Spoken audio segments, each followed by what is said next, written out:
YouTube. We got filings to go over. We got developments. I got things to tell you about my life. I'm so interested in everything that's going on right now. I feel like I got my own guardian angel or angels. Not really sure. We'll talk about it. Anyway, roll the intro. Hold on. Wait a second.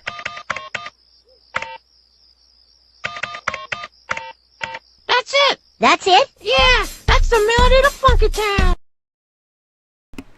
You heard the little towel. That's it. That's a melody to Funky Town. And that's me flying over the city of Boston. Now, have you ever thought to yourself, Towel, is that what your brain is like? Do you just look out over all the people and think, I shall help them? Yes. Yes, I look out over all of you, the vast expanse, and I think, I want to help these people. Anyway, my name's Grant Smith Ellis. Good morning. How are you all doing? We got a lot to talk about. We're going to take this slow. I don't have anything to do. Listen, a lot of things happened really fast, okay? Very quickly. I don't really understand what's going on right now. I just want to let you know, I think I have arrived, okay? Like, these things happened, and then, like, last night, okay, like, everything just came together, and I feel like the powers that be were like, okay, we just have to put him here, and then he'll be protected. Okay, cool, bro, let's fucking do it. So anyway, my life changed last night in like 30 minutes. I'm really excited. I'm pretty sure I'm a Republican now, which is fine. I was already a very clear Republican. Okay, but now I'm like really a Republican. Okay, you're going to hear a lot about the GOP and why the Democrats in Massachusetts are bad. All right, we already knew this. They hurt my friends and people I care about and like a lot of vulnerable people. Now we're going to rain hell down on the Democrats. There's nothing you can do about it. I don't care if you have a problem with it. Just know that my life changed overnight. I don't know how. I don't know why. I'm very grateful. I feel blessed by God. I can't really talk about it all yet. But just know that my life has changed dramatically overnight in a very positive way. And I'm pretty sure I have a lot of political power now. I'm not really sure what I'm supposed to do with it. I think I'll wield it benevolently. But the point is, I'm coming for him. And I have someone protecting me or some group. I'm not really sure. I'm a little bit baffled by the whole thing. There's just a lot of people, like, you know the movie Real Big Fish, or that's a band. You know the movie Big Fish, where at the end, like, there's just a parade of people. The father tells these ostensibly tall tales, but then at the funeral, the son looks and they're all real. Okay, well, yesterday, this conflagration of factors, almost like a beautiful historical mosaic, emerged into my life. And I was like, wait a minute, I remember you. Wait a minute, you know her. Oh my goodness, this can't be happening. Oh, it is. They're protecting me. They were like, they're going to get this kid. Let's put him, like, in politics, and then they can't get him. It'll be a national security issue if they get him. Oh, God, I must have been really causing some problems. Anyway, the point is, we got a lot to talk about, but in terms of me, I know a lot of you are all worried. I think I'm okay, but, like, for the next few weeks, like, we need to support Little Towel, okay? Like, clearly, my own mother set me up to, like, fail. Like, literally, like, didn't pay for my law school tuition, despite putting in writing she would. Asked me to, like, try to work and, like, try to do a return-to-work program. Like, took away my car as soon as I got the job, forcing me to lose money every day, trying to get a rental car, pay for parking, just to, like, fulfill what she wanted, only for her to say it wasn't good enough and retaliate against me anyway. Like, they were literally trying to bankrupt me and sandbag me at every turn. I have nothing left. And yesterday, everything finally kind of, like, crescendoed, and I found my place.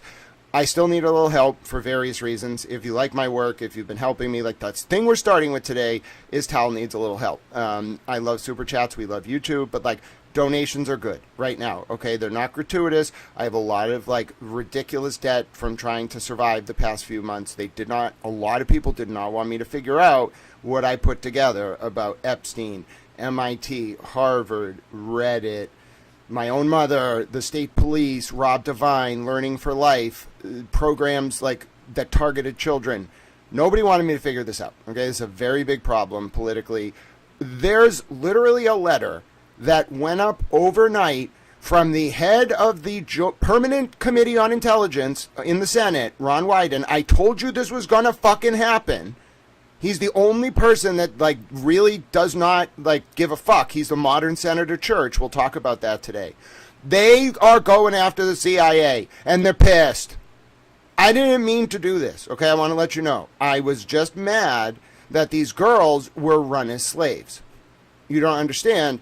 You affected autonomy. I'm a Kantian. I was pissed. So I was just, maybe I loved a little bit too. Love is an important force in the world. All right? Let me just note that. So anyway, I'm just kind of trying to figure this out. First of all, I didn't know the CIA was operating domestically. I had my suspicions. Second of all, I didn't know what the fuck the CIA was. At first, I thought it was like this amorphous entity that kind of like contracted with ex-military guys to like have them do like international soft power coups in order to preserve American hegemony, which is like what it's supposed to do if you look back to the National Security Act of 1948. Although I'm pretty sure like Truman got a little bit fucked when he signed that. He probably shouldn't have. Anyway, my point is, like, that's what it's supposed to do. It is not supposed to like operate domestically. I think we had a little bit of a problem here. Now listen, I'm not saying Tulsi Gabbard's a bad person. I think the DNI, she's the director of national intelligence. I think she was like trying to do the right thing, okay, bro? I think like they had this suspicion dating all the way back to Russiagate that like the domestic intelligence agencies were compromised. And the reason I know this is that when the FBI tried to investigate President Trump and his campaign in 2016, they leveraged like a man named Carter Page to do it, who was an assistant to a professor in the UK who works with MI5 named Stephen Halper. You can look all this up for reference, but the point is, just bear with me and I'll explain to you what I think happened. When the FBI was investigating President Trump, what they did was they went to the CIA and they said, CIA, we have concerns that Carter Page, who works with President Trump's campaign, is talking to Russians. Is the reason why he's talking to Russians because he's in the CIA? And the CIA was like, yeah, bro, he is. Okay, do you know what Peter Strzok and Lisa Page, the FBI agents investigating President Trump, did? Bro, they didn't just manipulate that response from the CIA, they edited it to make it look like the CIA did not have any relationship to Carter Page. Then the FBI went to something called the FISA Court, which is empowered under Section 702 of the Foreign Intelligence Surveillance Act of like 2001 or whatever the fuck. It might be part of the Patriot Act. The point is, it's a secret court in like Wisconsin, or I don't know where the fuck it is. It's somewhere in the north of the country. You shouldn't know where it is either. What they do is like they take ex parte applications from the government to utilize a bootstrapped domestic surveillance network laundered through something called the Five Eyes. So what happens is like the American intelligence community can't collect information domestically. So what they do is they have Australia, the UK, and like 3 other countries. I was saying France and Germany, and then people from those countries started yelling at me and were like, we're not part of the fucking Five Eyes. Stop associating us with this. So anyway, it's like Australia, the UK, Canada, the US. Like, it's the Five Eyes, okay? They're a very prominent intelligence network. It's like an international agreement, all right? And what they do is, if Americans want to spy on Americans, they have to go to the Australians or the Canadians. Fucking Canadians. That's why I'm taking Canada. I'm just going to take all these fucking countries so we have them all.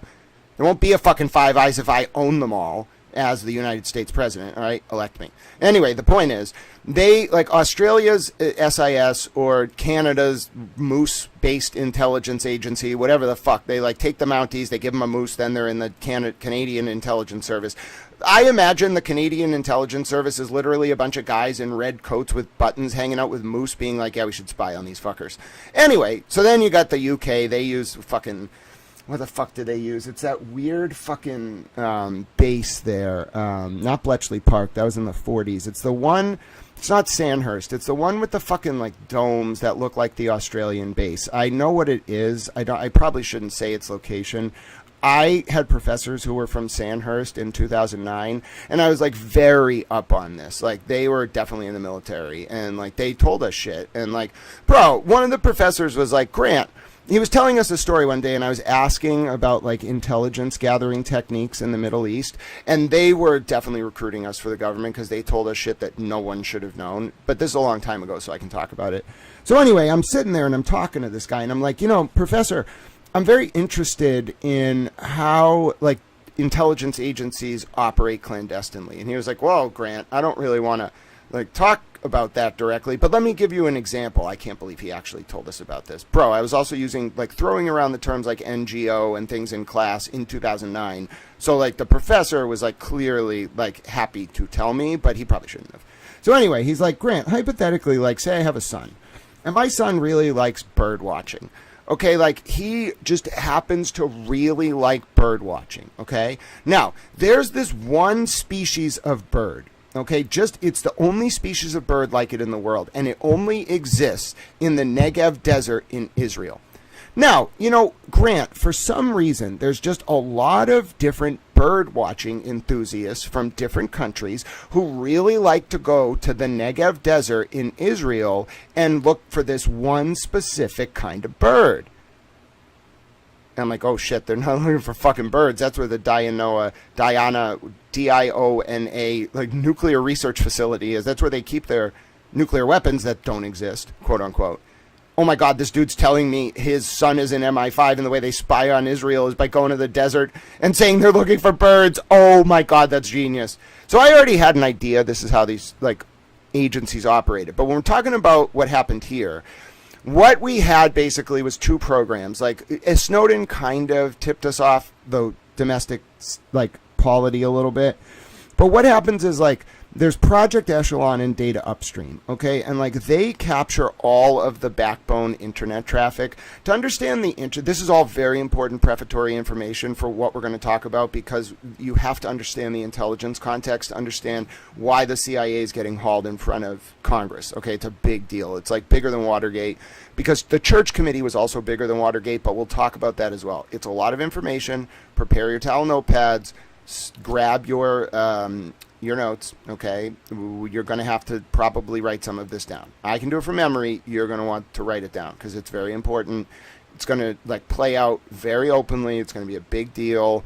The Church Committee hearings changed the paradigm of domestic American politics for 50 years. That's what we're going to be talking about. So anyway, Project Echelon, Data Upstream. The internet is like a highway, okay? Think of it. The internet was actually born as an intranet, okay? And an intranet is a series of computers, very basically, linked by cables, okay? You see what I mean? It's a closed ecosystem. You can share information. Think of a local area network from back in the day with gaming. You can share information on a closed loop intranet. That's how the internet started, FTPing files from one person to another, all right? That's how it started. Now, what I want to help folks understand is that when the internet developed from an intranet to an internet, it had to have highways, okay? You had to have undersea fucking cables in order for the internet to exist. The internet is just an intranet by invisible means, not actually invisible. It's undersea cables that connect drop stations that look like houses in New Jersey and along the Atlantic seaboard, so that these cables can go over to Europe so that internet traffic can flow around the world. It's not magic, bro. It's just fucking undersea cables. So anyway, the problem though is that's called the internet backbone. Think of it as an intranet for the entire world. That's the internet. Now, two issues. Okay, first issue. We are not the only one who builds undersea cables, okay? China and Russia and the BRICS, Brazil, Russia, India, China, Saudi Arabia, are building, it also has fucking 10 other countries, maybe more now in it. They're the modern USSR. They are building an alternative internet. They're building their own fucking cables, under the sea. Because they found out, and a lot of people found out, that what we did was we used Marshall aid and other economic sort of assistance to Europe and the world in the post-World War II era to literally build up technological infrastructure that we then tapped. The internet is a superhighway that we control, okay? You have to get on it with an on-ramp. Every on-ramp is your ISP provider, in short, telecom companies. They have AT&T's was room 106 in this weird building in New York. They have drop houses, okay? Think of it as a drop point. When you want to send data from America to Europe or anywhere, you have to go through a drop point. You have to get to the drop point through an on-ramp and then a highway. Everything you send up that on-ramp, whether it doesn't matter if it's encrypted, there's only a few apps, I'm not going to mention them, that actually obfuscate data in a way that backbone monitoring cannot deal with. And if you run those apps, they're going to know you're doing something bad because only 20 people in the world outside of the government run them. And they're so sensitive. It's not Signal, etc. I know what they are because Rachel Rollins used it to text a reporter text her team in a US DOJ OIG investigation, and they redacted the name of the app, but they used a description, and then I Googled the description, and I was able to piece together what app it was. I know the name. I'm not saying it. So there are certain apps that you can tell that the government uses them, so therefore the people in the government who know how the government compromises web and cell phone traffic use them because they know they're not penetrable. I'm not going to say the name. I don't use the app, but I figured out what it was, and I was like, no shit, huh? So it's not Signal, it's not WhatsApp. Those are all monitored, okay? So all of these applications, everything you do, internet traffic, cell phone traffic, calls, text messages through apps, encrypted messages, they all flow up an on-ramp, okay? And when they go up that on-ramp, they get captured by the Five Eyes intelligence network. If you're a member of the United States intelligence community and you want to use information on, you can just go to Australia, bro, or you can go to Canada, any of their intelligence services, and say, I want information on domestic U.S. citizens, give it to me. And that's how they launder evidence for spying purposes. That's what we might have been dealing with here. But you might say, why? Well, I just told you.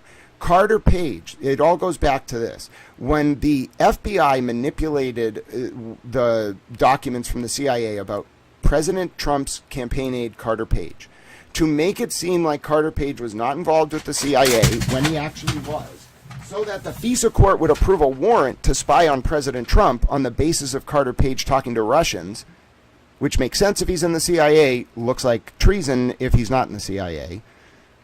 I think what happened was President Trump was like, I'm going to not sniff this out. I'm going to figure it out. So what we may actually be seeing here is like a wing of the intelligence community that was loyal to President Trump spying on another wing of the intelligence community that was working with Jeffrey Epstein. And all of them together were trying to figure out a way to release this information to the public without it being too damaging. And then something happened last week where this whole thing kind of got exposed, and they were like, fuck it, just drop the documents. And that's how the Epstein files came about. That's my only way to piece this together. The problem for the CIA, it's becoming very obvious. We'll look at the letter right now. The problem for the CIA is I don't know what you do in this situation, bro.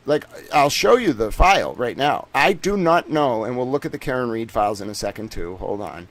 I don't know what you do here. I really don't know what you do. It's a very precarious position, and I'll explain why. So here's the letter. Okay, I'm not kidding you about this. This was sent last night. It was actually yesterday afternoon, from what I understand, but it really broke yesterday around 5. Yesterday, Senator Ron Wyden sent this letter to the head of the CIA. This is it's technically in the law, but it's almost unheard of. They don't do it. This is what's called a canary.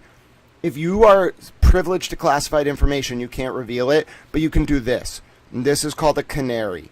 A canary is where you drop something that you can't talk about to alert the public and tell them that what you saw is really bad. It's like when you're the Associated Press and you want to reveal news that's big, you call it a flash. Flash. Comes from military cables in the 40s. That's how you know the news is just a wing of the intelligence apparatus. But anyway, the point is, it's a very high priority cable. You can't flash something if you're in the Senate. You can't be like, news flash, or cable flash. Bro, you can't. You do this. This is the most serious. They never do it. Maybe it comes up occasionally about smaller matters that might be serious whistleblower stuff. No, this is very rare. And they had Wyden do it for a reason. If you look up Wyden's history, he's the only one that's and by the way, Senator Church in the 70s, when he took on the CIA, he suffered for it. So they pick, the Senate is not dumb, the House is not dumb. They pick who they're going to use. They use Senator Wyden because he's gone up against the IC before and just kept going. He's really intense. He's like a modern Senator Church. He's one of those guys, he's one of the guys that the intelligence community would rather just not have on their not have them on their radar, which is rare. So this is not a coincidence. I know how to read between the lines. And he says, Dear Director Radcliffe, I write to alert you to a classified letter I sent you earlier today in which I expressed deep concerns about CIA activities. Thank you for your attention to this important matter. Sincerely, Ron Wyden. Okay, 3 hours, before, right as this letter was coming out, and I think Politico scooped it. I don't remember who got it. Somebody got a scoop that Tulsi Gabbard had deployed, the intelligence apparatus either in Georgia or in Puerto Rico to investigate the 2020 election.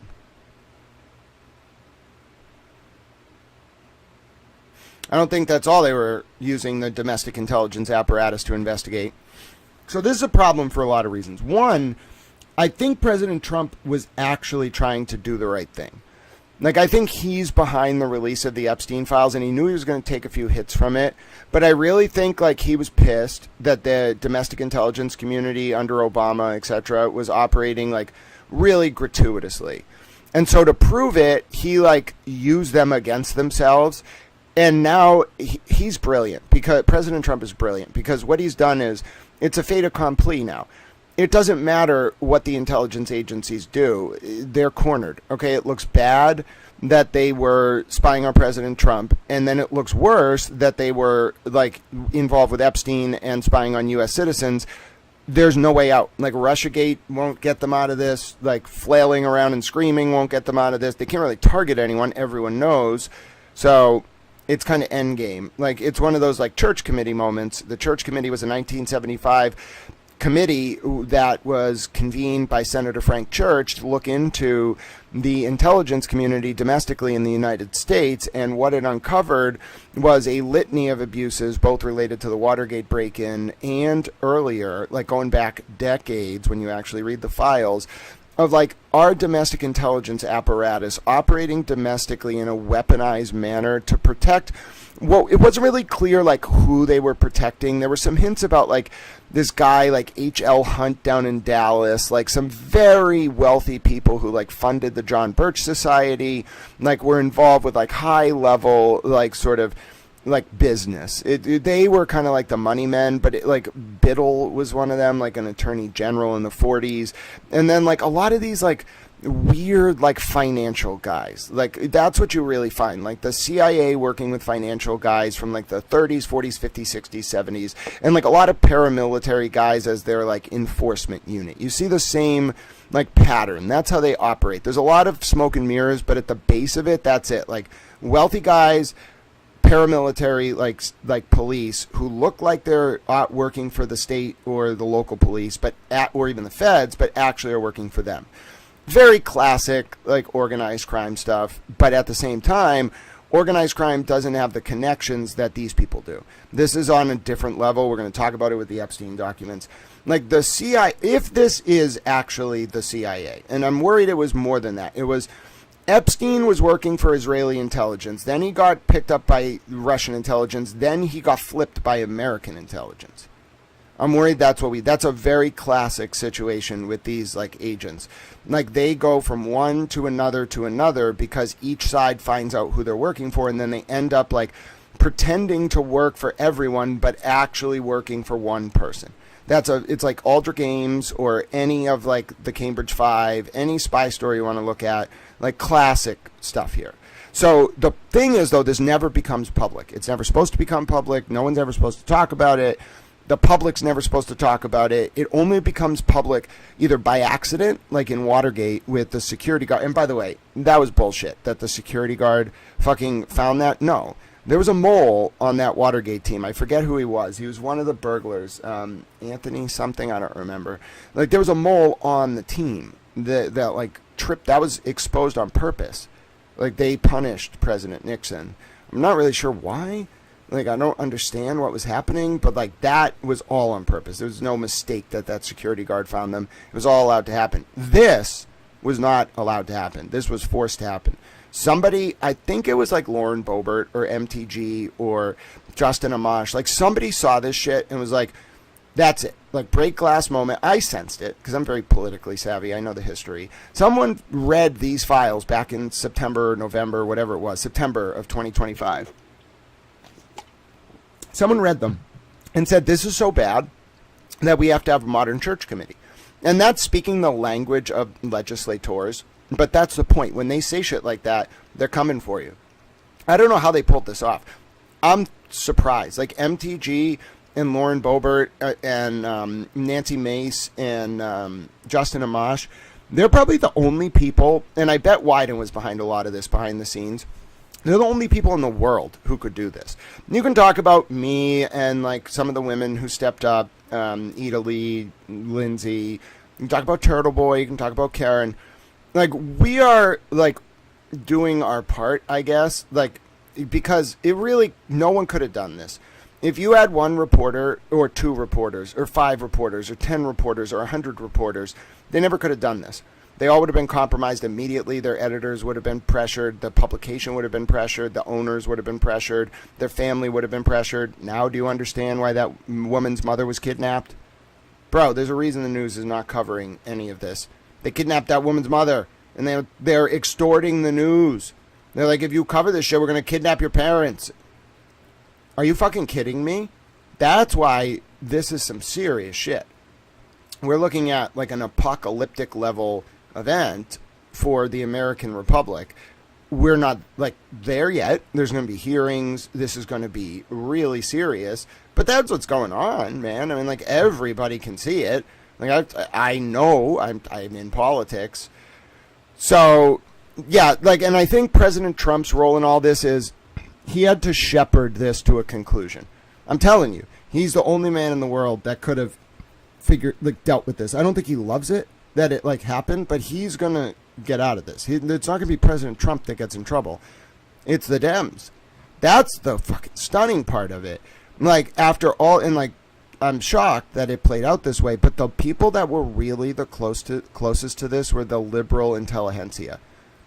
Like Richard Nixon was on to them. Okay. Like the East Coast liberal intelligentsia were doing this. I've seen the documents. I've seen the phone numbers. I've seen what they were talking about. Bro, they were like genetically breeding children. Okay? It's really scary.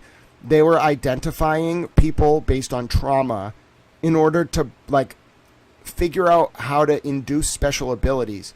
And then they were like literally using these very strange like breeding techniques which went beyond sex. It was like genetic testing to then breed children, to traumatize them, to then induce special abilities, because apparently the root, and they talk about this in the emails, the root of all this is that if you traumatize children at a certain age, they suffer some kind of dissociative break, and then if they don't die, they develop like this very hypersensitivity. They call it a hypersensitivity, but it's more like clairvoyance. And then they like develop special abilities, like, I don't know, a perfect memory. Like shit, they don't exactly understand it from what I was reading in the emails. Like 1.5% of the population suffers from this, like, it's not like a disease. It's more like a genetic marker that allows you to have, it's more like an artist, like brilliant daydreams, like very like intuitive mind, like very good at seeing connections. It's this like it's in 1.5% of the population, but you can also induce it apparently. And that might be the root of all this, which is the scary part. Like, yeah, it was money. Yeah, it was power. Yeah, it was sex. Yeah, it was like, they did some stuff. I don't know if I want to talk about, like burying people and burning them and like cutting people's heads off. Like they did, and they filmed snuff videos. It's the worst you can imagine. Okay. But I don't think that was the point. I think that was like their pay, like money. You don't need to pay these people money. They don't need money. That was like their reward for being involved in this. What I think it was like, they don't really like poor people. They don't like the lower classes at all. And so their plan was to like breed us out. I guess I'm a class traitor, or I like escaped whatever the fuck they were trying to do. But anyway, yeah, like that's what really is going on. Like they were breeding like children to induce like special abilities, and they were going to like stratify the world based on this stuff. They have talk about bionic implants in there, like bionic sexual implants, which means like they were working on an evolution of the human genome Yeah, I'm not kidding. I wish I was kidding about this, but you can read the emails. Like, they were very well funded. They were involved with MIT. They were involved with Harvard, State Street, the CIA. This was a societal-wide project. They were trying to, like, manage the transition into the digital era in a form that allowed the old school money and power and approach to like control the emergence of the new epoch. They really were. And they were doing it on a genetic level. They were doing it on like a pure power level. They were doing it on a political level, a socioeconomic level. This is incredible. It's almost impossible, but then you realize, of course, it's possible because the documents show it. The connections, the discussions, the money, the companies. Wait till you see what we're going to talk about today. Wait till we get into the Karen Reed documents about the motion to claw back and how Robert Cosgrove could have filed exactly this motion in the Aiden Turtleboy Carney case as to Lindsay Gattani's leaked unredacted phone extraction but he didn't, because he's, I think, either involved with this network or working with them, which is crazy. And if you're saying, Grant, you did not find Judge Peter B. Krupp from Aiden's cases in the Epstein files. Yeah, I did. Twice. Through a company that Krupp started getting investment stock in right when he was representing a Russian spy in 2010 in the 1st District in Massachusetts as a federal defense attorney. Wow. I'm shocked I lived. I'm absolutely shocked. There was a decision made yesterday to put me in politics to keep me alive. I'm shocked. I'm thrilled that they're going to do it. I just can't believe it all happened so fast. I guess I really am part of the solution, and I'm very happy. This is all I ever wanted. Just a little stability and the ability to protect people through reform of the governmental oversight apparatus. Yes, everyone's... Oh, by the way, we need to have a serious talk. So, what happened was, and we all need to have a talk. Everyone who was blocked from this channel has been unblocked. Now, I was managing some of the blocks. I was managing the list very closely, okay? There was only like 224 people on the block list up until last week. I know who it is, but I'm not telling them because I want them to just sit there and stew on it. Last night I go in there's 954 people blocked, including some names like Taterbug and things like that shouldn't have been on there. And I'm like, wait a minute. They took the bait. Like, I was waiting because they weren't being very obvious, but there were some blocks that would go up there that kind of raised my eyebrow, but I wanted to catch them. Like, I really wanted to catch them. So I was just waiting for them to mass block because I needed to get the log of it and I needed to see them do it like overnight. I needed to watch it happen. And it did. And so I unblocked everyone. I purged the entire block list, which means everyone is unblocked. All right? There was only about 40 on there that I was concerned about. The other 200 I was on the fence about. But no, the 900 overnight, I caught it right away. Thankfully, by the way, it was inadvertent. I think someone who wanted to troll someone else told me. And then I was like, wait, I should go check the block list. Like, I don't remember putting you on it. And then I immediately did. Now, the other thing I did is I set up the live chat so that it will display to me moderation actions. You ready for this? Now, anything you do as a moderation action, anything. I'm talking timing someone out, putting them on hide, anything will show up for everyone to see. I'm serious. Like every single one of your fellow users, every one of your fellow moderators, and me. And no one's a power mod anymore. No one is above anyone else except for me. You all have to deal with me directly. All petitions shall go directly to Towel. Yeah, no, so the people who are mods now, okay, those mods can't do what happened last night. The, like, hiding someone is for a super mod, but that's a super mod power. All super mods have been removed. I'll add them as regular mods when they show up in chat. It was not any one of your fault. I know who did it. So anyway, yeah, I think it was someone who thought I wasn't going to notice. No, everyone has their regular wrench. No one is ever getting a super wrench ever again. All right? No super wrenches shall be given out. I'm sorry, you can all have regular wrenches. 1 or 2 people spoiled it for all of you. All right? So you still keep your wrenches, but no super wrenches. And all of you who were blocked, I made a post last night, you're going to suddenly realize that you can see and be communicated with again. Please, if that ever happens again, send me an email directly or do what someone else did, which was literally send up a signal flare. I think it was on Cash App. They sent like $2 and we're like, please look into this. Yep. I can choose the level of powers you have as a moderator. And so let's just check shit off the list. We have all day together. By the way, I'm going to have a lot of time now. I am going to be able to do this from home. We still got to keep Towel stable, but like, I'm here. We got all day. No more rushing. No more of that bullshit. No more. I'm doing this. All right. We are going to sustain Towel through these efforts. All right. Put a lot of work in over the past few years. I'm not asking for a lot. I'm just asking to not be bankrupt. And I think that's reasonable. Like, give me a little comfort, a little stability. I need to keep getting rental cars until like we can settle. Like, I think I have a car through my father. I don't know. I got to work on it with like the estate. But if we can get me to that car, I'll be fine. But right now it's like $60 a day for the different rentals. I'm changing up rentals to keep my safety. So if you're asking, Grant, before we dive into this, like, how are we going to keep you safe? You all keep asking. Okay. If you could share the Cash App, the Venmo, and the PayPal in the chat, that's very helpful. You can scan the Cash App on the screen. You can scan the Venmo on the screen. Please do not donate if it would be a burden on you. Please do not donate if you need that money to feed your family. Please do not give me your last dollar. If you are of means and you're thinking, I cannot believe this one single human just threw himself onto all this shit and was like, fuck it, I don't care what happens. All right, well, yeah, there were some consequences for Little Towel. I get why Julie Brown and Amber Speaks Up and others now kept saying, like, you don't understand the toll this will take, Grant. Like, you don't understand. Okay, I understand.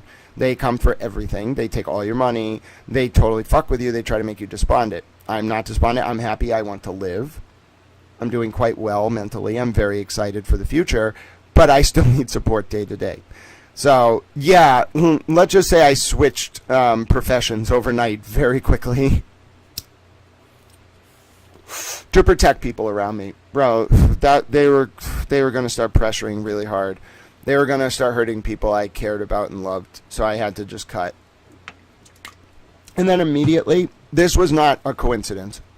Immediately, we're talking less than 4 hours later, I'm involved in something else. Immediately, it was too coincidental. It happened on purpose.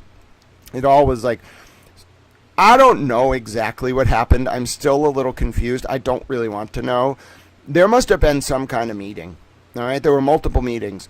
Let's just say I think a lot of people know about me and I'm a little concerned. All right? I didn't know this. I didn't know people just know about me. Like, okay, there was something I was told yesterday that blew my fucking mind.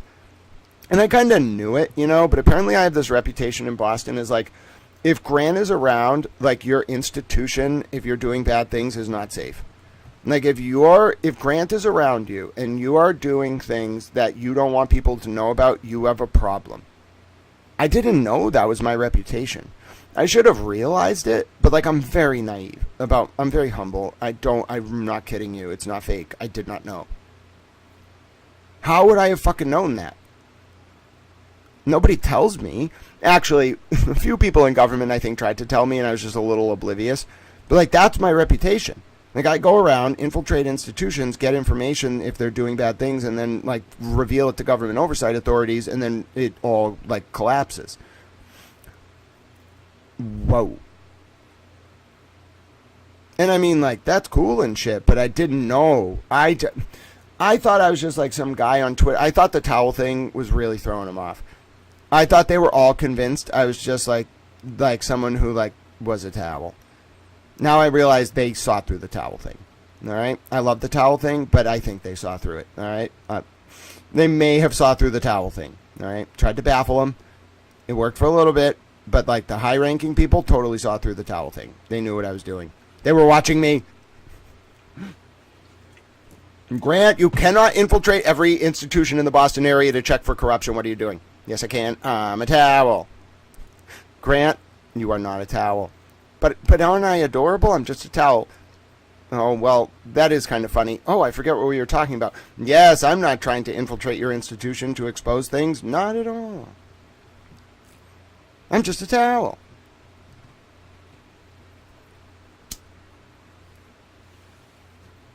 But seriously, I have loyalty. There's some things I just don't talk about. Now, there's a limit, right? Like, I gotta see that you're actually, like, doing the right thing. I find there is a limit, all right? But, like, I have a lot of loyalty to country, safety, country, family, God, in that order, with academics thrown in there for good measure.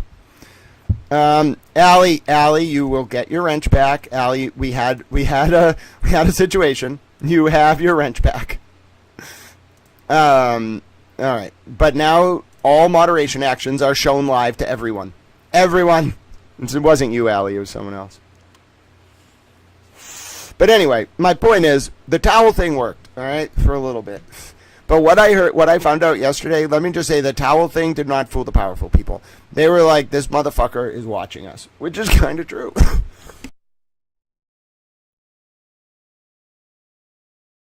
Anyway, I have a really pure heart. I don't lie to the people I love. I want to make that very clear. I love God. I love one other person. I don't lie to either of them.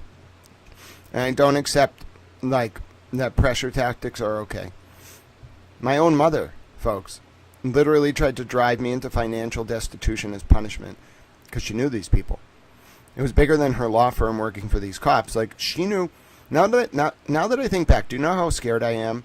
If you go look up Wendy Murphy, Black Tie Magazine, Mar-a-Lago, 2009, bro, she was the master of ceremonies. She knew all these people. Like, she was really powerful, and these people were powerful, and I'm worried she hung out with them. And there are some women that hung out with them that, like, and I've heard rumors, but I didn't believe it. Like, there are some rumors, like, that the way it worked was, like, there are, like, high priestesses in this shit. Like, I think Maxwell was one of them. It's very occult. And, like, the high priestesses are just, like, women who were abused that, like, made it through and then decided to work with the pimps. And those women are like the madams. Like, men are dangerous. That's like, women have a natural instinct, apparently. So these madams use, like, the faux veneer of motherly love to bring these women in. Those are like the high priestesses, and there's just generations of them. Like, they just bring in women, and some of them get controlled, some of them get killed, some of them get enslaved, some of them get made into, like, madams. I'm serious. It's really fucked up. And you can tell because, like, the madams have a lot of money. Like, a lot of money. And they're so brutal to the girls. Like, they're so brutal to them. They treat them like they're fucking trash. Like, they own them. And I hate that. Nobody is owned. We have the 13th Amendment, which only doesn't apply if you get convicted of a crime, which I'm now thinking was for a reason. We literally let these people, powerful, wealthy women, and powerful cops, act as a private Gestapo unit and enslave people because they were funded by Epstein's network and protected by the government. I found documents indicating Rob Devine took over the Stoton Police Department after the FBI took out 2 of his fellow officers. I wonder if those fellow officers were standing in Devine's way. I wonder what Carmen Ortiz's role was in all this.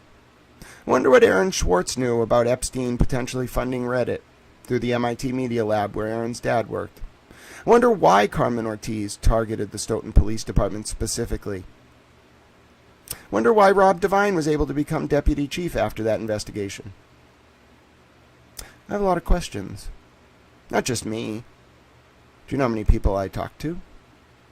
I somehow talked to so many people that someone was like, we just got to put him in politics so that if anything happens, it's a national security issue. Wow. All right. That's fucked up. These people were doing such egregious things, they infiltrated the entire government. The DOJ, the FBI, the CIA, they infiltrated everything. I've never seen anything like it. It's not even like infiltration. It wasn't a bug. It was the way the system functioned. I mean, do you all understand? This is the change to the new age. Like, they, for 2,000 years, did that shit. It got more technological, more overt, more controlling. That was the old order.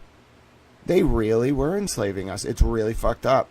and they were doing terrible things to women, like the most brutal things you can imagine. They were treating them like property, like meat, like sexual, like fucking toys. And the children, man, like they really did bad things to kids, and I don't understand why. It makes me very sad.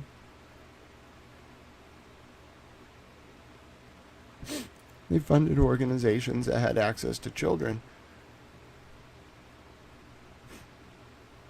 I think they like sold the kids. Like the rich people would like kind of offer the kids to the network. It was everything Eyes Wide Shut was saying, but so much worse.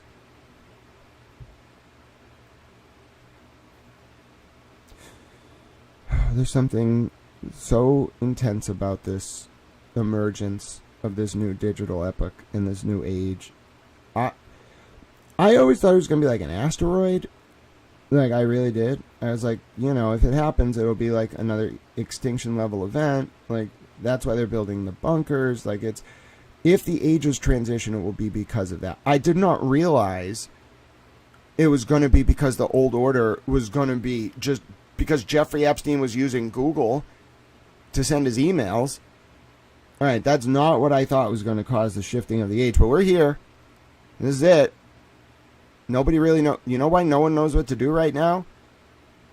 Because we have to redefine the rules of everything. The Constitution, our societal structure, the way the government functions, the way police function, the way the courts function, the way money flows, the way companies operate.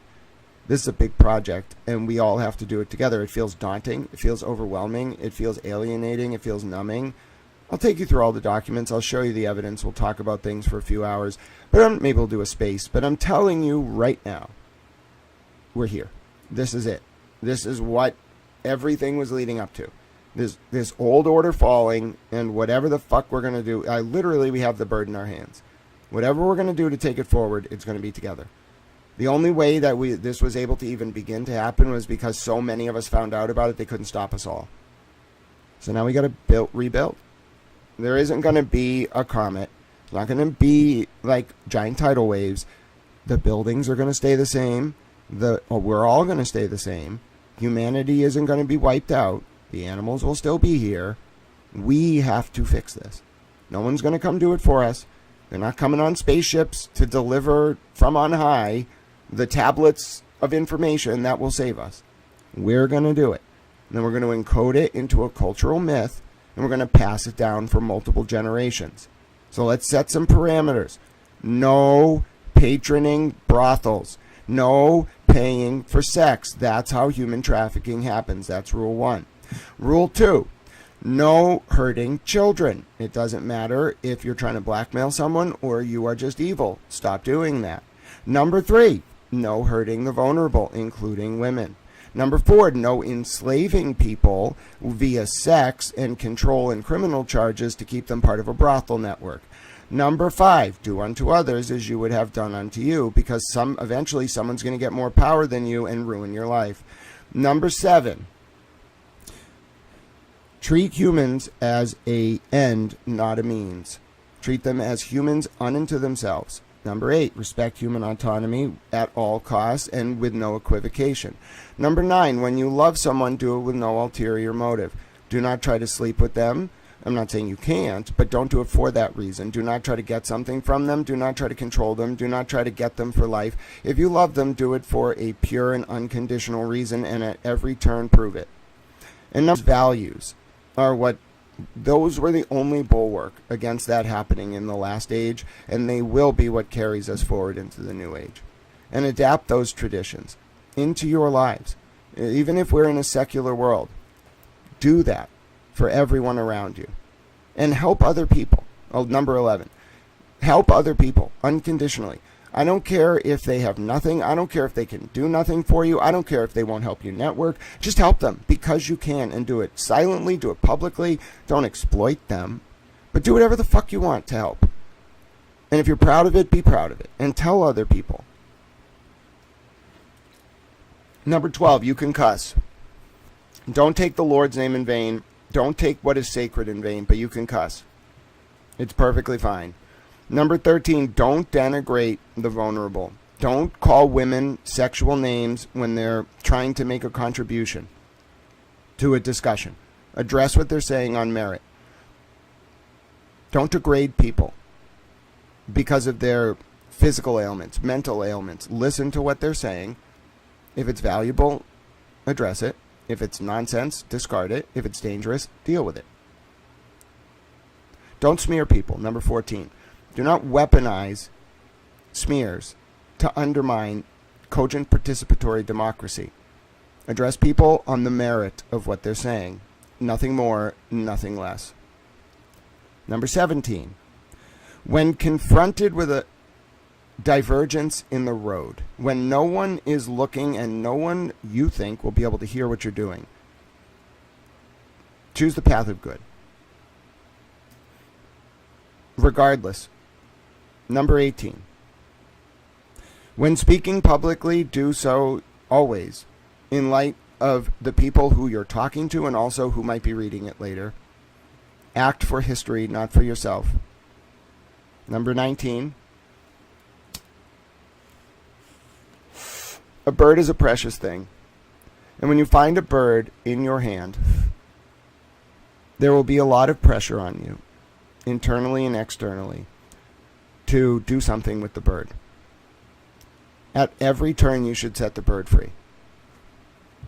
Number 20. We live for a very short time on this planet. We have one opportunity in these bodies to make an impact.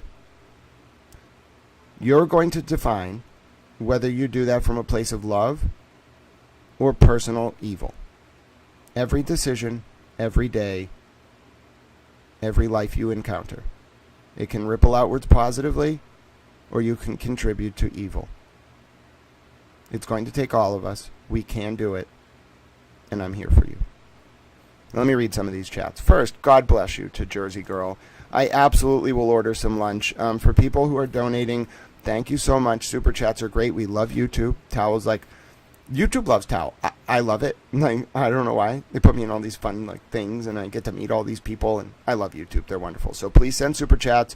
I tell people about gift memberships. Oh my goodness. Wait a minute. Can we do a towel parade? Wait a minute. They give me 10 free memberships a month now. Yes. 5 free memberships going out right now. You don't understand. They love me so much. They tell me to promote the community program. I love YouTube. However, congratulations to Jersey Girl. You got a membership. As did Nikki Undercover, Freeze Frame Pan Out, and Spacey.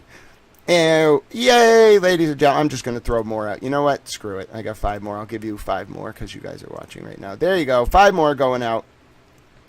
Who else is going to get a membership? But yes, so memberships, gifts, super chats, I get them 5 days, 45 days later, which is great. But and I'm not trying to be selfish. I'm just telling you, I have immediate needs. I just can barely afford food, medicine. We're in the beginning of the month. I'm already screwed. It's going to get harder. So I love donations. I love the super chats. YouTube loves it. But I'm just going to repost this. If you want to support Little Towel today, if you're wondering, Grant, I am in awe. I want to help you. Okay, don't do it if it would burden you or your family. Do not give me your last dollar. I will be upset. Okay, even if you don't tell me, I'm going to know and I'm going to be upset. If you want to support Little Towel, though, go ahead and you can use these links. I know we've been doing this a lot today, but I'm in a mood, okay, and I'm not doing well. I'm doing well and not well at the same time. God bless you to making it count. I will take a snack break. We're going to take lunch breaks. We're going to take snack breaks. We're going to do a space at some point. I just want to reply to the super chats. God bless you, Jersey Girl. I am so happy you got one of the towel gift memberships, as I am indeed a towel. It's true. I am a towel. And yes, everybody's unblocked. So if you're coming back and you're like, oh my God, I can't believe Grant figured out what happened and now we're all back. Yes, you're all back. Everybody's back. I figured it out, ladies and gentlemen. I found them. Oh no, Jersey Girl. I am so Jersey Girl. I go through each one, but I will say the Venmo is the most complicated because it doesn't always send a notification. So I'm going to go right now And so I'm going to click this one. Hold on, Jersey girl. I'm doing this with you. God bless you. This might be you. I'm not going to say the name. And that's the other thing. I don't always know who it is, and I never want to ask your username. But if you get a comment right now, that's definitely me. Okay. If you don't, hold on. I'm going back. All right. Hold on. If you get this comment from me, that's me. Jersey girl, I'm doing this all because of you. God bless you. I didn't even see some of these. I feel very embarrassed and guilty for not. But how did maybe I just didn't get the notification. Yeah, Venmo doesn't always send them. And my phone also acted up last night. Like, literally in the middle of a call, that's when I started freaking out. Okay, I'm going to comment on this one. Maybe this is you. Jersey girl's going to get it in the middle of the stream. Nope, I'm doing this. Nope, this is happening. I'm going to find you.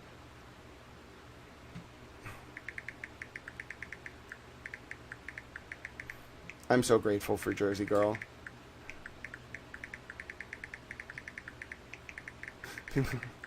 This is not a normal stream. Nope, I'm a towel. I get to do this.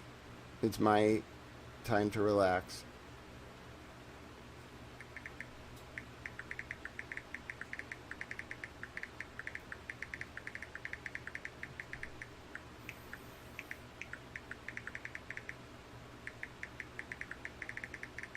Yes, I really do type that fast. Type faster on the keyboard. All right.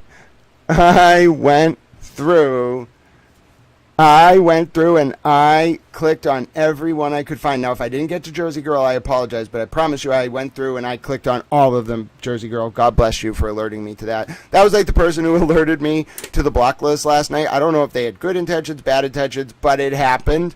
So, yes, absolutely. Every person in the chat matters. I monitor closely. God bless all of you. Now, hold on. Let me keep going backwards. I'm going backwards even further now. I wish I could just look at my ones, like the ones sent to me, but hold on. I found it! Oh my goodness. I found it. Oh my goodness. I found you. I found it. Thank you so much, and God bless you. You are a super towel. Oh, I am a happy towel. I put 3 hearts. Yay! She's going to get the notification now.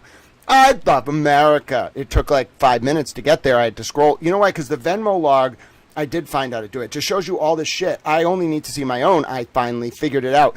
Oh, I love it. Nana Towel is doing well. I talked to her last night. She was one of the people I called when my cell phone stopped working. I called her like 7 times. The phone just wouldn't connect. It was wild. Anyway, thank you for that, your indulgence during that intermission as I went through and felt very guilty that I missed like 4 Venmo notifications. So I clicked hearts on all of them and sent comments. I'm a little towel. Oh, God bless all of you. Oh, Jersey Girl, you're the best. Your intentions were good. Both of us are a little technologically inept despite my incredible abilities, apparently. And we figured it out. God bless you. So, let's continue. We're going to look at all these documents. We're going to talk. We're not rushing today. And by the way, I found something really creepy. All right? I found something really fucking creepy. It is a video from 2019 of Michael Morrissey and Yuri Buchanan. It had 146 views when I got it. Of them talking about the Stoton Police like Explorers program and the basketball initiative that Robert Devine was coordinating. It's creepy as all fuck. All right?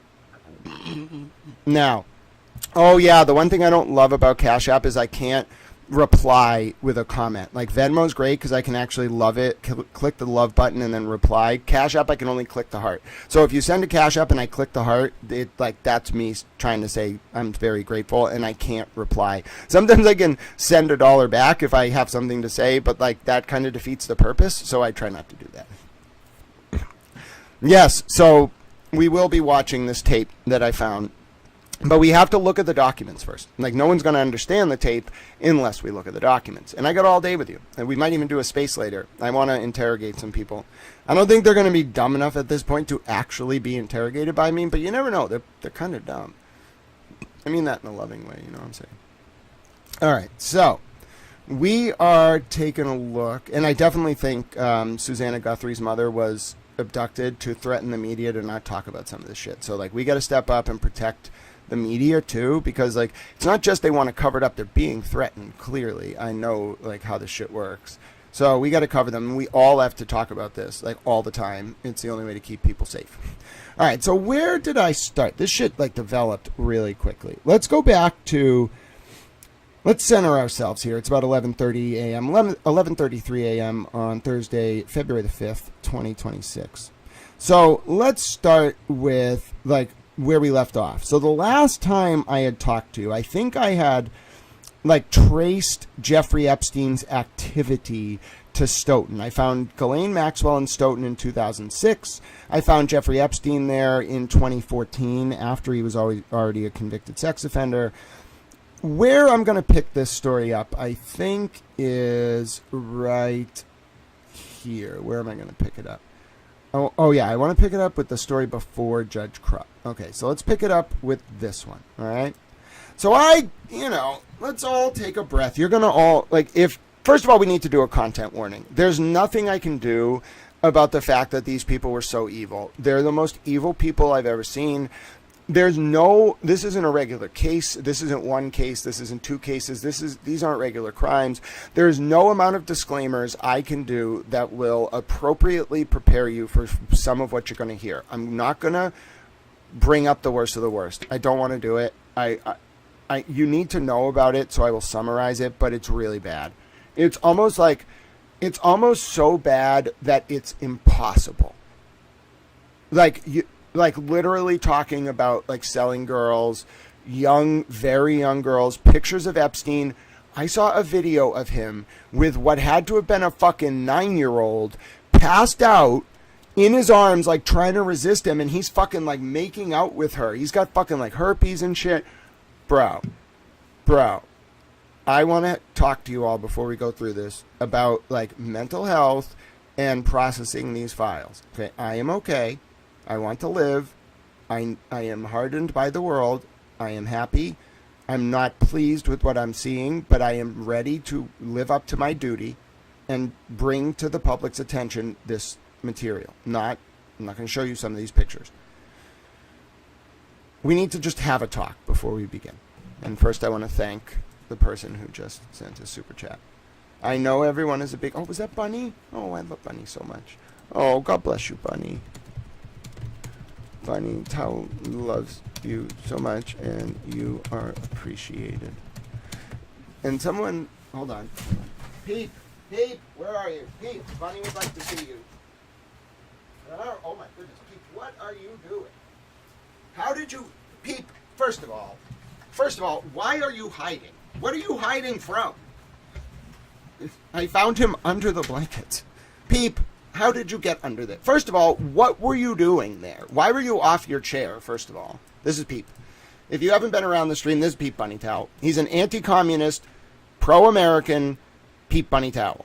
He's not edible. He's not an animal. That's very important. He looks like one, but he's actually a stuffed peep. Okay? This is Peep Bunny Towel. Bunny loves him. So does Peggy. Watch. Bunny's just going to lose her mind. You don't understand. Anytime Peep Bunny appears, they just lose their mind. So, now, Peep Bunny Towel has also, had a few talks with me about the commies, all right? Now, he speaks very generally because he's a Peep Bunny Towel, and he's actually kind of like a puppet that I use as a sort of stand-in to express my thoughts on the commies. Needless to say, people love Peep Bunny Towel. So, he just wants to meet you all. He wants to say, well... All right, should we drop the act and just tell them that I'm a ventriloquist using you to express my own thoughts? Yeah. All right, so he's actually a Peep Bunny Towel puppet, okay? I know you all love him, but that was actually me the whole time. All right, it might have been obvious. I know you were enjoying the suspension of disbelief, but it was actually me. Okay, now Peep Bunny Towel is a great mascot. I do love him dearly. He's wonderful. He doesn't actually talk. All right, I know some of you are going to be heartbroken. He doesn't actually talk. He's just a stuffed animal. Now, he's amazing. He's like 3 feet fucking tall. And I'm sure, like, if he could talk, he would hate the commies. But that was just me, okay?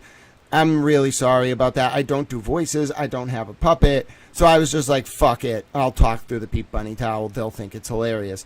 I think some of you may have figured this out, okay? I think you figured out he wasn't actually a sentient Peep Bunny towel capable of communicating and taking down the Communist Party in China. You know what? But that's okay. That's like realizing, like, The Rock in WWF, like, was an actor. He was good at it. You can only enjoy it if you suspend your disbelief, but, like, no. Like, he doesn't talk. I wish he did. I could give him a voice box and pre-record things and make him say things. That'd be hilarious. But he's a stuffed animal, all right? But anyway, he's... Do you love them all anyway? See, I'm back to doing it. He loves you all anyway. Keep suspending that disbelief, but only on things like this, okay? No doing it about, like, the power structures in the world. All right. Are we good? Yeah, I think we've done enough comfort Peep Bunny towel conditioning. We got to talk now, all right? Now, do you all think it was an accident that I used Peep Bunny towel when I realized that, like, a bunch of people were moles? I didn't know why they were moles, but I cut a lot of people off. And I had sunglasses on that day. He's my comfort Peep Bunny towel. When I need to deliver a very stern message or something important, or I want to praise Bunny, Peep Bunny towel shows up, all right? That's your marker. Yep, the commie hunting Peep Bunny towel who's actually not capable of communicating. All right. So, let us all... How will I go on now, Grant? Oh, no, Bunny, I'm so sorry.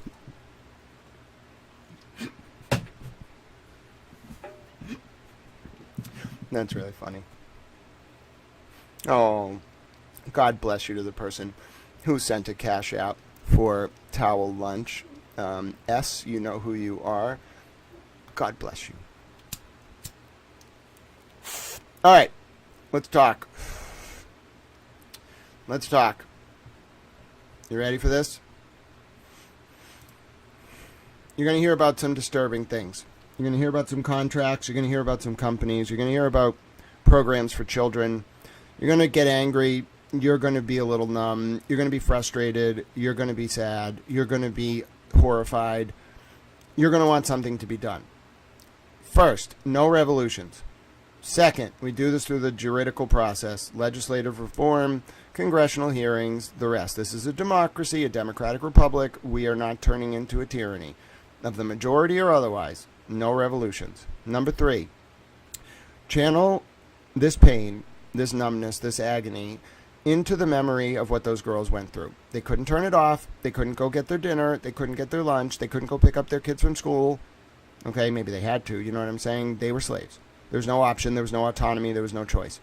So anytime you feel this is too much, anytime you feel you want to give up, anytime you feel that the gears of the machine are too onerous, you remember what those girls went through. You buck up. Unless you're one of them, you don't have to. You buck up and you do it for them. It's going to be hard. If you don't want to do it, if you were traumatized previously, I'm not going to make you do it. All right? Other people out there can do it. You don't have to do it. If you don't want it, but I'm giving you a warning. No salt. I'm not going to sugarcoat this. Not going to sugarcoat it because it's the factual record. 2, it's very expansive. There's a lot of players involved. There's a lot of money involved. There's a lot of politicians involved. 3, it's over. 4, I'm ready. I'm ready to talk about it. 5, I'm doing a lot of lists today. 5, we don't have a choice. We can't just ignore this. So we're going to talk about it. And I'm giving you this warning because I want you to either sit down, hug your animal, hug your loved one, hug your stuffed Peep Bunny towel. Prepare yourself for this.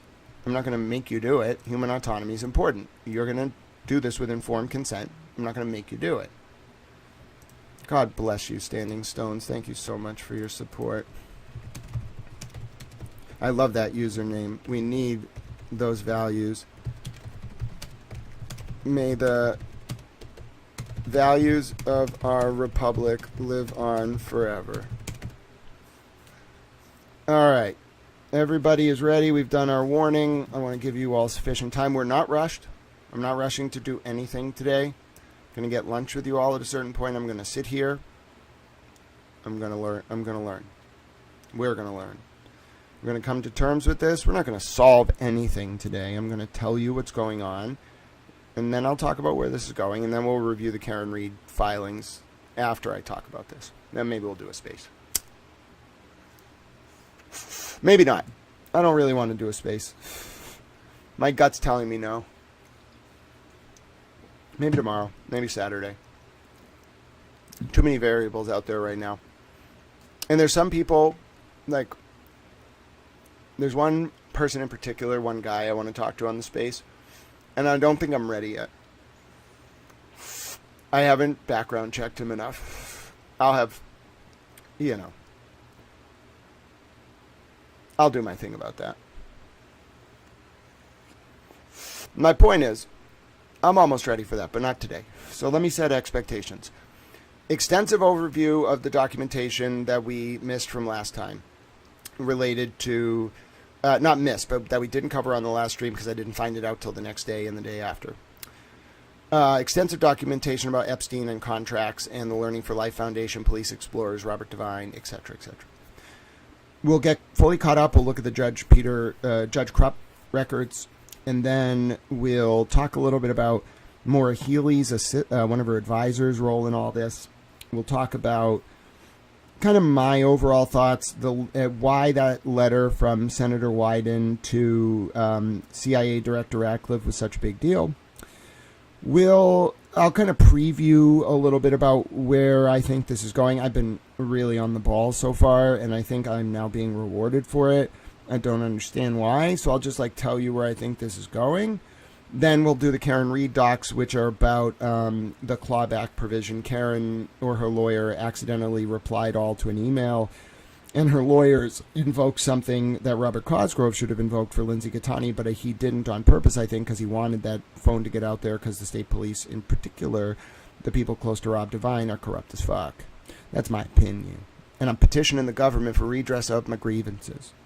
So anyway, we're going to read those. I'm going to talk to you about why that clawback rule, which I've been yelling about for fucking months, no one fucking listened to me. Hey, Karen, listen. Karen Reed. I want to talk generally about Karen Reed. Karen Reed. Game, recognized game. You know what I'm saying? Game, recognized game. You are brilliant. I don't know what intel work you were doing. I don't know if you represent a rogue faction of the CIA trying to rebel against the other faction.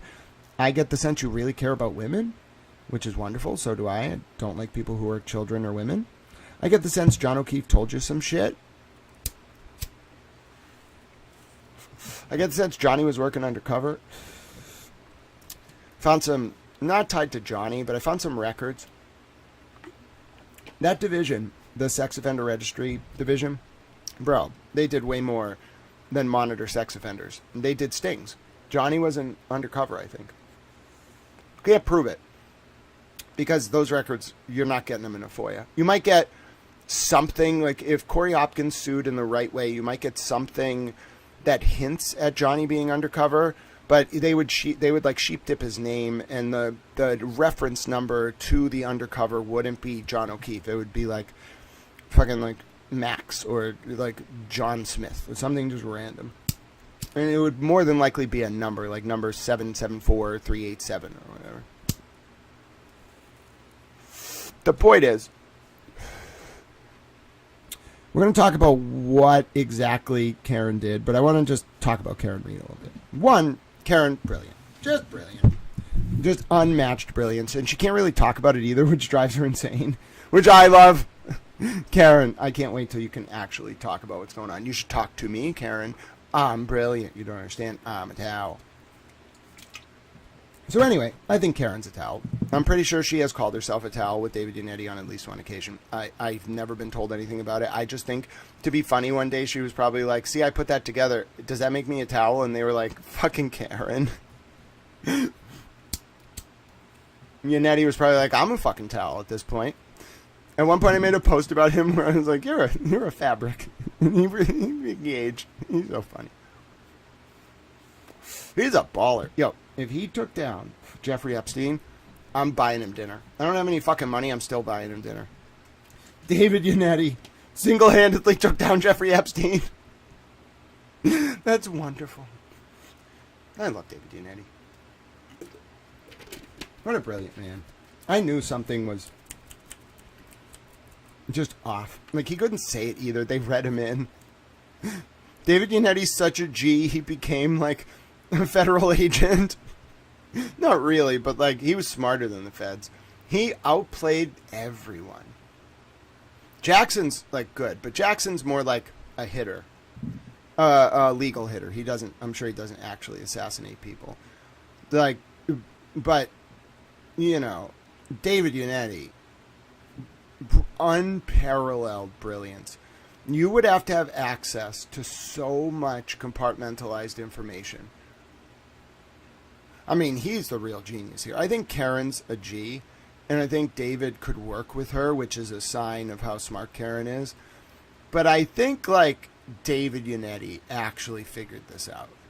I'm almost positive David Yannetti figured this out. I would guess it was the Tiffany Overstreet case. Like, he saw this all right away.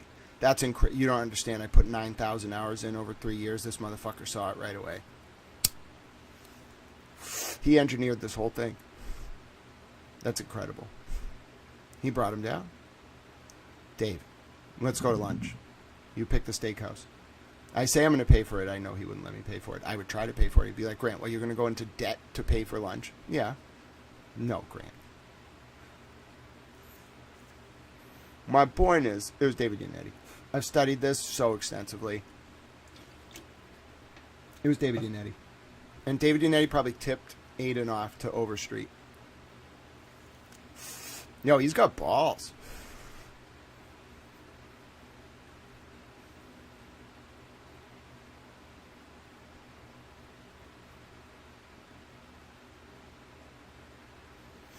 That's incredible.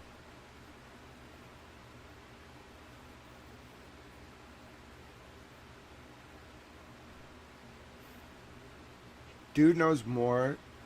Dude knew between February of 2022 and August of 2022. I think he knew all this and more. Oh, the braggadocio is so understated. He's so, people call him like pompous, but he's so understated. You don't understand the humility of that man. True genius. And it moves so silently. And, oh my God, I'm in awe of him. He really did put this together. You know, the timeline just makes sense. I'll take you through it when we talk about this, but let me just have this read out to you. I don't want to read this. My voice is, I'm going to rest my voice as much as I can. All right, just listen to this. It'll read fast.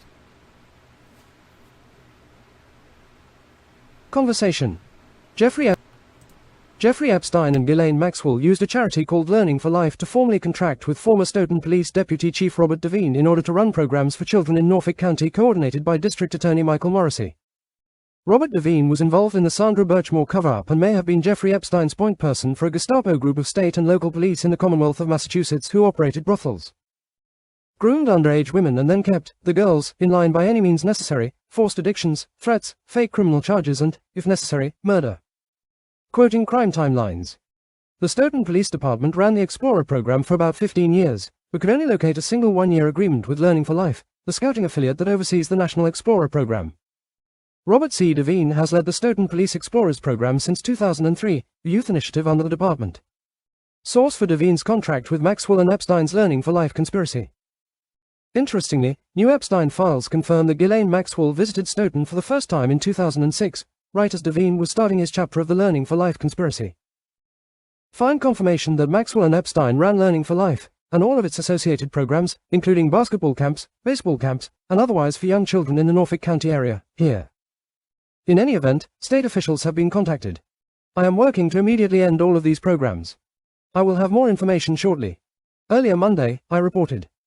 I've confirmed that Jeffrey Epstein, Norfolk DA Michael Morrissey and Robert Devine, all three men potentially connected to a cop-run brothel in Epstein's network that used the state police in Massachusetts to enslave victims, were in Stoton on July 8-9, 2014. Read the primary source confirming Epstein's presence in Stoton on those days here.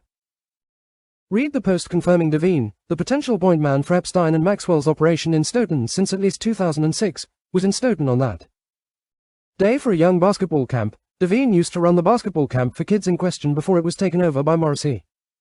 And Devine was involved with the Police Explorer program wherein Sandra Birchmore was groomed, potentially brought into Epstein's brothel and then killed when she wouldn't stay silent, a crime then covered up by the Norfolk DA's State Police Unit, here. Strangely, although the camp was run and attended by Morrissey for multiple years in the summer around the same dates, there is no press release on the Norfolk DA's website covering the July 8, 2014. Camp in Stoton, the very days Epstein was in Stoton according to Epstein's bank records. Every other year is listed here. As a result, the ex-post linked above, from July 9, 2014, is the only record in existence of the camp, although the Norfolk DA can clearly be compelled to turn over any material related to that July 8 to 9, 2014. Camp involving Robert Devine and Michael Morrissey, via the Public Records Law, but I am also not a lawyer and this is not legal advice, I am a towel. That link, again, for the record is. Elaine Maxwell, for her part, was in person in that area as early as 2006, perhaps to set up Epstein's brothel and assign Devine as the regional pimp of all pimps. Source, page 12. Late Sunday, I reported. There was something called the MSPB-FIT team that links together a number of men, including the former colonel of the state police, who may well have been involved with Jeffrey Epstein's operation out of Stoton, Massachusetts as enforcement wing of Epstein's cartel. The names are follows.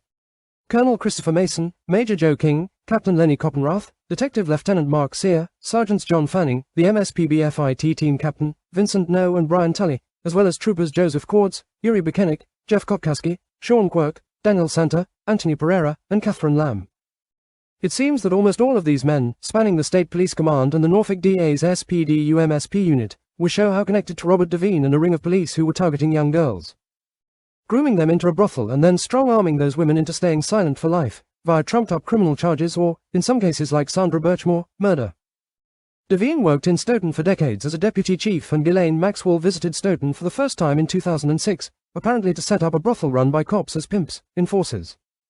John Fanning, the trooper who, in 2021, wrote the report covering up Sandra Birchmore's murder, also worked in Stoton as a cop before going on to work at the Norfolk DA's MSP unit as did Yuri Buchanek.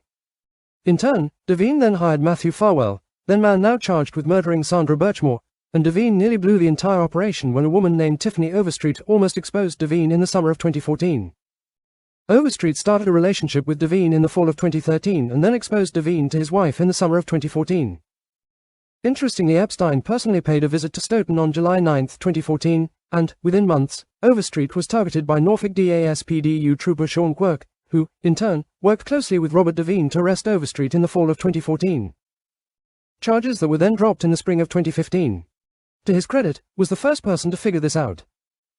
Brian Tully, for his part, took command of the Norfolk DA's MSP unit and was involved in directly supervising Yuri Buchanek, Jeff Kopkaski, Sean Quirk, John Fanning and others during the time period when the Birchmore cover-up occurred, in 2021. Tully's MSP unit, in turn, was also involved in both the Karen Reed and Turtle Boy prosecutions, and, it seems clear to me now, that the MSP Norfolk DA's unit was part of a splinter cell within MSP that served as a private army and prosecution force for Mr. Epstein, and Turtle Boy and Karen Reed helped the DOJ, including Adam Deitch, expose them all. In short, Massachusetts, meet your modern INTERPN, and, yes, it is that bad, if not worse. Semicolon. Alright, so, let's talk. We got documents to look at. Here's a document. This document is an email from March 24, 2003. Okay, now Learning for Life it ostensibly looks like a Boy Scout charity. It's not. Okay, it was something much more sinister. At the end of this email, it's kind of like a weird email, and I have to explain it because you have to understand how like rich people think, I guess, but I'll just explain what's going on. This is a rich person who knows like a lot of powerful politicians. Emailing Ghislaine Maxwell to tell her, like basically this person felt embarrassed because they were on the phone with Ghislaine Maxwell a few days prior, and then I think like Bill Clinton or someone interrupted the like phone call. So like this woman's in her office in London or something, maybe somewhere else in England, talking to Ghislaine Maxwell on the phone to set the scene. Somebody powerful, who it appears to be Bill Clinton, interrupts. So they're in England together, not Maxwell, but Clinton and this woman named Janet Larson. Clinton walks up, I think, and says to this woman, like, tries to start talking to her. But she's on the phone with Ghislaine, so she's trying to deal with both of these people at once and ends up just fucking it up. So it was like what's called a social faux pas. Now, in those circles, it doesn't seem like it would be a big deal, but bro, she probably like didn't sleep that night. when you fuck up something like that, like, it's a really big deal. Like, you can't fuck up protocol. Like, there's a way you deal with that situation. Like, you politely tell Ghislaine, like, I have to go. And then you excuse yourself from the phone call and then address the, like, powerful politician. She didn't do that. She fucked up. So she's saying, Dear Ghislaine, I'm really glad we managed to make contact the other day. I guess the stars were lining up. Sophie mentioned you a few weeks ago, and a few days later, as I was unpacking a box, I have moved into a house I bought some time ago that the builders still haven't finished, and out of denial, I unpack a box now and then just to insist that this is my home. She's talking a lot because she's nervous as fuck. A scrap of paper with your telephone number surfaced. As my birthday was coming up and I am spending it in New York while on a business trip, I thought it might be a good excuse to ring you to see if you could join us. So she actually was in New York, okay? She wasn't in London. That's why she was around a former president. For your sake, I hope your trip to Brazil works out. For my sake, I hope you will join us in New York. It would be nice to see you again, and I would love to swap Colombia stories with you. I am intrigued whether you must have come across the people I was introduced to in Colombia through blank. I began my adventures there with Helen of Yugoslavia. Oh, that's got to be a fucking princess. Hold on. Oh, my God. Helen of Yugoslavia? Bro, you don't say Helen of unless she's a princess. Helen. First of all, Yugoslavia doesn't exist anymore, motherfucker. Oh, bro. Look who it is. Dude. Is she dead? No, that can't be her. Oh, it's got to be her daughter or something. Does she have a daughter? Hold on. Hold on. So there is a Prince Helen from what is now Yugoslavia. Princess Helen. It's her daughter. Wow, that's wild. This person is connected. Here it is. And it's not Helen, it's Helene. It's this woman, I think. There. First of all, Yugoslavia doesn't exist, motherfucker. Okay? Tito ruled Yugoslavia. It was a part of the Soviet bloc. When the Soviet Union collapsed, Yugoslavia got broken up into, like, Serbia, Montenegro, what the fuck else is over there? Croatia. Is Turkmenistan part of that? Dude, Yugoslavia had like very complex regional politics. So it got broken up into like 6 states. You should see the border between Serbia and Croatia, or like Kosovo and Serbia. That was some shit. The point is, there's your woman. There's no such thing as Helen of... Like, you don't say that unless she's a fucking princess. That's what that word means. You really have to know what you're reading. Now I see why no one wanted me reading these files. And we have to do this together. Who is absolutely Kate Banner? Who? Who is Kate? Who is Kate? Czechoslovakia, that's right. Who is Kate? Whoever is Kate in the chat, I want them identified. They're banned. They are banned. Who are they? Sarah, be creative. You tell me who Kate is, I'll ban her. Identify her. Hot coffee chats. Yeah, you're done.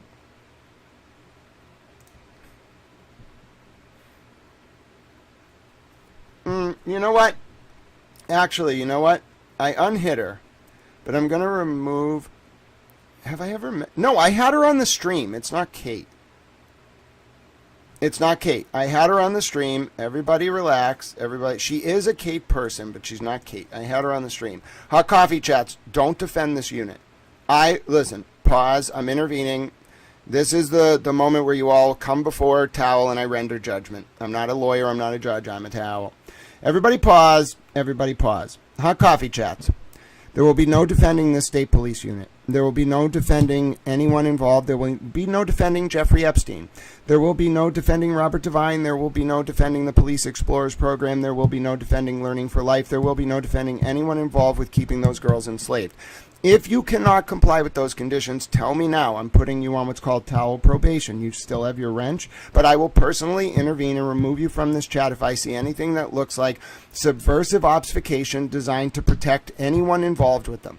I won't tolerate it. Don't bother. Don't start. Just leave. excise yourself or comply with those rules. This is not a negotiation. This is not a debate. I've rendered judgment. Thou shalt follow my orders. Respect my authority.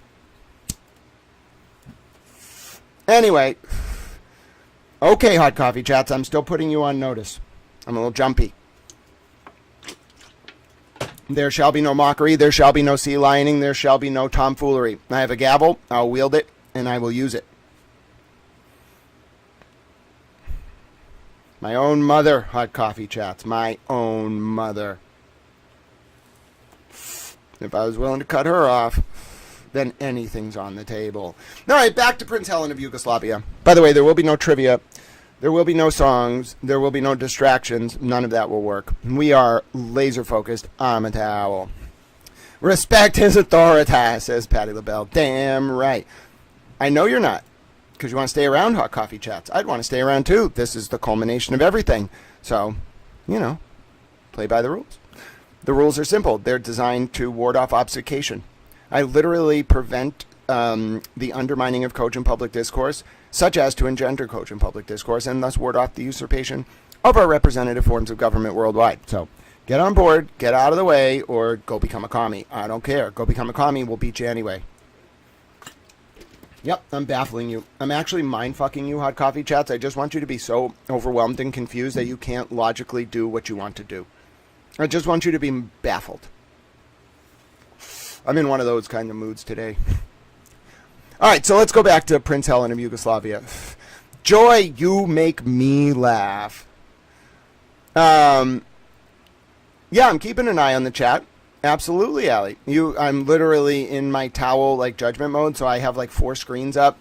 I'm multi-toweling. We call this multi-toweling. I'm rendering judgment on issues in chat. We're talking about this incredibly interesting email involving not Prince Helen, but Prince Helene of Yugoslavia.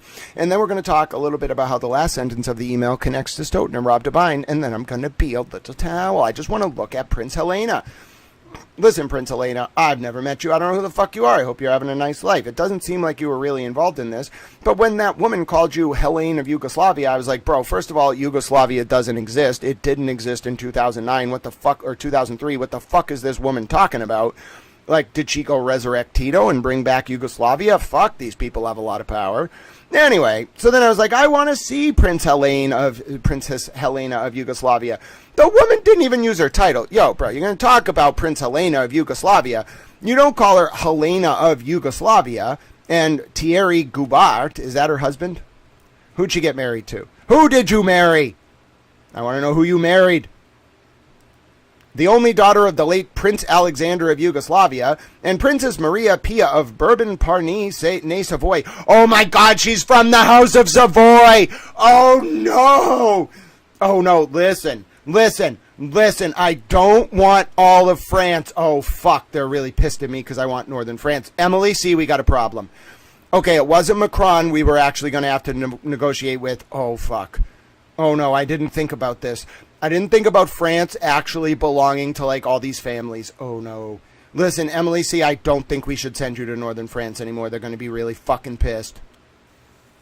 She's part of the Savoy family? Are you fucking kidding me? And she married Stanislaus Ferguson.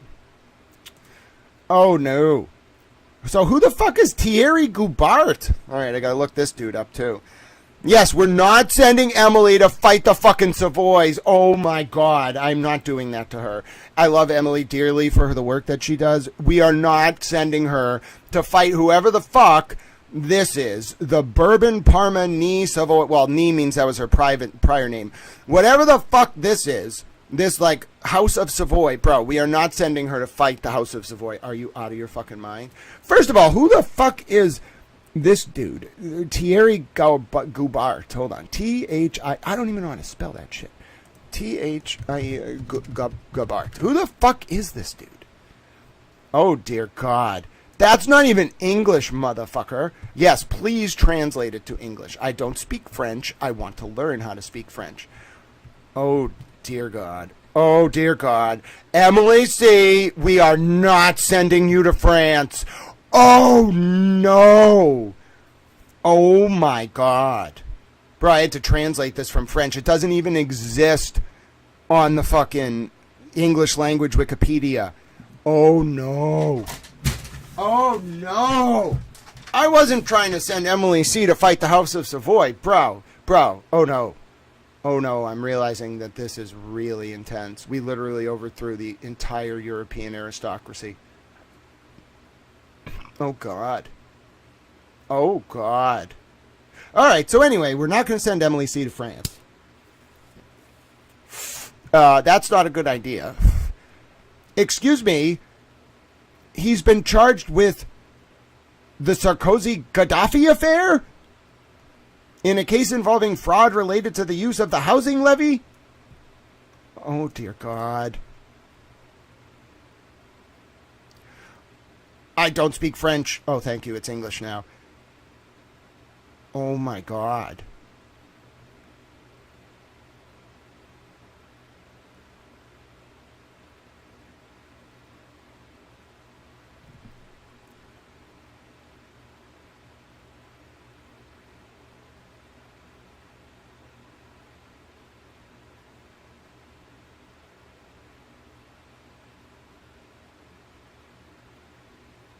Oh, I did not mean to do this.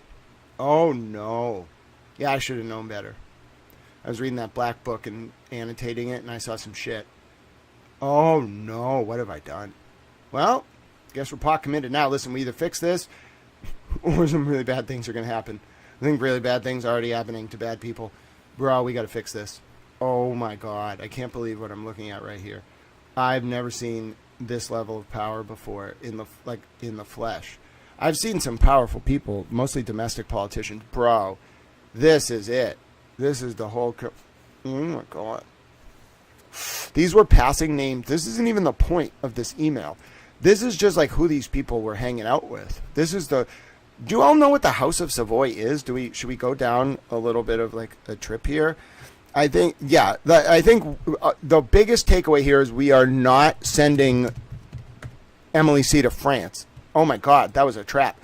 Holy shit, I'm so glad we didn't do that. Listen, that would have been so bad. Bro, let's just listen to Wikipedia read this quickly. Let me just show you what we're actually up against. This is one example of it.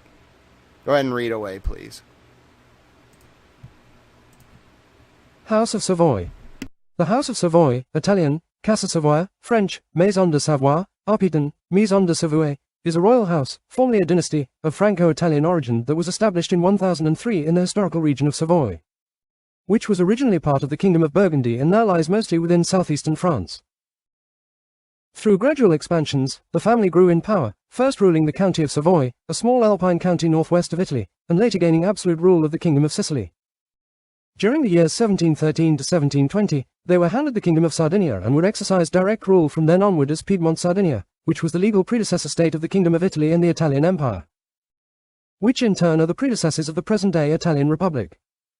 From rule of a region on the French-Italian border, by the time of the abolition of monarchy in Italy, the dynasty's realm grew to include nearly all of the Italian peninsula. Through its junior branch of Savoy-Carignano, the House of Savoy led the Italian unification in 1861 and ruled the Kingdom of Italy until 1946. They also briefly ruled the Kingdom of Spain during the 19th century. The Savoyard kings of Italy were Victor Emmanuel II, Umberto I, Victor Emmanuel III, and Umberto II. Umberto II reigned for only a few weeks, as the last king of Italy, before being deposed following the 1946 Italian institutional referendum, after which the Italian Republic was proclaimed. History. Oh, bro. Oh, no. Oh, no. The whole world order is going to fall. Holy fuck. This is incredible.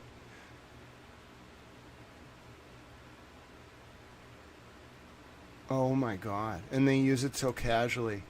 Oh yeah, my friend Prince they got the name wrong. It's Helena. My friend, I was there with Helen of Yugoslavia. Oh, and Thierry Goubart. Oh, you were.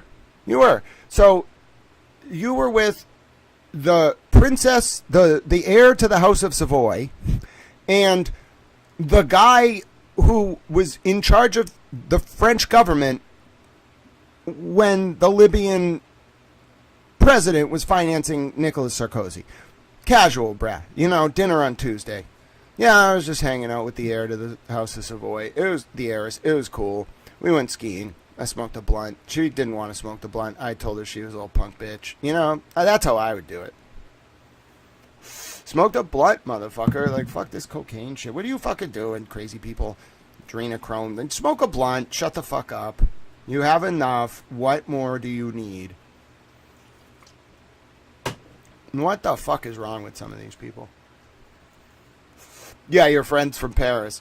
Yeah, my friends from Paris. You know, the heir to the House of Savoy. Bro, we had tea. She told she told me about how her family persevered through the fall of the Italian Republic, and it was fascinating, you know. Yeah, just a casual dinner on Tuesday.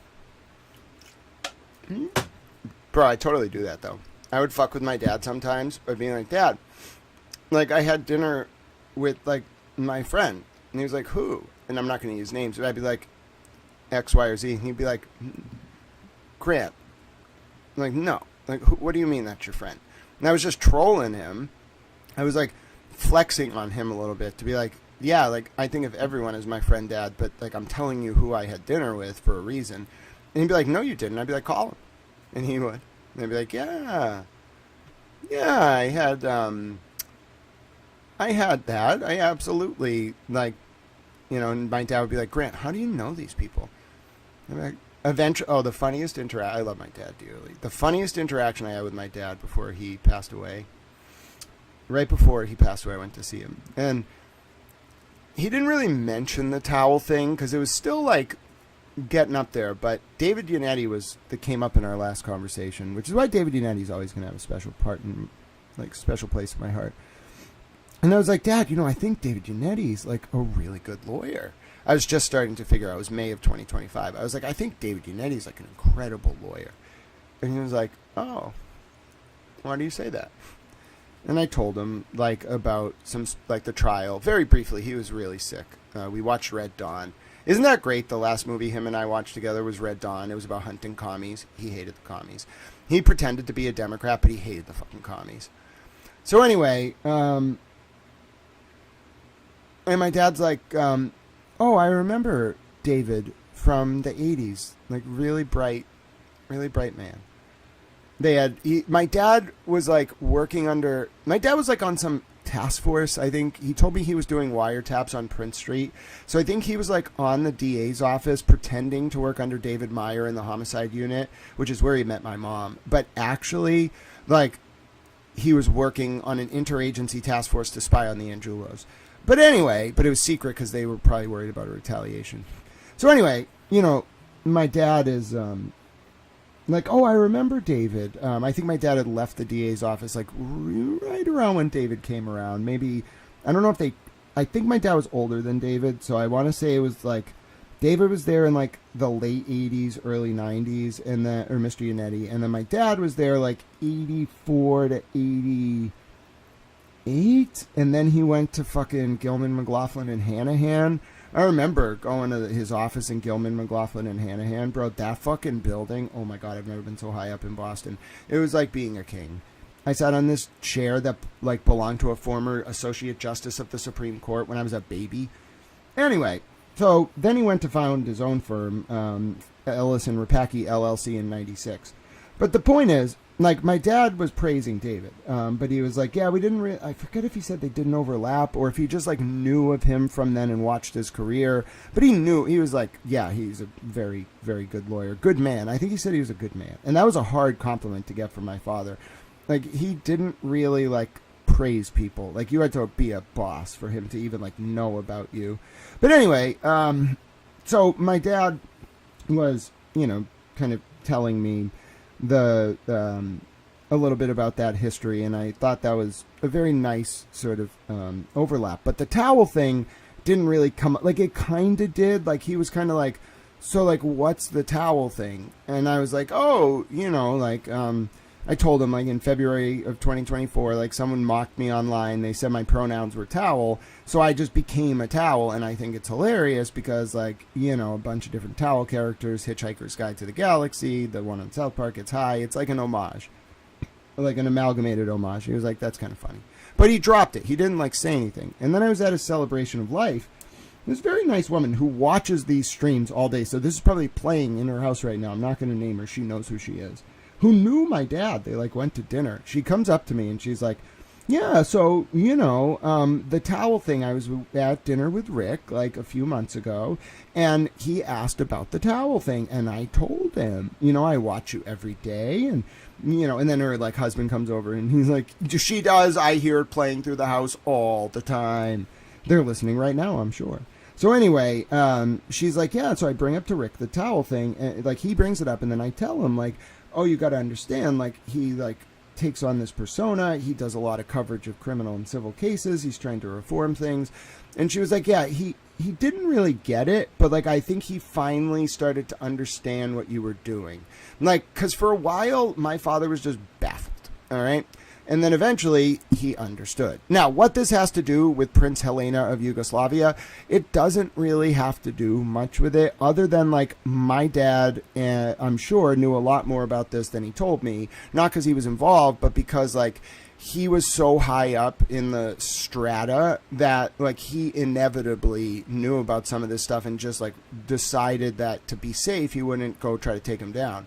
He did it in a different way. He did like corporate class actions to protect women who were harmed by breast implants that went bad. Or he would like target companies if they like dropped like blueberries like on their workers and tried to claim it was the workers' fault. He was like a boss. But anyway, the point is he never like fought this kind of evil. I knew he hated it. Like, and the work he did really stressed him out. Like the stress of it all definitely killed him because he just like had to keep so much secret like from his work that he internalized a lot of it and would just like try to like stay quiet. Like he was so quiet. So that's how I kind of knew like I wasn't built for that world. I was built more to like filter that information, interpret it, and explain it to the public. Like I'm a class trader fundamentally, but in a good way. Like you have to be in that world to, oh, that's what I was explaining. So unless you're around it from birth, you won't understand why these people talk this way. Like why they like name drop, why they call her Helen of Yugoslavia, why they're saying it. Like this, what the context here is, this woman made a social faux pas while on the phone with Maxwell, and she's like afraid Maxwell's gonna fucking hurt her, or like she's going to get her on the shit list. Like the way these people do it is they have like lists. Like you can only go to their party if you're on the list. There's like Gloria Vanderbilt used to run one of these lists. It's always like old money versus new money. Like old money looks at new money as profane, so they keep this list where they don't let the new money in unless they get screened. That's kind of what we're dealing with. So this is old money, and it's basically like Maxwell could have axed this woman from like parties. She could have even like enslaved her if she wanted to. So this woman is like prostrating herself to Maxwell while also name dropping to be like, by the way, like I know you have friends, but the subtext is like, I know you, Ghislaine, have friends, but by the way, I know the heir to the House of Savoy and the guy who was close to the French president when he was taking bribes from Gaddafi. That's not an accident. That is on purpose, specifically so that Ghislaine Maxwell, like, do you notice how it hides in plain sight? She could have just called this woman back. She's putting in writing to, like, it's ostensibly a friendly letter, but it's more like a threat. Like, don't fuck with me. Like, that's how powerful people do it. Like, they don't say, don't fuck with me. Do you know how profane that is? They say, like, by the way, I know the heir to the House of Savoy. Like, I was hanging out with her the other day. She's my friend. Now, let's continue. I began my adventures there with Helena Yugoslavia and Tariq Abat, friends from Paris. They are very friendly with Pastorano. I think his wife Nora is French. Anyway, I'm going down there to stay with them again at Easter. Who the fuck is Pastorano? All right, if we're really going to do this, who the fuck is Pastorano? I don't really want to look this up. We're doing it. Pastrano. Pastrano? Who the fuck is Pastrano? And his wife? Who the fuck's his wife? And his wife, Nora. We'll find this motherfucker. Oh. The President of Colombia! Oh! Oh! Oh my God! Fuck!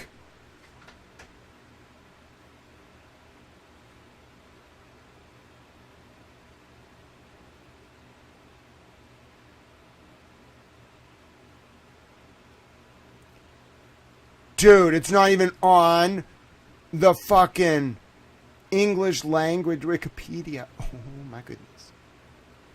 Oh my goodness. It's the First Lady of Colombia. Is that him? No way this is him. She spelled his name wrong. It's not Pastrano, you moron. It's Pastrana. Holy fuck, she was Bro, this woman thought she was going to get killed. Oh my God. In one sentence, she was like, I know the heiress to the House of Savoy. I know the guy who knew the French president when the French president was taking bribes from Gaddafi. And I know the president of Colombia and his French wife.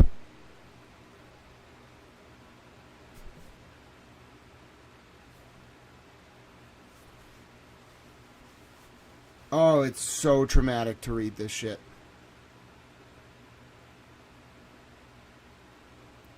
Do you understand now why they didn't want me to have any time? They wanted me, like, working for no money, at a loss, being bankrupt all the time, under so much stress I just couldn't process this all.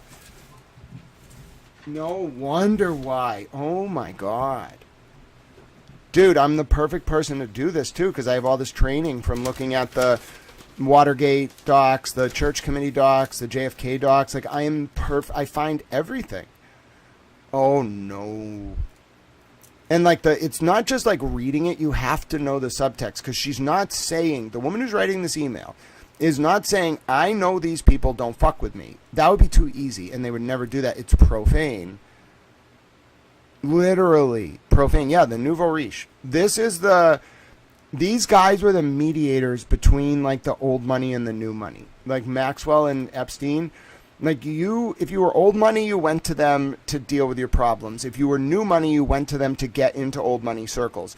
Old money, I don't know if some of you understand. One of the Epstein's emails, he says to Bill Gates or someone like, or Peter Thiel of Palantir, hey, I'm the banker for the Rothschilds. They control 170 billion US dollars in assets around the world, and they have prehistoric, was his word, like, portfolios. Bro, what he did was, like, he was the gatekeeper. Like, the rich people of the world used him to screen the nouveau riche. They looked at us like peasants, huh? They must just be... I feel like they begrudgingly respect me. I want to say this openly. I think all of these people... First of all, I'm, like, the only one actually talking about all of them, so I think they listen, and they're kind of freaked out. But also, I think they're begrudgingly like, fuck it. Like, what are we going to do?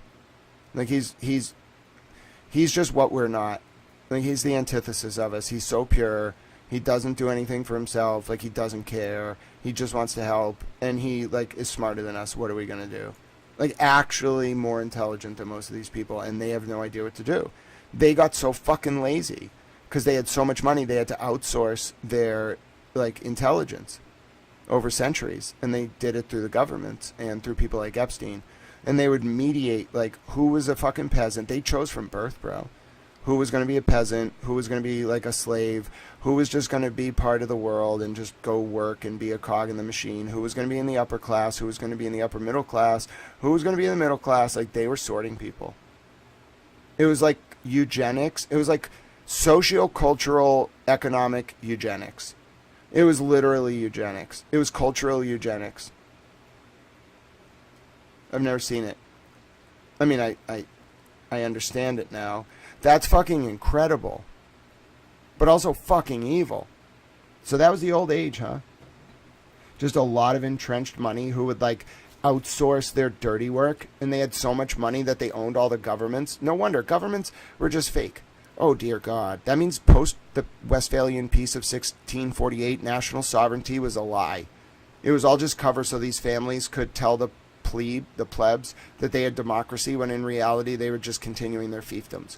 That means World War I was a lie. World War II was a lie. The Italian Reformation after 1946. Read Robert Putnam's Making Democracy Work, Civic Traditions in Modern Italy, if you want to understand what I'm talking about. I fucking love that book. All that shit was fake. It was real in the sense we were doing it, but it was to placate us. They have just, like, literally owned the world as a fiefdom forever. They just morphed their version of monarchy into a palatable, ostensible veneer of democratic republicanism. That's fucking horrifying.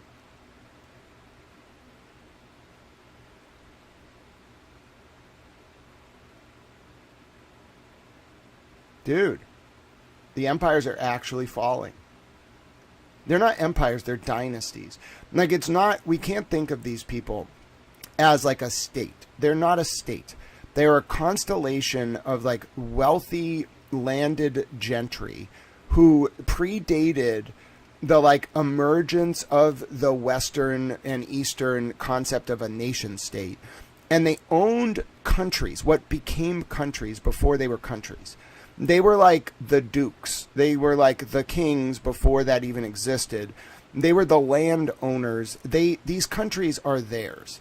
So all we were really looking at was like the illusion of democracy or whatever form of government you had. And in reality, we had fucking, like, we were serfs. We were indentured slaves in different forms to like aristocratic, like very entrenched royal dynasties that never went away. We were just controlled by these monarchies operating with a like veneer of plausible deniability through intelligence agencies and people like Epstein.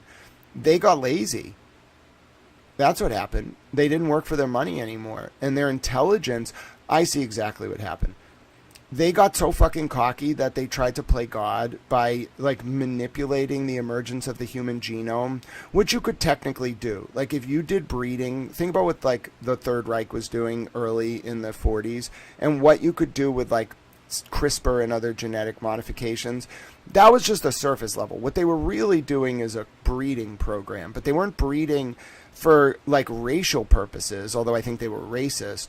They were breeding for like genes. They were trying to breed humans that had like genetic markers that would make those humans capable of functioning on a very high level. And then they were going to weed it down to just those people. They were going to keep people as like serfs who couldn't do it, but their goal was to create like a version of the human race that was functionally like genetically superior through breeding. This is the most fucked up part, and it backfired on them. They got so lazy that they came up with these ideas. They spent all their money on this. They controlled so many scientists, so many doctors, so much of medicine, so much of research, so much of the mapping of the human genome. That's what it was really all about. All of the other stuff, the horrifying abuse, the networks. It was kind of like a way to reward the people doing it. They wanted them to shut up. They wanted them to give them what they wanted, like a breeding program. And then their reward was like access to drugs and children and women who would just service them sexually. And they set this up, and you can read about it in the files. What's so horrifying about what they were doing here, and almost overwhelming, is that it backfired on them. It's almost like fate. Like they tried to not just manipulate history, but manipulate the human genome. And then some of the people who were able to harness those, like what they called like special skills, turned it against them and just burned it down. And then like, that's incredible. I mean, I hope you all understand what's actually happening. Like it's like a peaceful revolution happening. And it has to do with like the old order falling, literally, like dynastic families who outsourced their projects to Epstein collapsing because the DOJ couldn't protect them anymore. Somebody was just like, fuck it. Like it went too far. I don't know who. I think it was Lauren Boebert and MTG and Nancy Mace and Justin Amash and Ron Wyden. I don't know how they did this. It's incredible what they have accomplished by releasing this. No wonder why I feel so weird right now. And there's no rule. They're like, no one's leading on this because every single person who was in charge is compromised.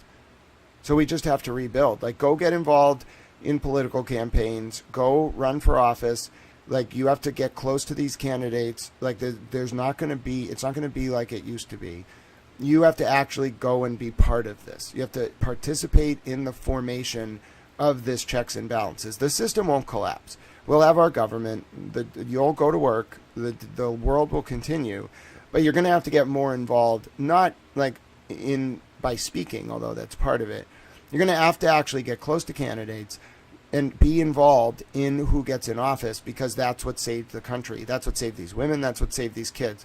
We all played our part. I think a lot of it was like class traders who were just like, fuck it, my brain is smart enough. I can figure out how to take these people down. And a bunch of those people like banded together and just said, fuck it, let's burn it down. All right, so you all got to pick up the pieces. The bird is in your hand, but you're not going to see it, which is why you have to actively work to mold it. That's how they got away with this. If it was all being done in plain sight, if they were melting down right now and putting troops in the streets or whatever, everyone would know. Instead, they're just going to go quietly, and we just have to pick up the pieces. They're going to leave us with the pieces of this system and just let it. We're going to just build a new order out of it. And they're just going to hope we don't get pissed at them and put them like before like mass tribunals. That's what they're doing. They're just waiting to see who emerges as like the leader of these people. I'm worried it's me. I'm like really worried because I don't know if I want to do that. Like I feel called to do it and I will do it, but it's very hesitant that I am doing this. Like I don't want to be that, which is why I guess I'm the person who should do it. So yeah, I think they're just waiting to see who kind of emerges to shepherd us forward by restructuring within the existing framework of the nation state, like the post-Westphalian nation state, like a reformation as a result of the fallout of this, which is incredible. It's exactly what we needed. Like the world needed it. We were never going to move forward. We were never going to harness this technology, this new, these new innovations, all of this like instant access to communication. It was all going to be gratuitous if it was operating in the interests of the old world system. This was the fall of the old world system. It's literally divine intervention. That's the only explanation. No amount of money, no amount of power, no amount of connections, no amount of... There's nothing that could have brought this network down. The only explanation is God. I saw someone tweet that the other day, and I was like, yeah. I don't actually have an explanation for who or what was powerful enough to stop this, other than God. I think God was just pissed. I mean, good for him. He should be pissed. I'm pissed.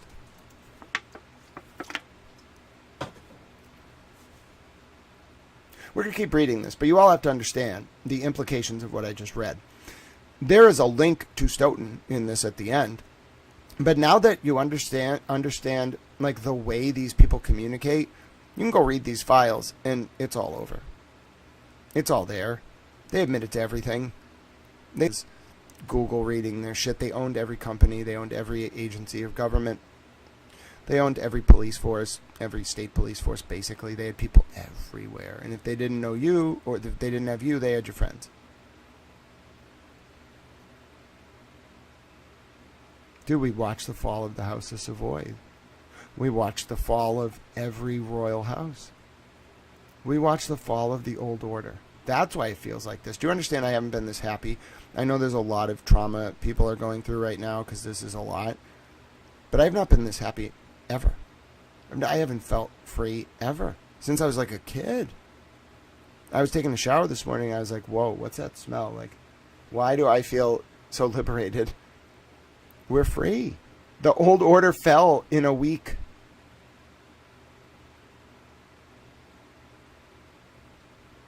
Now they just hope, they're just hoping we don't, like, they're literally just hoping they don't end up before, like, a tribunal, like a governmental juridical tribunal. Fuck me, man. I can't believe I was here for this.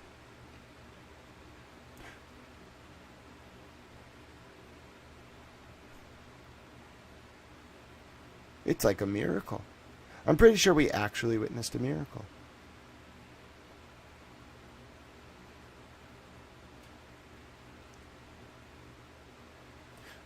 Because the news wouldn't even cover it. Look at it. Go read the news, bro. They're being threatened.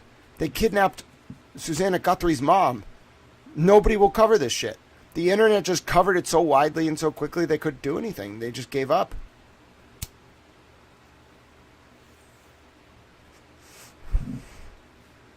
Let the damn woman go. Her mom. What the fuck? Let her go. It's over. I told you not to touch any of the fucking birds. What are these fucking people doing? Let the woman go. Bro. What the fuck? They extorted NBC News by kidnapping Susanna Guthrie's mom to threaten the networks not to cover this shit? Bro, let her go. Let that woman go. I'm upset now. Let her go. Let her go. Ghislaine. Anu, we have to have a talk. Let that woman go. You tell your troops to let that woman go. I'm not even kidding. I really think they kidnapped that woman's mother. I've looked at some of the data. There's just so much shit doesn't make sense about that. Baker was covering it this morning, which is why it's on my mind, by the way. I'm not gratuitously talking about the kidnapping of Susanna Guthrie's mother. I'm trying to study that case, so I was watching Baker this morning. Wanted to talk to him about Greenland, too. He didn't want to talk about that. He was very upset about Susanna Guthrie's mom, which I understand. I think they kidnapped that woman to threaten the news, because go look at the news channels. You see, other than, like, the New York Post, which is balls. Like, the Post has got balls. Don't fuck with the Post. Like, other than the New York Post, do you see anyone covering that shit? A little bit in the Harvard Crimson, because don't fuck with the Harvard Crimson. As much as the Harvard Crimson, like, is associated with Harvard, bro, I've seen some of their stuff over the years about, like, the Cambridge City Council. Don't fuck with them. You cannot control them. They'll go against their own university. They'll just burn shit down and say, fuck you. Harvard Crimson's, like, intense. Don't fuck with them. They're an institution, but still they're intense. Don't fuck with them. The point is, go look out there in the news. Go read. I read the New York Times every fucking day. I read Le Monde. I read El País. I read BBC. I read The Guardian. I read NBC, ABC, Boston Herald, Boston Globe, San Francisco Examiner. You name it, I read it, if that's even still around. I think it's still around. I read every paper. Literally, like every paper. I just go and read them. So go look at who's covering this shit. Especially, like, in depth. No one. Because they're being threatened. They were part of the order. The old order. This would just not have been talked about. Something very serious happened between the fall of 2025 and the release of these documents. Because the only reason these would ever be made public, now that I'm actually understanding what I'm reading, and you really have to, like, know what they're talking about. Clearly, it took us 40 minutes to annotate this email. It's like reading fucking, like, Ulysses. You need a fucking appendix to read it, to understand the references. Now that I understand what I'm looking at, there's no way out for him. Because if I understand it, other people do too. There's people who were close to this that are way smarter than me. Which means it was not an accident that all this shit got released. They did it they burned down the aristocracy. And it goes back like 1,000 years, maybe 2,000.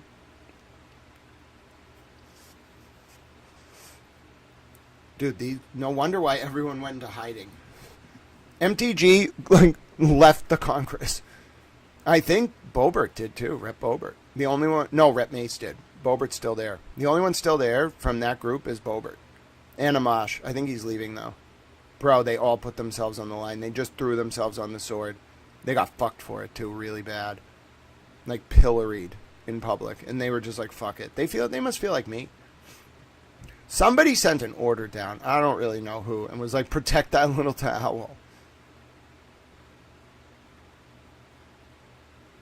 Yeah, I'm in politics now. Apparently, if you fuck with me now, it's a national security issue. I didn't know that. Kind of figured it out, but, like, that became, like, readily apparent overnight. So anyway, let's go back to the email. This is a lot to process. You have to be methodical, though. You can't do this on the surface. There's no parachuting into the story. You need to know it like the back of your hand. You need to know every reference, every person, every date, every, like, contract. You need a lot of help. You know what my favorite clip from The West Wing, we won't play it, but it's when President Bartlett is playing chess with Sam Seaborn. President Bartlett's actually playing 8 chess games in the episode and simultaneously dealing with this threat by China. And President Bartlett threatens to sell Aegis destroyers to Taiwan, and then he sends a carrier group towards the Taiwan Strait, which is, like, incredibly fucking ballsy, okay, in that time period. One, it would have been an act of war, basically. Like, two, like, Eisenhower didn't do it with Quemoy and Matsu as Sam Seaborn says. And line 3, like, it was clearly a bluff if you saw it for what it was, but nobody did. So they're sitting there playing chess. And Bartlett has won every game of chess, and he's about to put Seaborn in check. And Seaborn's saying, like, let me guess what Leo, the chief of staff, just brought you in a note about the Taiwan situation. Let me guess without you reading it to me. And he's like, okay. And Seaborn's like, the carrier group will not be put in the Taiwan Strait. Bartlett's like, yep. And then he's like, you agreed not to sell the Taiwanese, the Aegis destroyers, for a period of like 5 years or 10 years. And he was like, 5 years, but you got it. And then Seaborn's like, and you know what? Like, the Aegis destroyers cost like $500 billion. Like, buying one of them would eat up half of Taiwan's defense budget. Then Seaborn pauses and goes, oh, that's right. You never were going to send the destroyers to the Taiwan Strait. You never were going to sell the destroyers to Taiwan. Nope. And you never were going to send the carrier group to the Taiwanese Strait. Nope. And then it goes back to President Bartlett, who says, but everybody saves face and wakes up alive in the morning. And then Seaborn's like, fuck, like, I don't know how you do it. And Bartlett's like, you have a little help. You listen to everybody, and then you call the play. And then he's like, Sam, you're going to be a great president one day. That's checkmate. And then he walks out. Love that fucking scene. And that's exactly what's going on here. Okay? Like, there was a lot of tactical posturing, and someone, somewhere, got enough power to threaten to put the carrier group into the Taiwan Strait, and that scared the fuck out of someone, who in turn released all these files, and was just like, fuck it, it's over. Someone's going to go to war, not literally, but literally they were going to go to war with these people if they didn't release these documents. They were going to start, like, arresting people. So the DOJ must have been like, fuck it, just release it. I think they expect the Republicans to win. I think that's why this happened. The Republican Party thinks that this is so bad for the liberals, which it is. I know everyone involved in this state, now that I've looked at all the documents, and it's all liberals. I think the judgment was that this is actually going to result in the Republican Party reforming the United States. Like, they're going to win in liberal states because of this. They're going to win the midterms because of this. They're going to win offices that should have been impossible because of this, because that's the only explanation. It's going to touch every race that they need to win, and they're going to win them all. Republicans are going to keep the House. Republicans are going to win in deep blue states. The Democrats won't win anywhere for a long time. But the Republican Party has an incredibly important duty imposed upon it right now. It cannot fracture. It has to align around, like, actual principles of national sovereignty. Like, personally, I think the Catholic faith, the Christian faith, we don't have to pick, but, like, Jesus needs to be involved. I love Jesus, right? And the Virgin Mother. Doesn't have to be a state religion, but, like, we got to bring back some of those values. Like, family values. Like, that's why Charlie Kirk was made a martyr, because he was preaching exactly what would have unified the Conservative Party and put them in a position to, like, actually become an engine for reform in light of all this information coming out. And then they can win. The Republican Party can win almost anywhere now. And they will. They're going to become the engine of change, and that's why they released all these documents. They're going to have to be gentle about it, which I'm fine with. Politics. Listen, you cannot literally collapse the country. I'm sorry, folks. It's a realpolitik thing. You got to pick and choose. So some people are going to have to be able to be involved with a close eye.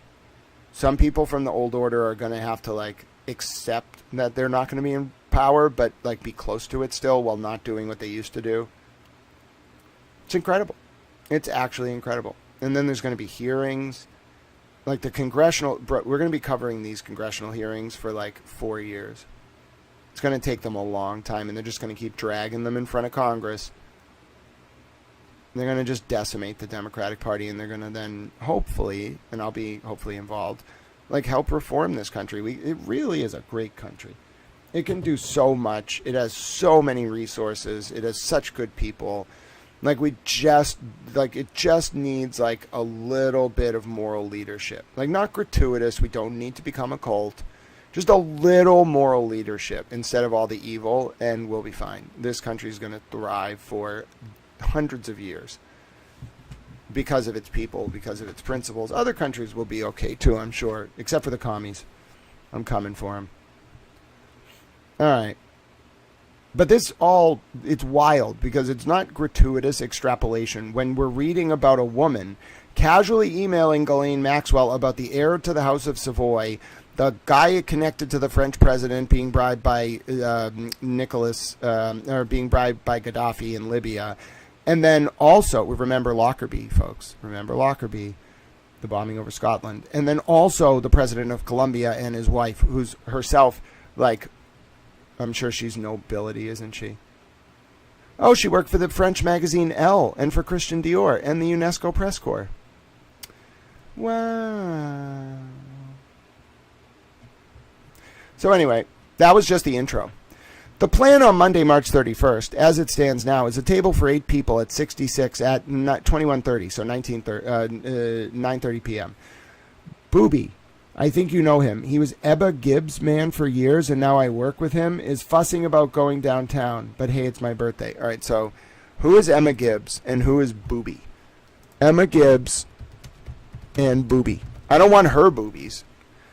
Who the... No! No, what do you mean encyclopedia of big boobs? Who the fuck is she? And why is she in the encyclopedia of big boobs? And why is that a thing? All right. No. You don't need to have a website that categorizes women because they have big boobs. Stop it. Whoever you are out there, feel some shame. What the fuck are you doing, bro? Now, who was Emma Gibbs's former partner, and why is his name Booby? Oh, I found Booby! Ladies and gentlemen, I found Booby!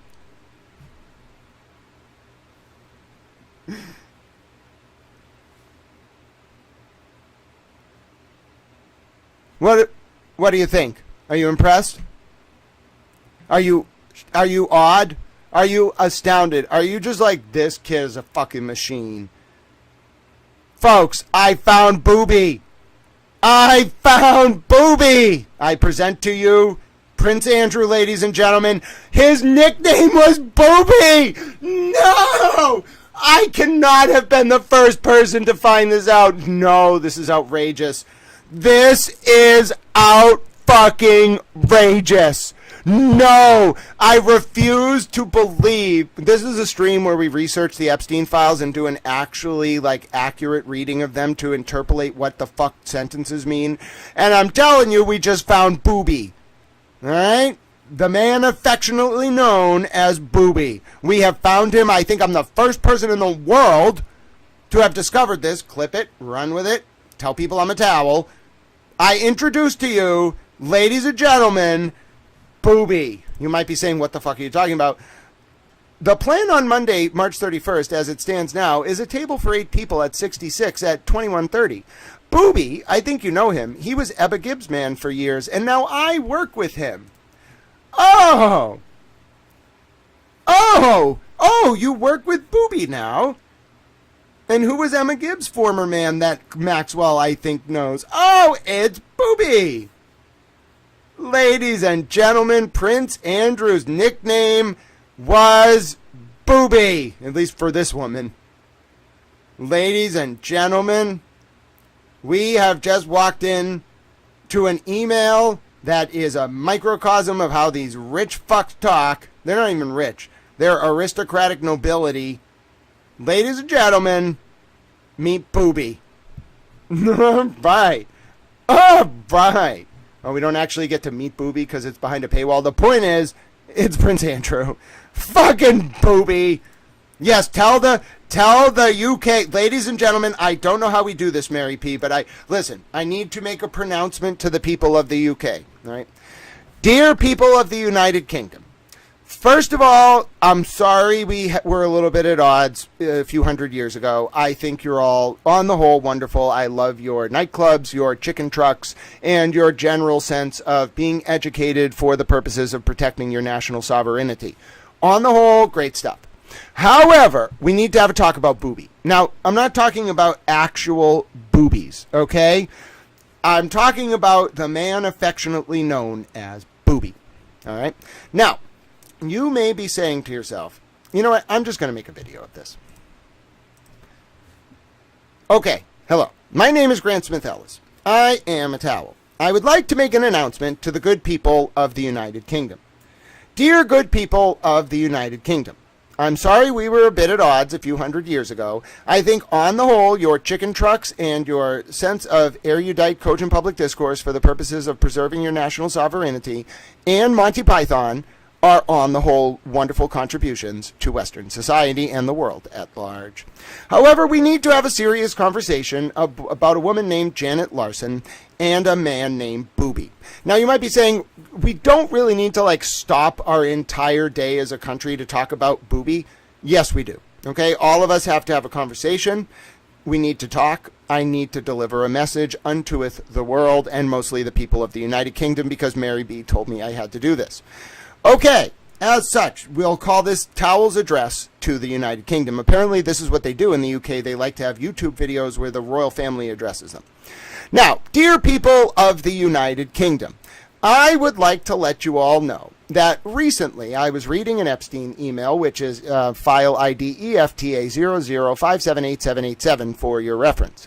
And in that email, Janet Larson, on Monday, the 24th of March, 2003, was at 7:29 in the morning, it appears, at least adjusted to the time zone read for this email, was talking to Miss Ghislaine Maxwell of Jeffrey Epstein infamy. And in this email, I think the woman had committed a social faux pas. Now, you may be wondering why I was reading this email and talking about how it betrays the fact that Jeffrey Epstein and Ghislaine Maxwell ran a nonprofit attached to the Boy Scouts called Learning for Life, which allowed them to fund a number of what were called explorers programs around the world, therein allowing police officers to have access to young children and girls under the veneer of hosting basketball clinics, doing police training, and otherwise. There was a woman named Sandra Birchmore who in 2014 was groomed via the Police Explorers program via a man named Robert Devine and his underling Matthew Farwell, and there's a contract here that shows that Learning for Life, the company mentioned at the bottom of this email from this British diplomat of some kind, aristocrat, and that's why I was reading it. Now, I was doing a close reading because you cannot just read an email like this, and I saw a mention of a woman named Helen of Yugoslavia. First of all, there is no Helen of Yugoslavia, it's Helene of Yugoslavia. And I said to myself, wait a minute, most people emailing Ghislaine Maxwell are very powerful. Why is Prince Helene of Yugoslavia being mentioned? Then I saw a mention of a man named Terry Gabart, who was involved in the Sarkozy-Gaddafi affair, which involved the bribery of the French president by the Libyan state. Then I thought to myself, wait a minute, this woman writing the email committed a social faux pas a few days before on the phone with Maxwell when they were having a call. Woman was talking to Maxwell, woman got interrupted in New York by, we think, Bill Clinton, okay? And, which is reasonable based on who this woman knows. And then the woman whose name is Janet Larson, tried to hang up on Maxwell. She did so rudely, and she was also rude to the guy she was talking to in person, which apparently was Bill Clinton. So, this is the woman, ostensibly, writing a letter to Maxwell being like, hey, it was so good to talk to you the other day on the phone. Here's my trip to Colombia with the president and his wife and the heir to the House of Savoy, who is Prince Helene of Yugoslavia. And also I know this guy named Thierry Goubard, who was close to the French president. It looks like that kind of letter. What it is this woman is terrified she crossed Ghislaine Maxwell and fucked up. And so she's trying to apologize while also saying, here's who I know, don't fuck with me. All right, well, I'm just kind of annotating the letter as I do. This is an address to the people of the United Kingdom, by the way. I'm just kind of annotating the letter as I want to do, and I'm thinking like an aristocrat. What the fuck is this woman trying to say? She's flexing on Ghislaine, but she's scared of Ghislaine at the same time. All right, so now we have a lot of information, background. We know that she knows the president of Colombia, who's not Pastrano, it's Pastrana. Come on, you need to get his name right. You spelled two people's name wrong. It's Prince Helena of Yugoslavia, the heiress to the House of Savoy, and it is Pastrana, the president of Colombia, and his wife, Nora. How do I know it's her? And her name is not spelled Nora. At least, like, come on. You're so lazy. You're trying to flex about knowing the president of Colombia, and you don't know her name is spelled Nohra. And then you think for some reason that Pastrana's name is Pastrano? Like, lady, you're like, Maxwell must have been like, this woman can't play on this level. I'm going to own her soul. I would have been insulted, motherfucker. It's Helene of Yugoslavia. And it is Pastrana. And her name is fucking Nora. Nohra. What the fuck are you doing? You're trying to flex and you look like a moron. Anyway, to continue my address to the people of the United Kingdom, I'm like, wait a minute, this woman knows some people who's writing the letter, but all I really want to do is talk about how Epstein and Maxwell were in charge of Learning for Life, because she prostrates herself at the end by saying, I'm sorry I wasn't a good ambassador on behalf of Learning for Life. But no! I read this sentence, third paragraph, first through third line. The plan on Monday, March 31st, as it stands now, is a table for 8 people at 66 at 21:30, 9:30 p.m. Remember, she's in New York, this woman writing to Maxwell for her birthday. Booby, I think you know him. He was Emma Gibbs's man for years, and now I work with him, is fussing about going downtown. But hey, it's my birthday. I seem to have an overabundance of men for the evening for some reason, so it'd be great if you could come lend me a hand.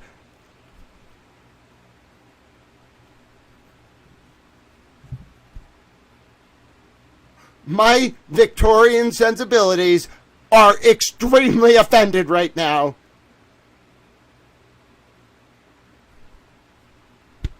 Oh my goodness. My pure heart cannot take this. I cannot believe this. I didn't read the full sentence. I didn't realize she needed a hand with all the men. The point is, Booby, good people of the United Kingdom.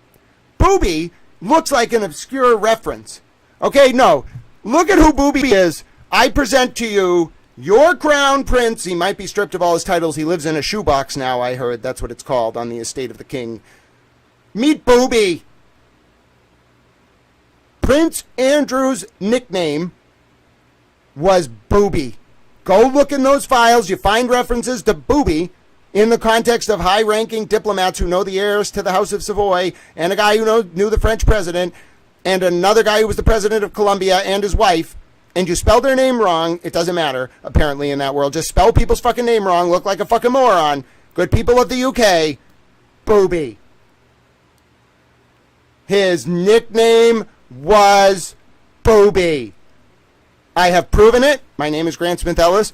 Please, when you are writing down your history books in the UK, just note, the man who thought he was a towel, his name was Grant Smith Ellis, he found out that Prince Andrew's nickname among the people who were aristocrats that apparently spell each other's name wrong and look like morons when doing it, his name was Booby. And if you're wondering, wow, you must be really using your brain to its fullest capacity. No, I was just trying to annotate a letter and talk about how Robert Devine was close to a cop brothel in Stoughton, Massachusetts that lured in Democratic politicians and then got blackmail on them and then enslaved women and children for their entire lives by using a Gestapo paramilitary unit of the state police called the B-15 that had ties to the Norfolk County SPDU unit that investigated Karen Reed and Turtle Boy. And I just wanted the birdies to be free. Instead, I present to you Booby. Now, you might be saying, are you an independent journalist and is the only reason you can do this because you have a huge reach of hundreds of millions per year and don't operate within the traditional fourth estate, being the media apparatus, because everyone looks to you, including the biggest newspapers and the state government and the federal government? Yes, that's me. Support my work. It's a public information service.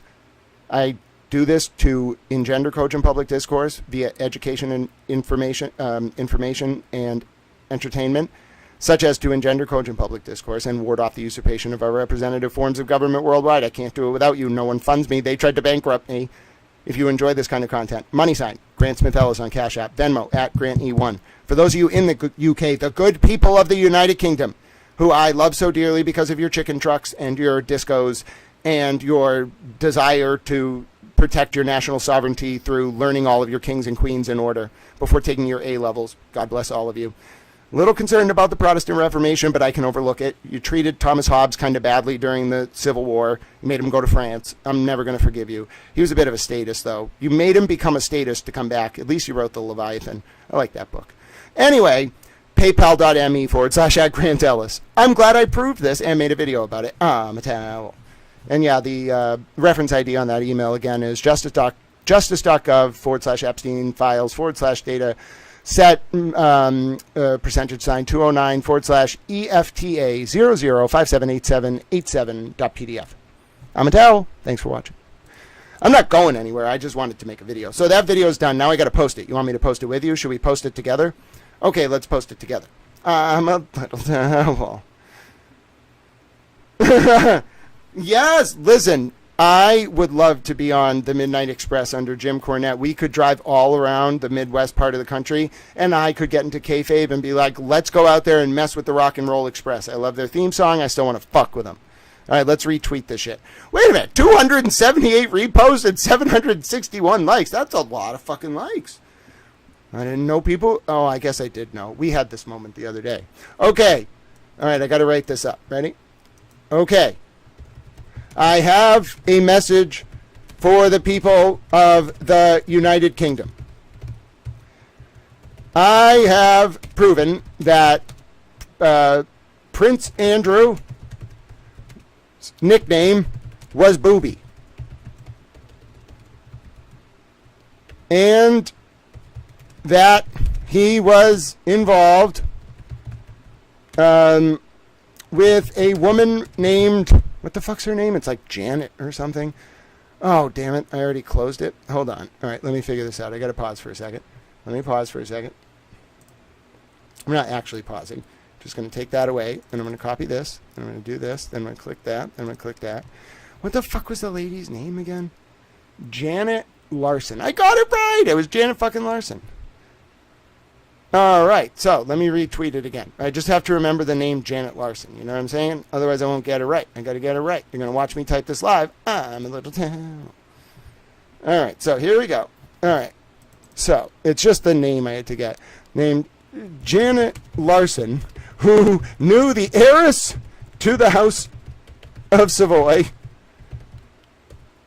Bill Clinton, the president of Colombia, and his wife, who worked with Ghislaine Maxwell as a Learning for Life ambassador. Now, I don't think the country of the UK is going to really care about the next part, but I'm going to put it in there anyway.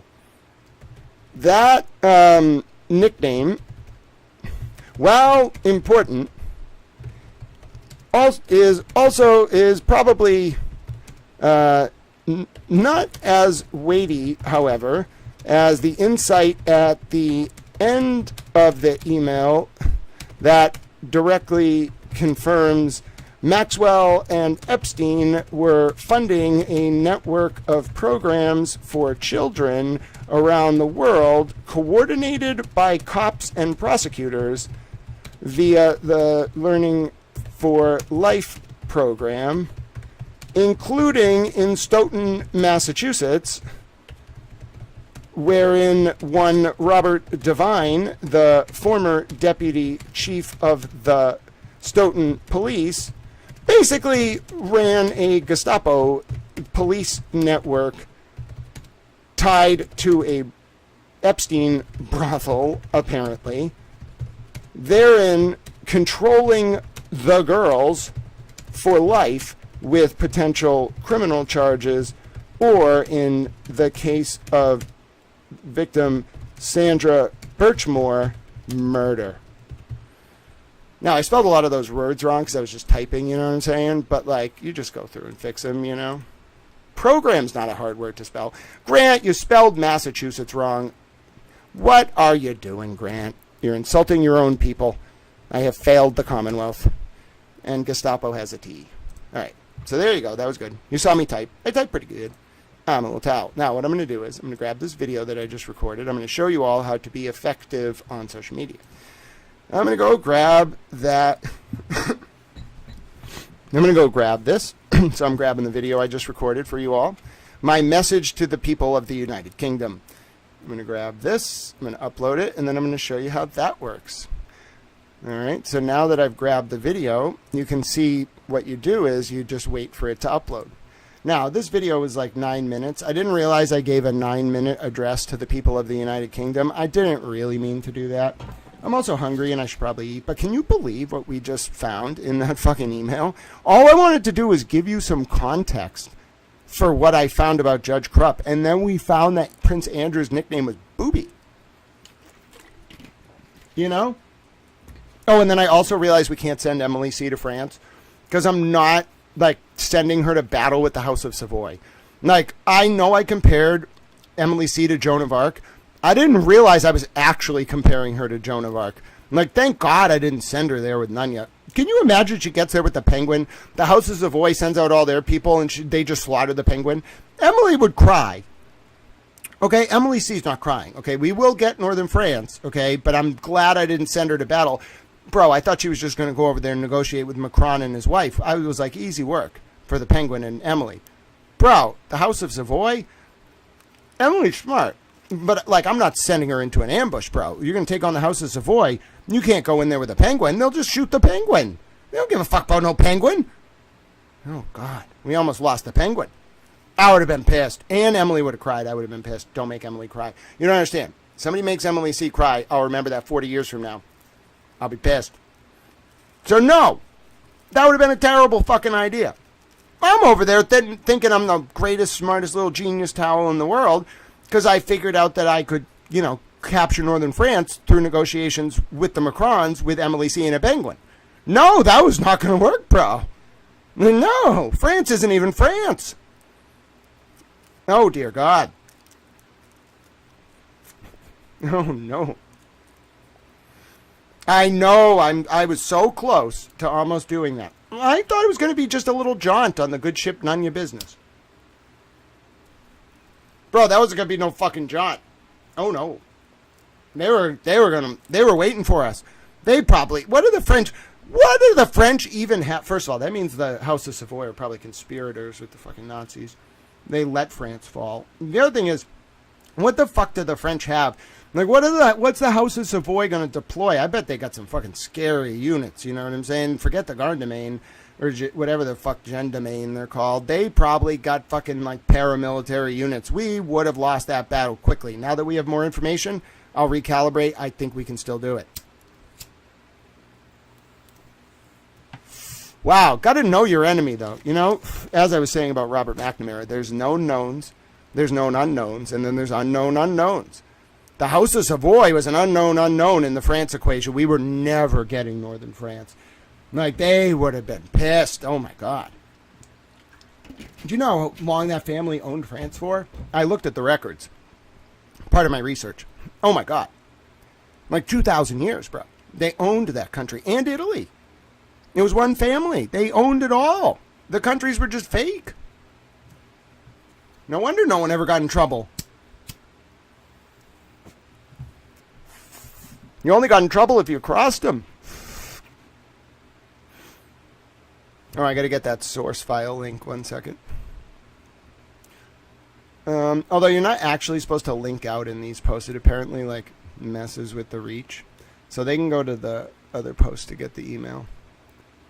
Actually, let me just link to it. Fuck it. Hold on 1 second. Oh, I can't close that, though, so I'm going to have to open a new tab. Anyway, I do all this live because sometimes you figure this shit out, and it's better to have just been doing it live and get it out there. Like, you don't want to hold this. Like, sometimes information that's not public is actually dangerous. It's better to just get it out there. Now the people of the UK know. They're going to have a meeting in the pubs. They're going to have some kind of caucus about this. You know, they're British. They'll figure it out. Point is, I got to get the primary source link, so give me 1 second. All right, where's the fucking email that I was just referencing? There it is. All right, give me that fucking email. Give me it. And then I'm going to say, previously, I reported. Okay, hold on. Should I throw the Morrissey stuff in there, too? Yeah, why the fuck not? Italy will think it's hilarious.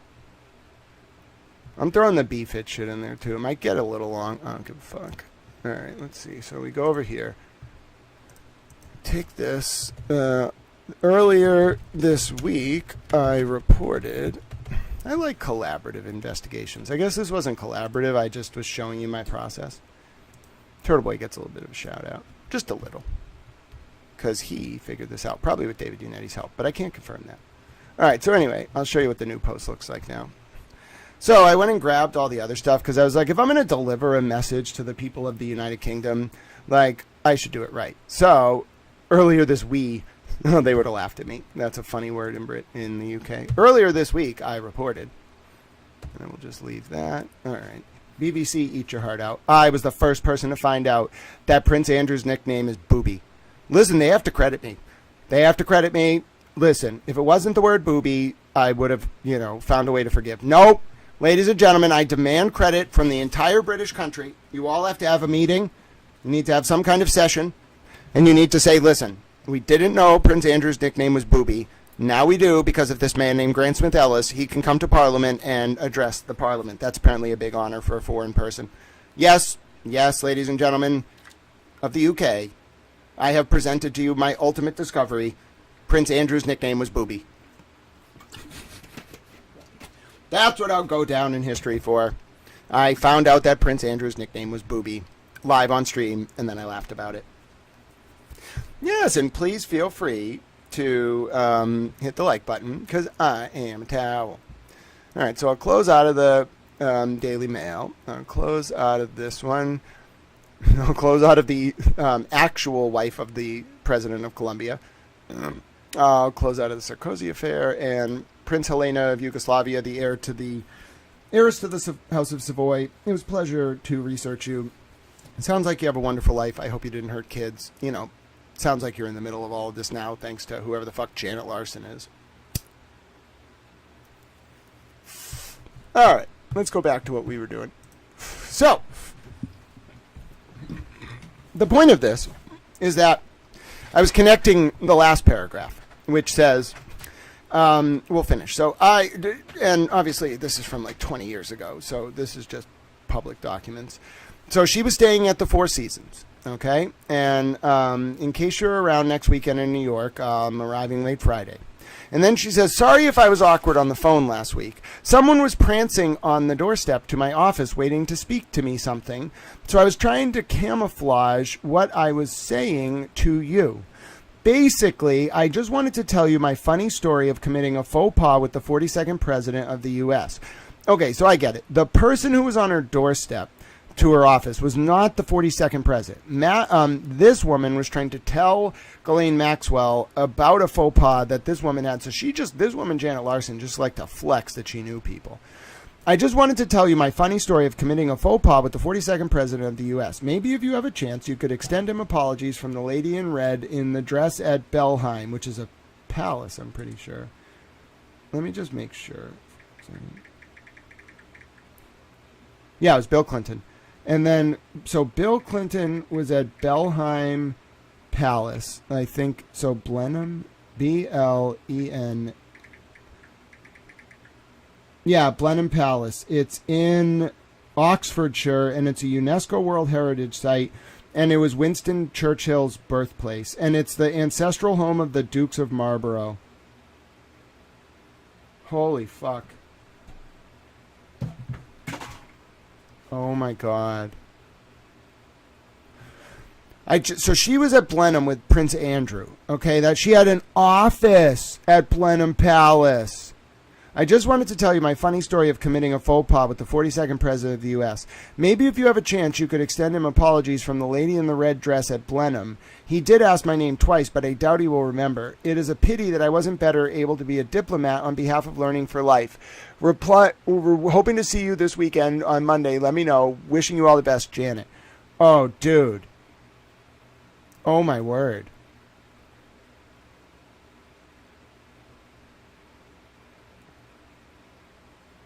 No, she doesn't have an office in Blenheim. She was at her office when someone interrupted her, telling Ghislaine a story about when she was at Blenheim Palace.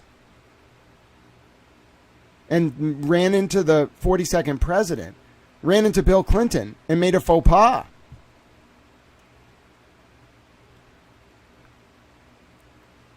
It is a pity that I was... So she actually wanted Ghislaine to apologize to Bill Clinton on her behalf. Oh, my God. All right, folks. My name is Grant Smith Ellis. It's about 1:17 p.m. Eastern Time on Thursday, February 5th, 2026. Just reading through an Epstein email here about something called the Learning for Life Foundation that was connected to former Stoton Deputy Police Chief Robert Devine and potentially a Gestapo ring of cops who ran a brothel for Jeffrey Epstein that would bring in wealthy people, including a lot of liberal politicians, to the Stoton area, and then also use Gestapo tactics like fake criminal charges, forced addiction, and murder in some cases, apparently, including with Sandra Birchmore, to keep girls who were working in that brothel or groomed underage quiet. I was just examining the connection between the Learning for Life Foundation, which was ostensibly connected to the Boy Scouts, but actually an email from Janet Larson to Ghislaine Maxwell on the 24th of March, 2003, reveals that it was run by Maxwell and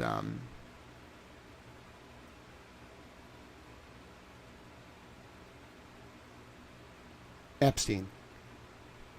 And Bill Clinton was involved. At the end of the letter, this writer, by the way, knows the heir to the House of Savoy, Prince Helena of Yugoslavia, a man connected to the former French president Nicolas Sarkozy, Thierry Gobat, who facilitated like a bribe to Sarkozy from Muammar Gaddafi, the former Libyan dictator. And then it also goes on to talk about the Colombian president Pastrana and his wife Nora, which with their names spelled wrong, both of them. And then it talks about Booby, the nickname for this woman's partner that she was working for at the time, Prince Andrew. Prince Andrew and this woman worked together, and they were going to meet in New York, and they wanted Maxwell to come for this woman's birthday. At the end of the letter is a paragraph that reads, "Sorry if I was awkward on the phone last week. Someone was prancing on my doorstep to my office to ask me something.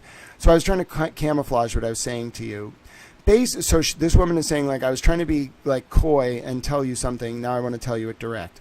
Basically, I just wanted to tell you my funny story of committing a social faux pas with the 42nd president of the U.S., which is Bill Clinton.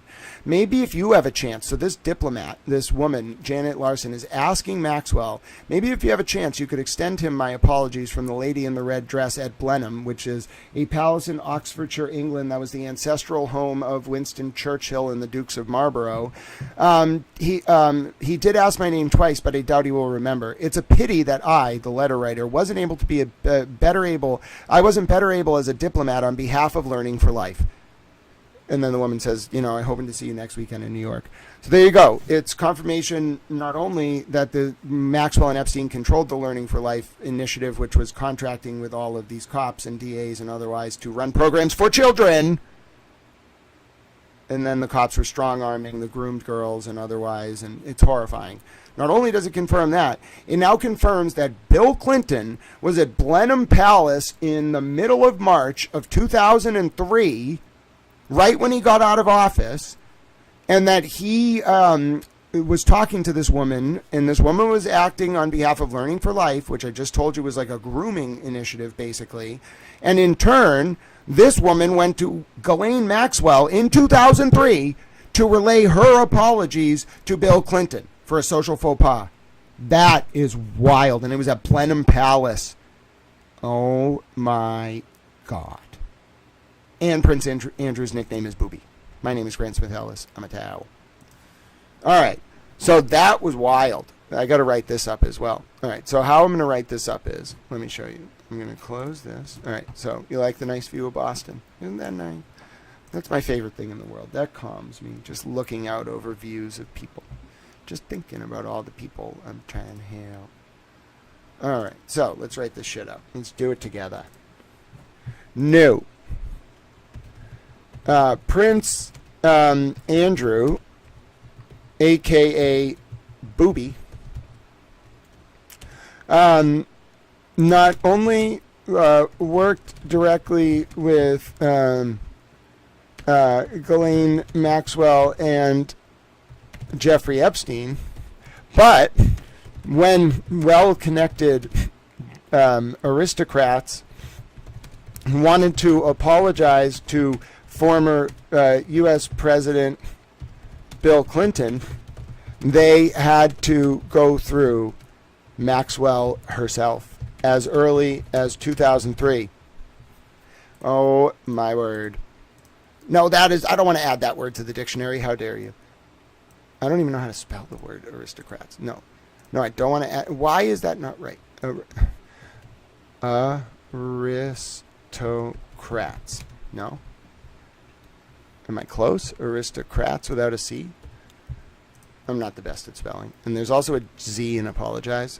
And president doesn't have a capitalized R. And neither does Clinton. They had to go through Maxwell herself as early as 2003. Clinton was also in Blenheim Palace. No, that's not how you spell it. It's Blenheim. Blenheim. Blenheim. Is that Blenheim? Blenheim Palace, Winston Churchill's home,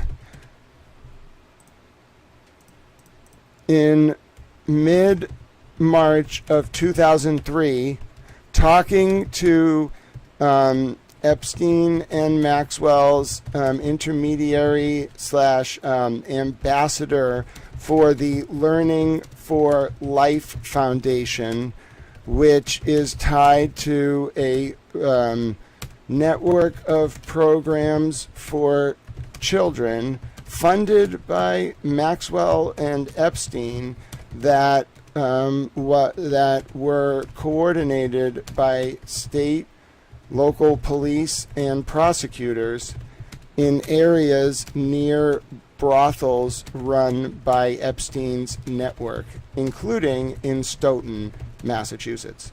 See how you got to do it? Sometimes you just got to think. You just write it, and you try to explain in a short amount of words what's actually going on.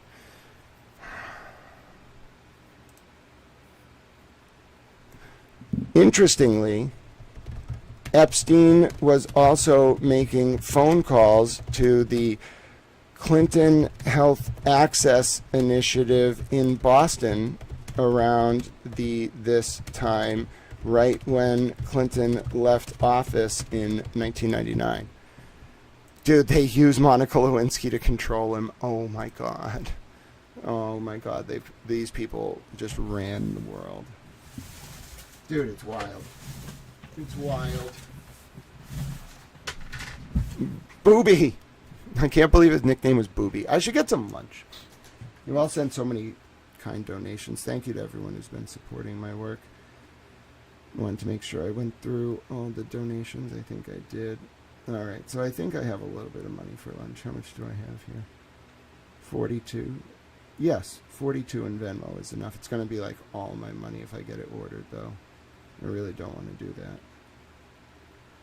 But I don't want to stop the stream either. Why is getting food delivered so fucking expensive? Maybe I'll just stop streaming at a certain point and just do a part 3 later or something. There's no reason. Like, I'm my boss, I guess, right? So, like, I can just take a break, enjoy my lunch, play some video games, and come back later, right? Like, there's no reason we can't do that. Oh, but I promised you I would do the Karen Reed documents. How about this? I finished writing this up, and then we'll do the Karen Reed documents next from Dee Dee's and Kyle's reporting this morning. Then I'll stop streaming and go eat lunch and just, like, be in control of my life. And then if I want to come back today, I will. Otherwise, we'll do it tomorrow. How's all that sound? Everything good? All right. I like that plan. All right. I'm in control. I'm the boss. I can do whatever I want.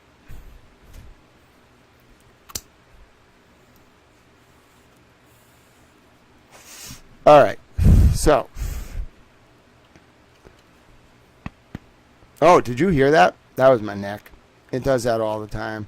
It hurts. I'm in so much pain because my body's sewn together too tightly. Oh, I'm physically disabled, by the way.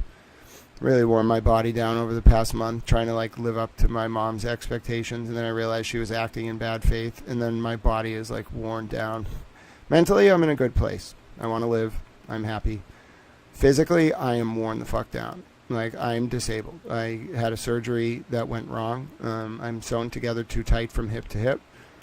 As a result, like, my throat and airway collapse into each other, and my neck, I'm just so tight. Like, I'm literally pulled forward all the time because of the 30-inch scar from hip to hip. So I don't talk about it a lot, but, like, I, like, have to rely on you all for help because my body isn't able to go day to day. Like, I struggle. I'm very sick physically, and I couldn't do it.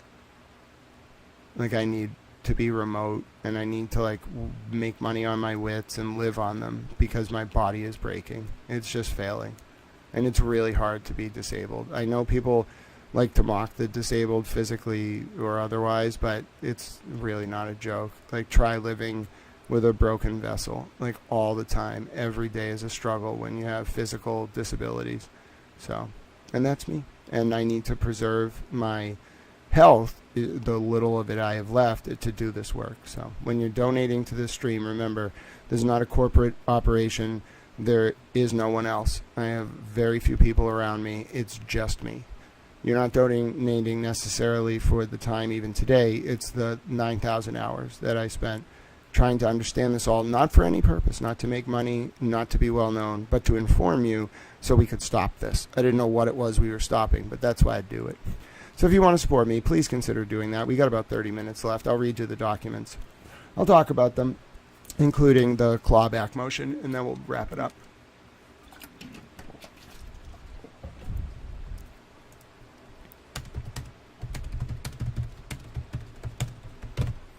All right. So, you see how I like to type shit up? You know what I'm saying? And also, people are like, why do you repost your own posts? Or, like, people are starting to get it. And so you can just read through all the shit. It's a trail for you to follow. And it's like breadcrumbs. What would I want if someone was posting information and I were digesting it? I would want an easy-to-follow trail. I would want to know exactly what I'm fucking reading all the time, where the sources are, where to get them. Now, you punish yourself if you include links in Twitter posts. They derank you.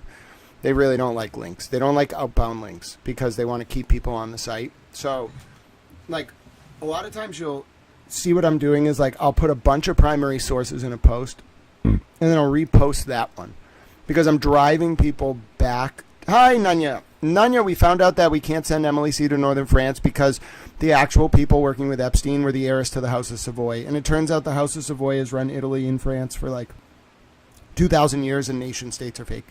Anyway, so I repost my own material because if you repost a post with a bunch of primary sources without the new post having links, the new post will do okay. To get traffic on a post on X with outbound links is almost impossible. Like, you can't even put more than like 10 or 20 links, or it won't even load up on mobile. They really hate outbound links. So you got to balance when you're doing this shit. You got to leave people enough to get to the primary sources, like, because fact checkers will want it. If they're really, like, if you're going to be involved, if someone's going to interview you, they're not just going to read what you're saying. They're going to go into your reporting and get the primary source. You got to be able to get that as well to give to them in real time. That's why it's a balance. Like, you don't want to outbound link, but at the same time, like, you need people to be able to verify what you're saying. They just want the fucking link. You can summarize it, you can interpret it, you can tell them how to read it, you can give them enough to do their own research, but everybody right now just wants the link. Drop the fucking link. So I have to balance that. Like, I'm not going to outbound link in this one because I just put the whole fucking story in the previous post.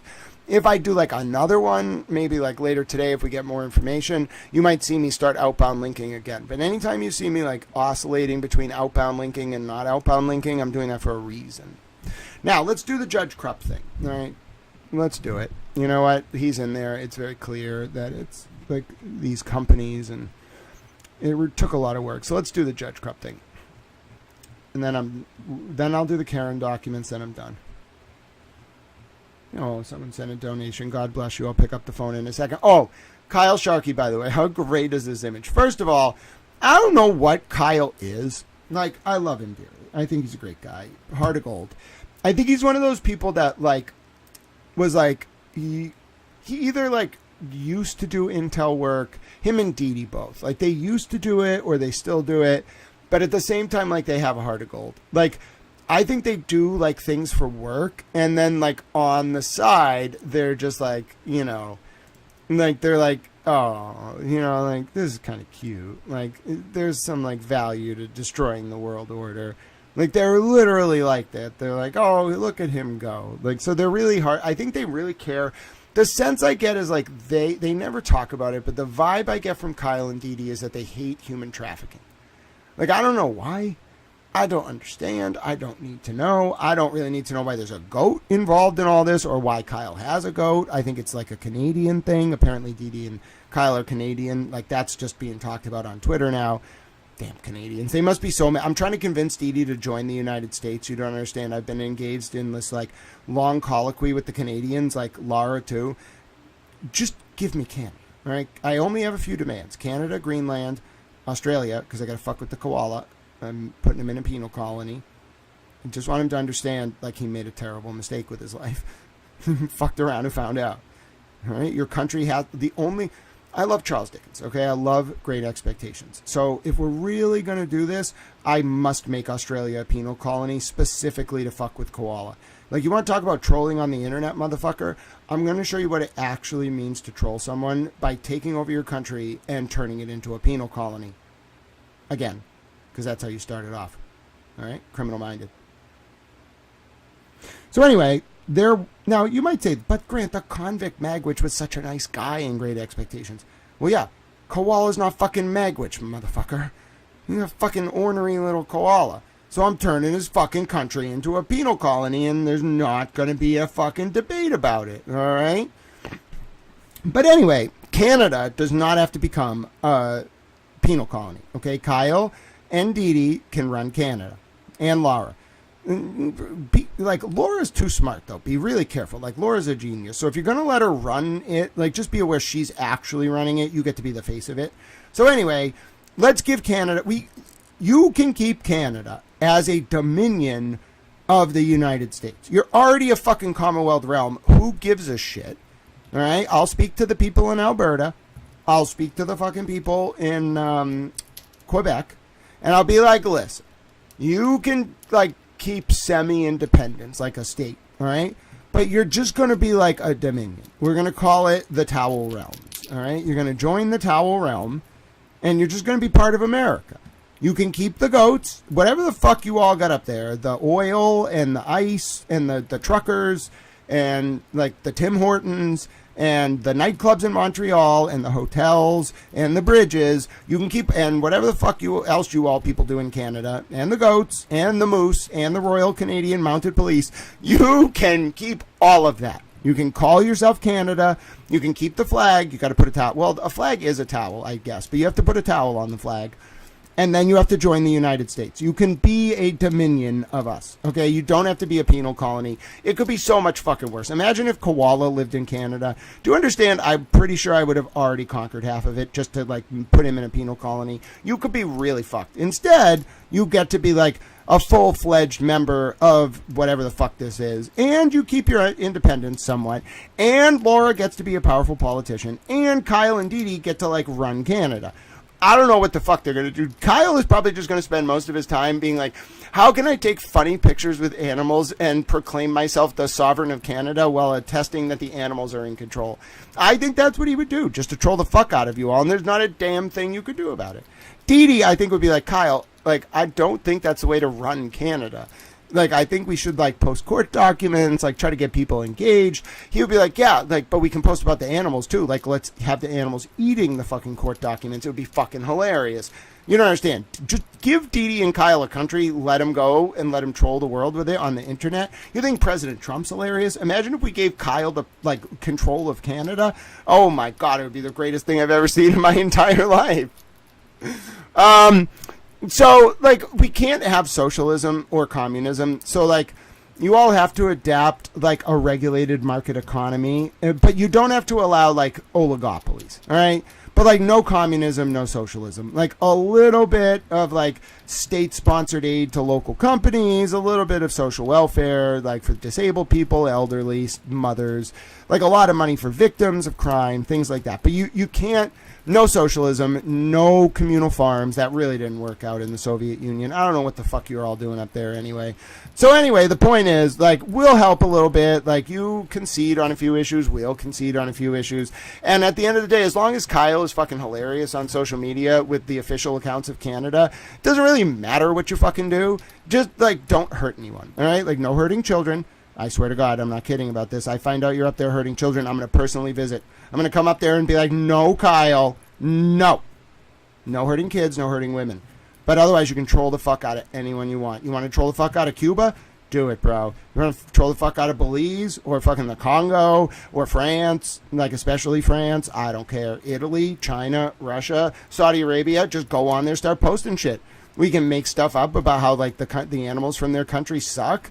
We can have moose do battles with falcons, and we can take over Saudi Arabia. You don't understand, Kyle. I'm willing to let you go to great lengths. Just no women, no children, no civilians.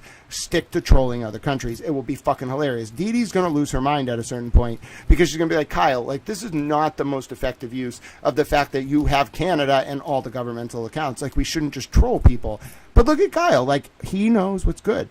Like, I'm sorry, Kyle. Like, I had to be direct about it. I had to have your people talk to my people. And then I was like, Sean, like, I'm sorry. I have to have a modern church committee. And Sean was thinking to himself, there's no way that this fucking dude in Massachusetts, I'm talking about Sean McDonough, he's probably thinking to himself, there's no way this dude, like, I get he's smart. I get he's a little on the spectrum. There's no way this dude is going to start a modern church committee.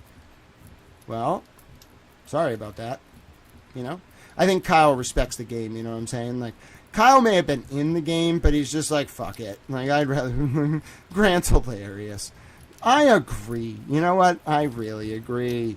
No, Nunya, we can do very peaceful things, but, like, we're definitely reshaping our plan to take France. Like, it's not going to be as easy as Canada. Like, Canada, Greenland... Like, Greenland is easy. Like, Broken Baker doesn't really care. Like... I don't know what the fuck he's doing sending people to negotiate with the governor of Massachusetts. What the fuck are you doing, Baker? Like, I don't think he actually gives a fuck about Greenland. So, like, I just want Greenland. I think him and I can deal with that. He's got to take over the Danish state, apparently, in order for this to happen. I'm pretty sure he knows the king. Denmark's small. I'm pretty sure you can just go up to the king in Denmark and be like, how you doing, king? Or what do they call him? Kingy? How do you doing, Kingy? Like, I'm Johannes... Whatever the fuck their name is over there in Denmark. I'm Johannes... Whatever the fuck. Sorry, Denmark. You can just go up to him over there. It's so small. Hello, king. I would like you to do something for me. And then the king's like, oh, all right. That's nice. Like the notion of the levee in France. You know, they all just go in a receiving line. They say hello to the king. They're like, my name's Johannes from, like, First Street. Nice to meet you. You should give America Greenland. I'm pretty sure that's how it works. I haven't really looked into this. I'll talk to Broken Baker about it. But anyway, like, he's not going to be that hard to deal with. It's the French. Now that I found out where the House of Savoy, ladies and gentlemen, we're up against them, we can't just send Emily C and a penguin to France. They'll get absolutely, like, the House of Savoy, bro. No, we are not doing that, none yet. Like, we have to, like, rethink our entire... like French strategy. All right. I don't know how we're going to do this, but it's not going to involve Emily C and a penguin just walking up on the beach in northern France. The House of Savoy is going to send like flying monkeys or something. I don't know what the fuck, like some secret biologically mutated animal we don't know about. That's not, it's going to be bad for the penguin. It's going to be bad for Emily C. Like, Canada's going to be pissed, right? What the fuck? Like, the Canada's going to be mad at the House of Savoy. We got to be way more tactical. And we're not sacrificing Emily C. All right, I don't care what anybody says. The Penguin and Emily C are not going to be used as pawns against the House of Savoy. We got to be tactical with this. Then we will take over northern France. I've thought this all out. Now, I haven't really figured out the whole Greenland thing. I'm just depending on Broken Baker to figure that out. I don't understand Danish fucking politics, bro. Like, what the fuck, bro? I don't understand. Like, I'll go to Denmark, I guess. I understand a little bit about Christiania in fucking Copenhagen. But, like, bro, like, if you can have Christiania, okay, then, like, your government's fucked. So just give us Greenland. All right. Now, why that all? Oh, right, Kyle made a meme. You see what I'm saying? Like, imagine if Kyle were in charge of Canada and every day I could just wake up and be like, you know, ladies and gentlemen, today in the Parliament of Canada, Kyle has decided they're going to debate which meme is more appropriate to fuck with the, like, Russians or something. And I'm going to be like, that's fucking hilarious. I'm very glad we put Kyle there. Isn't this better than a Gestapo state police network and local police network, like, abusing women? Isn't this much more fun? Get to troll the fuck out of people online, maybe develop some better social services, get rid of corruption, like take over Canada, get Greenland, fuck around and get northern France, fuck with the koala, put him in a penal colony. This is what power is supposed to be used for, ladies and gentlemen. You all clearly have figured it out. Anyway, so that was Kyle being Kyle. He got me distracted a little bit. Then that's right, the Modern Church Committee email. So all of that Epstein stuff, like, is basically leading up to this. One, a lot of people apparently read me. So, like, I didn't know this. Like, I just made a post about the Ditro affair and the Chateau d'Amois in Belgium and how I was convinced that because of some of the Epstein emails, which I don't want to show you because they have racial slurs and they talk about hunting people and basically, like, treasure hunting on Epstein Island for girls. They would make the girls run around to get scared and then go fucking hunt them, and I'm very pissed about that. But I just made this post about the Chateau d'Amois, which if you fucking look at, bro, and research, like, this is some creepy shit. All right, it's in Belgium. It's shut down now, but somebody droned it. I think what they used to do, like, I heard rumors in the Ditro affair documents from the 80s and 90s. Look it up. It was about this, like, early attempt to expose this network that didn't quite get all the way to the top, so it kind of kept hiding in plain sight. Look at this house. That is, like, it's reported that what they would do is just, like, let the girls or, like, kids out into the thing at night and then hunt them. They never escaped that property. You see how fucked up that is? Like, the hunters would live here. They would come out the doors probably with their dogs and shit, and they would just tell the girls to run. Seriously. And then the girls were, like, naked. I think they were allowed running shoes, is what I understand. And it was nighttime. There's no fucking lights. You see any lights, bro? The only lights were probably coming from the house, which clearly they could make no light show because all the... Dude! Oh no! It's not boarded up. They could close the fucking shutters completely and make no light visible from the house because that was the point. And it was just completely dark. I bet they had, like, lanterns and shit. And this was like what they did probably 200 years ago. The modern version was worse. It was technological enslavement. But I bet this is what they did for sport. And they talk about it. I'm not, like, making this up. They talk about hunting girls on the island. This was just the European version. They would go to this chateau. The rich people would live there. They had, that is a panopticon. Do you know what a panopticon is? It's like, a panopticon is where from a central point you can see almost everything around you. It's a style of control. It's a building design that came about in England in the 1800s for prisons. But, like, this is the center. This is like a panopticon. It's so that they probably shot them out the windows and shit. This is really fucked up.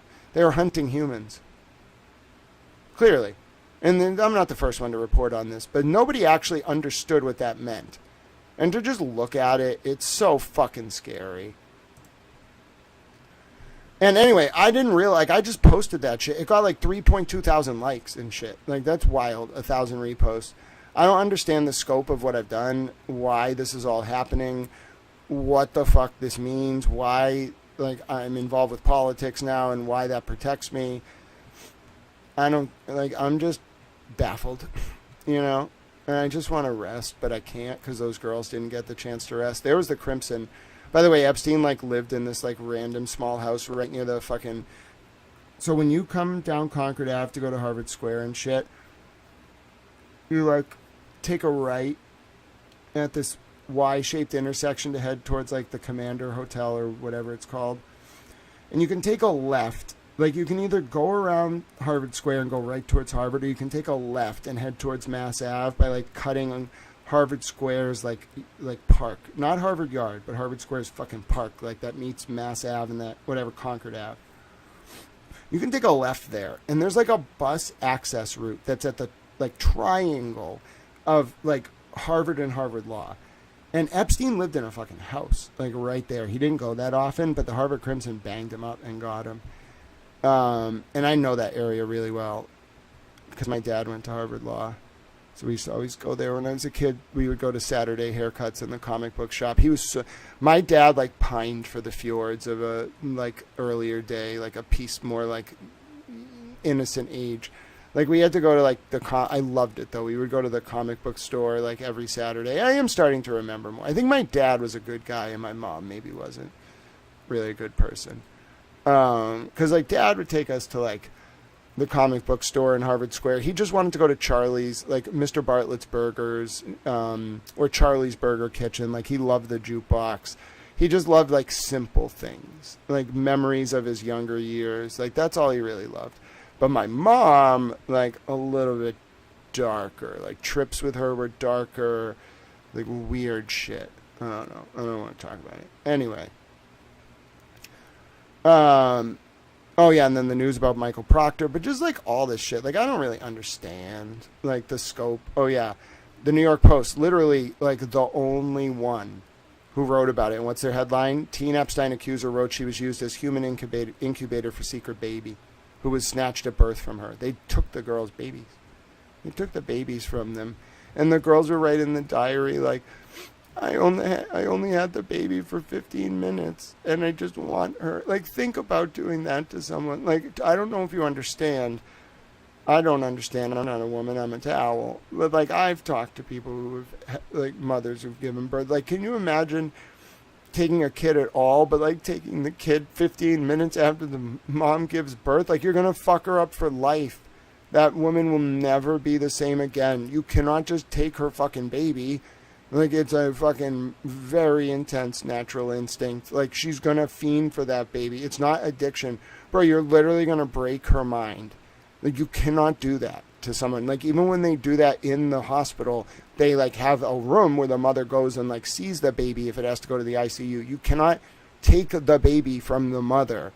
Like, you don't understand. It will break that woman forever. And they did that to these girls over and over. They would just, like, force them to give birth. One of them describes, like, these, like, medical procedures before she got birth, like, gave birth, and, like, these injections and, like, all this shit. And then they would give birth, they would let her hold the baby, and then they would just take it, and it instantly would break them. And then they would, like, journal about it secretly, and now we have the journals. It's so bad. It's so bad. And then this connects to Massachusetts. So I don't really understand what this email means, but if you all want to look into it today, we can pick up on it tomorrow. So this is the U.S. attorneys for the New York getting referred a message from, it's unclear like who forwarded it to them or who originally sent it. It looks like a very strong tip though, and it's from February 5th, 2020. And it's telling the U.S. attorneys like something. It was sent at exactly 11:11. That's creepy. Like almost like they wanted it to have good luck. They wanted this message to get to the U.S. attorney. And then someone in the U.S. attorney's office gets it. So they're the original recipient. They forwarded it and they send it from U.S. Attorney New York, okay? They get forwarded it and then they forwarded it to 1, 2, 3, 4, 5, 6 U.S. attorney addresses, okay? And they say, I am passing this on. So it's someone from outside the U.S. attorney's office getting a credible tip, getting passed on to the U.S. attorney's office in New York. It looks like New York's Southern District. They're the most intense prosecutors around. And then but they also were like close to Comey because Comey's daughter was in there for a while, so it might have been caught and killed. Anyway, then someone from the U.S. attorney's office sends, and it's completely fucking redacted, even though we know that this person was in the U.S. attorney's office sending it to someone powerful, which may be DOJ. I think they're redacting a bunch of like main justice, because the thing that makes the most sense is the U.S. attorney's office for the Southern District of New York got it from someone outside the U.S. attorney's office and then forwarded it up the chain, and up the chain is main justice. Then it looks like main justice says back on February 6th, received, thank you. That's my best read of this because I know a little bit about the chain of command. So this is a very serious tip. This is not like a 302 that like someone's writing. This is not someone writing a crazy letter. This is a serious fucking tip. And the tip comes in. It says, Dear Miss Blank, yes, the Khashoggi operation, which was probably the murder of journalist Khashoggi by the Saudi intelligence in the Turkish consulate. Yes, the Khashoggi operation and remember, like, there's a lot of complex geopolitics in the Middle East. It's like Iran. It was like Iran, Syria. Who were the other two? We'll see. I think it's in this letter. They talk about it. It was like Iran and Syria versus like Saudi and Israel with two other people involved on each side. So you're going to learn like something was up with Khashoggi's murder. Okay, Khashoggi's dad or something was intel. Obviously, you don't just murder a journalist with a bone saw in the Turkish consulate. Like, MBS murdered this man. And MBS is Mohammed bin Salman, the Saudi ruler. But, like, It says, Dear Miss Blank, yes, the Khashoggi operation connects to Maxwell and Epstein. What do you know about the Thai family, United Liquors, Bridgewater, Mass? So it turns out this family, like, sold their liquor holdings to the Martinettis.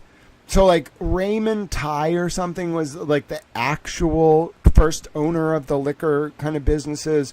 And then the Martinetti family got involved, like, and bought all of United Liquors. So these are, like, the liquor families in Massachusetts, the big ones. I found a case from, like, 78 where the Martinettis and, like, maybe this family, I don't remember, like 16 defendants tried to challenge the number of liquor licenses you could own, which is limited in Massachusetts, just like cannabis licenses, and they lost. And the court, like, imposed a 10% cap, basically, for, like, ownership and control when defining a corporate structure. That's what the CCC uses to define ownership and control in 935 CMR 500.000 and 935 CMR 500.001. And I always wondered why they use 10% as the threshold, and now I fucking know. Anyway, so it's my eye is caught by this. I'm like, what the fuck, bro? Like, why? We've gone from Jamal Khashoggi, Maxwell and Epstein, to the Thai family involved with United Liquors in Bridgewater. So I immediately reconstruct what the Thai family was doing and get to Martinetti Liquors, but that's another question. What do you know about William Rose Stoughton and family? The Stoughtons knew Epstein and Maxwell, their real names, the names they were born with. What the fuck does that mean?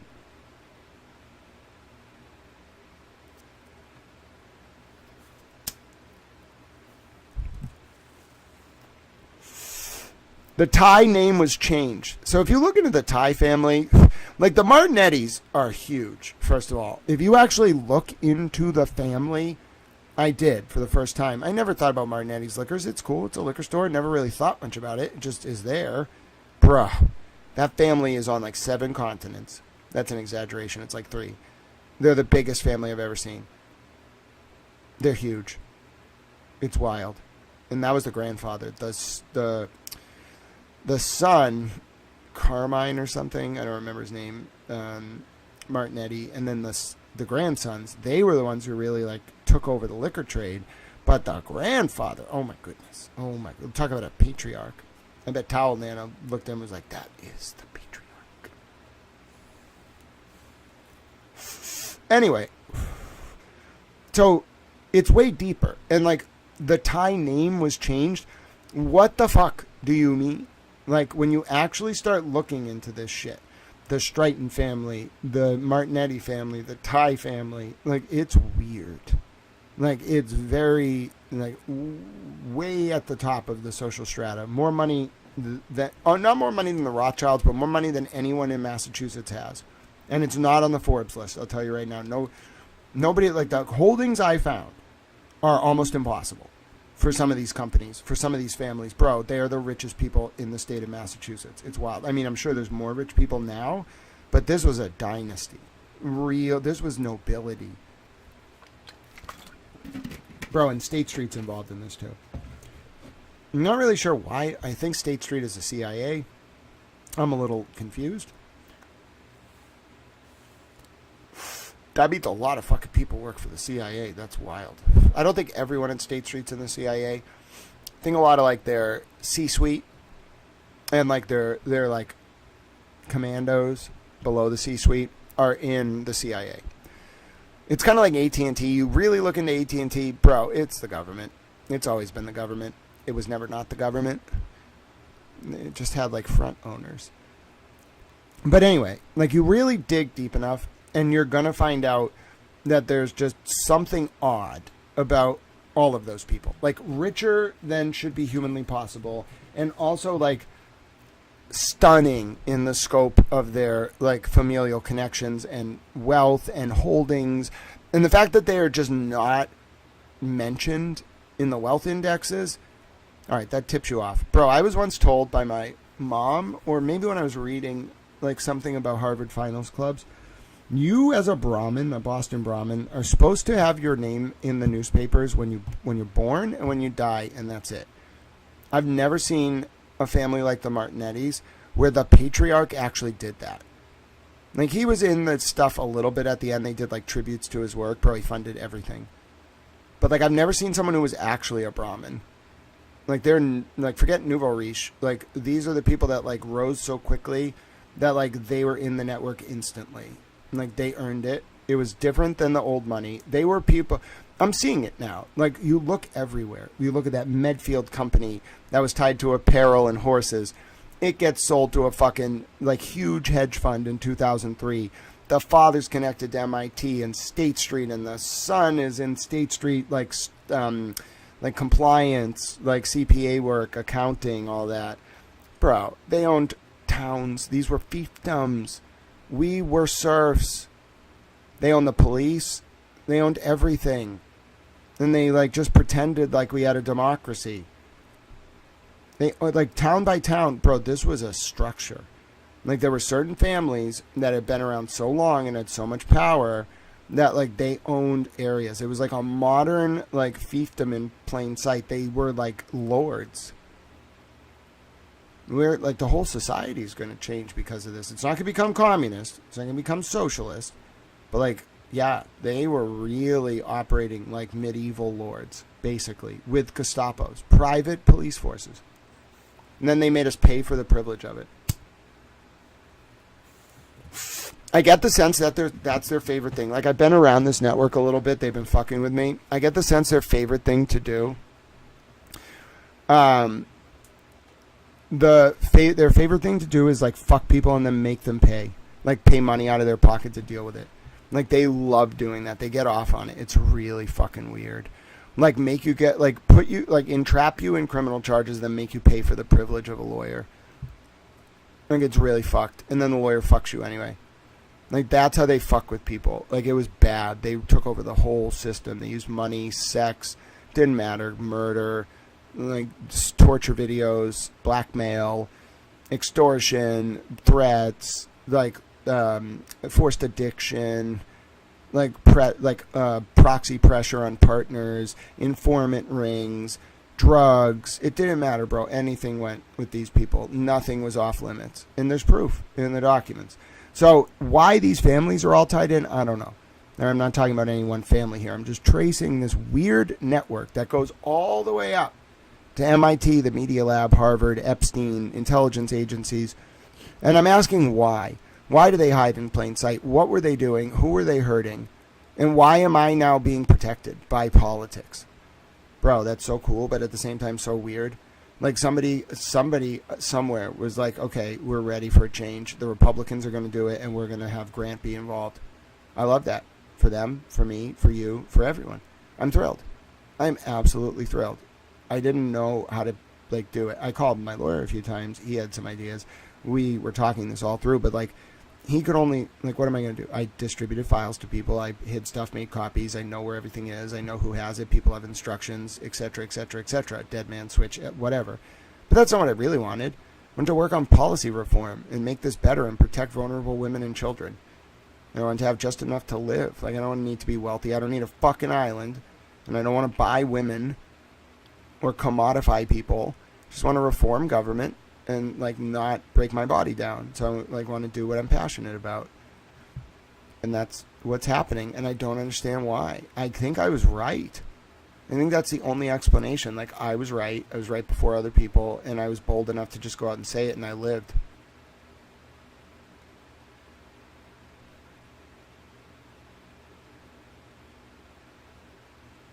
Anyway. The Stoughtons knew Epstein and Maxwell, their real names, the names they were born with. The Thai name was changed. Look up the name Hamilton South, Tom Stoughton. So I did look up this name Hamilton South, and it says that Tom Stoughton used it as an alias. Bro, like, Hamilton South is a complete, like, it's a very high-ranking financial person. That's in the Epstein files, I think. And he, like, exists. You can look this stuff up. I don't really want to do all this research live. This is the scariest thing I've come across in the files. Like, other stuff in the files was scary because what Epstein was doing. Some stuff in the files was scary because what they were talking about. Some stuff was scary because, like, you know, like, it was scary. It was horrifying, the imagery. This is scary for a different reason, because the U.S. attorneys took it seriously.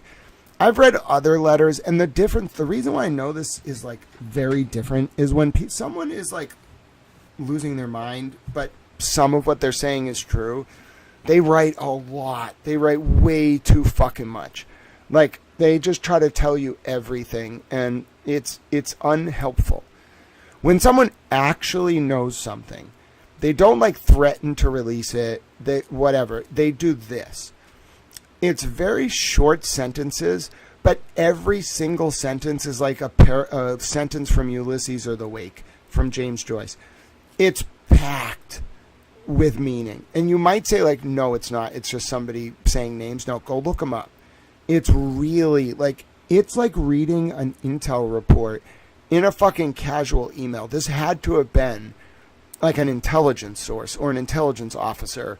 That's not, it's written casually. They're not writing, this writer feels like this source did this. They're writing like, they're paraphrasing intelligence information.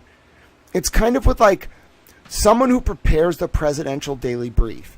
That's like the skill level you would need to produce this email and have the U.S. attorney take it seriously. Because like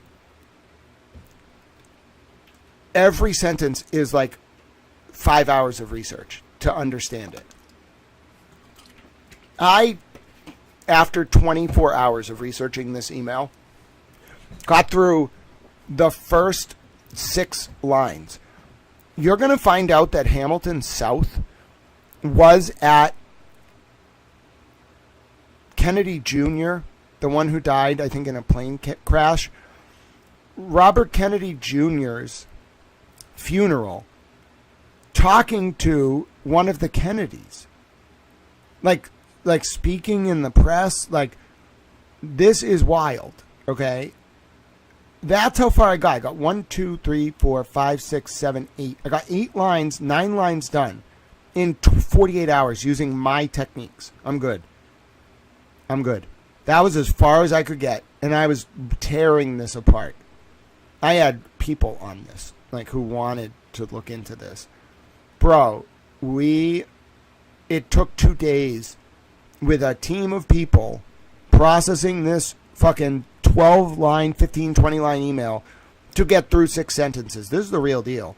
Why? I don't know. I have no answers for you. I don't know why this is all so tied in. I know somewhat. But this email in particular is a gold mine. It's real. It's very real because the AUSA took it so seriously.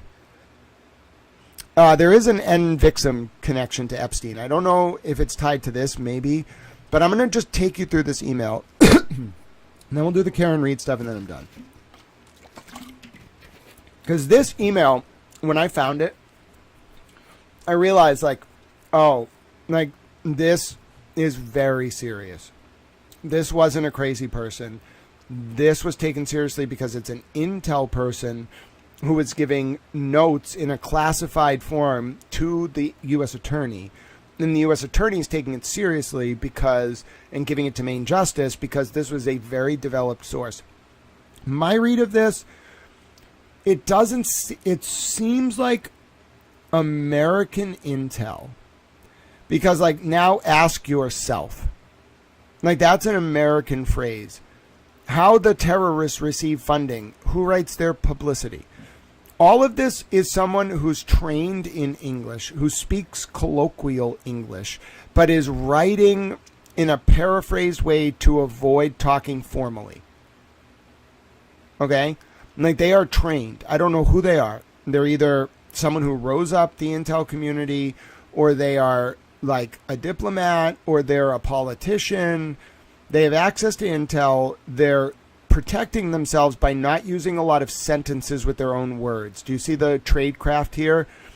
Everything that they're saying, what do you know about the Thai family? It's all designed to drop names, not to betray how they speak. This person is scared, whoever they are. Like, would you like to know who helped them recruit girls, boys, and teenagers? Look up Rumsey Hall School, Magnoli, Sherdusky, Capucci, Hunt, Henderson, Colo. We'll go through each one. But I just want to tell you, this person is writing this email so as to not use any phraseology that would allow them to be identified. That's what makes it so mind-blowing. That's what makes it credible. That's what makes me take it so seriously. And if it were just an isolated email, I would take it seriously. But the fact that the U.S. attorneys in New York, the Southern District, took it so seriously and sent it probably to Main Justice tells me all I need to know, that this is real. I don't know if all of the connections are laid out specifically. I think they're kind of hidden here. This is like a roadmap. This is the diamond in the rough email. This is it. You want to build a map, anyone listening, anyone who's like mapping, paramapping this, whatever it's called, this is where you build your map from. This is the, what's it called? The Codel. Like if you need a one-time pad to decipher encrypted communication, this is like a Codel for the Epstein files. Everything you need to know is in this email and then the last few lines. Because it's what's brilliant about it is it's like someone who wants to give you the full picture but needs you to actually like explicate it. You have to annotate it to get it. That's what they should do. You cannot, what are you going to write 50 fucking pages, bro? No. If you really want to tip them off, you need to do it like this. Give them all the names they need to know in the order they need to know them. Explain why, to give them just enough. So that if a seasoned investigator looks into United Liquors, if a seasoned investigator looks into Stoughton and Hamilton South and the funeral of the Kennedy in New York at the church there, the guy who spoke in the press, you start, any seasoned investigator takes this, bro, it's a gold mine. I hope people take this and run with it. Actually, let me make a clip. Hey, Towel friends. My name is Grant Smith Ellis. I'm reading through one of these Epstein files right now. I think it was originally found by Eyes Wide Open. And you're going to want to take a look at this. I really encourage people to take a look at this. It's an email sent from an unknown person who seems to be some kind of intelligence operative to the U.S. attorneys in the Southern District of New York, who then forwarded it to what appears to be Main Justice in February of 2020. I'm going to read it for you all and try to annotate it, but what I want you to do is take this and treat it like a Codel or a Codex. It is the single email, I think, that allows you to understand and decipher the rest of the Epstein files. And it's not just that Massachusetts was a big part of this, as in like Epstein had a network here. It's that Massachusetts, because of MIT and Harvard and otherwise, may have actually been a hub of this, and the Democratic Party influence, and the fact that the Clinton Health Access Initiative was in Massachusetts, okay? Maybe even in Quincy and State Street and all of that. So I'll read it to you. Dear Miss Blank, yes, the Khashoggi operation connects to Maxwell Epstein. That was Jamal Khashoggi's murder at the Turkish consulate by Saudi Arabia right after MBS took power with King Salman's blessing away from MBZ and basically like overthrew the Wahhabis in Kandahar, Pakistan, which was the bin Laden family, who had been putting pressure on Saudi Arabia clandestinely because in 1979, when the Iranian Revolution happened, a bunch of extremist Wahhabi Muslims also took over the Black Cube in Mecca, which is a very holy site, and in order to diffuse that situation, the leaders of the Saudi Arabian kingdom made a deal with the Wahhabis that the bin Laden family and the Wahhabi leaders, the sect of Islam, wouldn't overthrow Saudi Arabia like they did in Iran in 79 if all the Saudi sheiks and the royal family, represented by King Salman for the past like 40 years, would go to Kandahar and consult with the bin Laden family before the actual ruler, like the crown prince, was chosen. So basically, like, it was a deal to save the Saudi state. So to understand the Khashoggi operation, you have to understand that as part of the Wahhabis' deal with the Saudis, they were going to use MBZ, Mohammed bin Zayed, who was another prince in Saudi Arabia under King Salman. King Salman had chosen MBZ as the heir apparent up until 2019. There was an attempt on MBS's life in Las Vegas. I don't want to get into it. It's very complex. It's confidential. I don't want to talk about it. I don't have access to any confidential documents. I'm not part of the government. I'm not a lawyer. I don't know anything about this. Anyway, MBS, there was an attempt on his life in August or around there of 2019.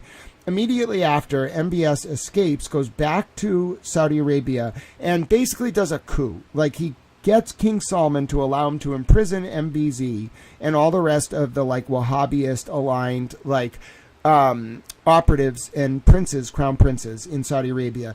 To understand the House of Saud, like there's King Salman and then there's like a fuck ton of princes. And then not all the princes have the same amount of power, but the crown prince is the one who's like the heir to the throne who's going to become the next king. Okay, so MBS like takes power by force. I think President Trump like helps him do it.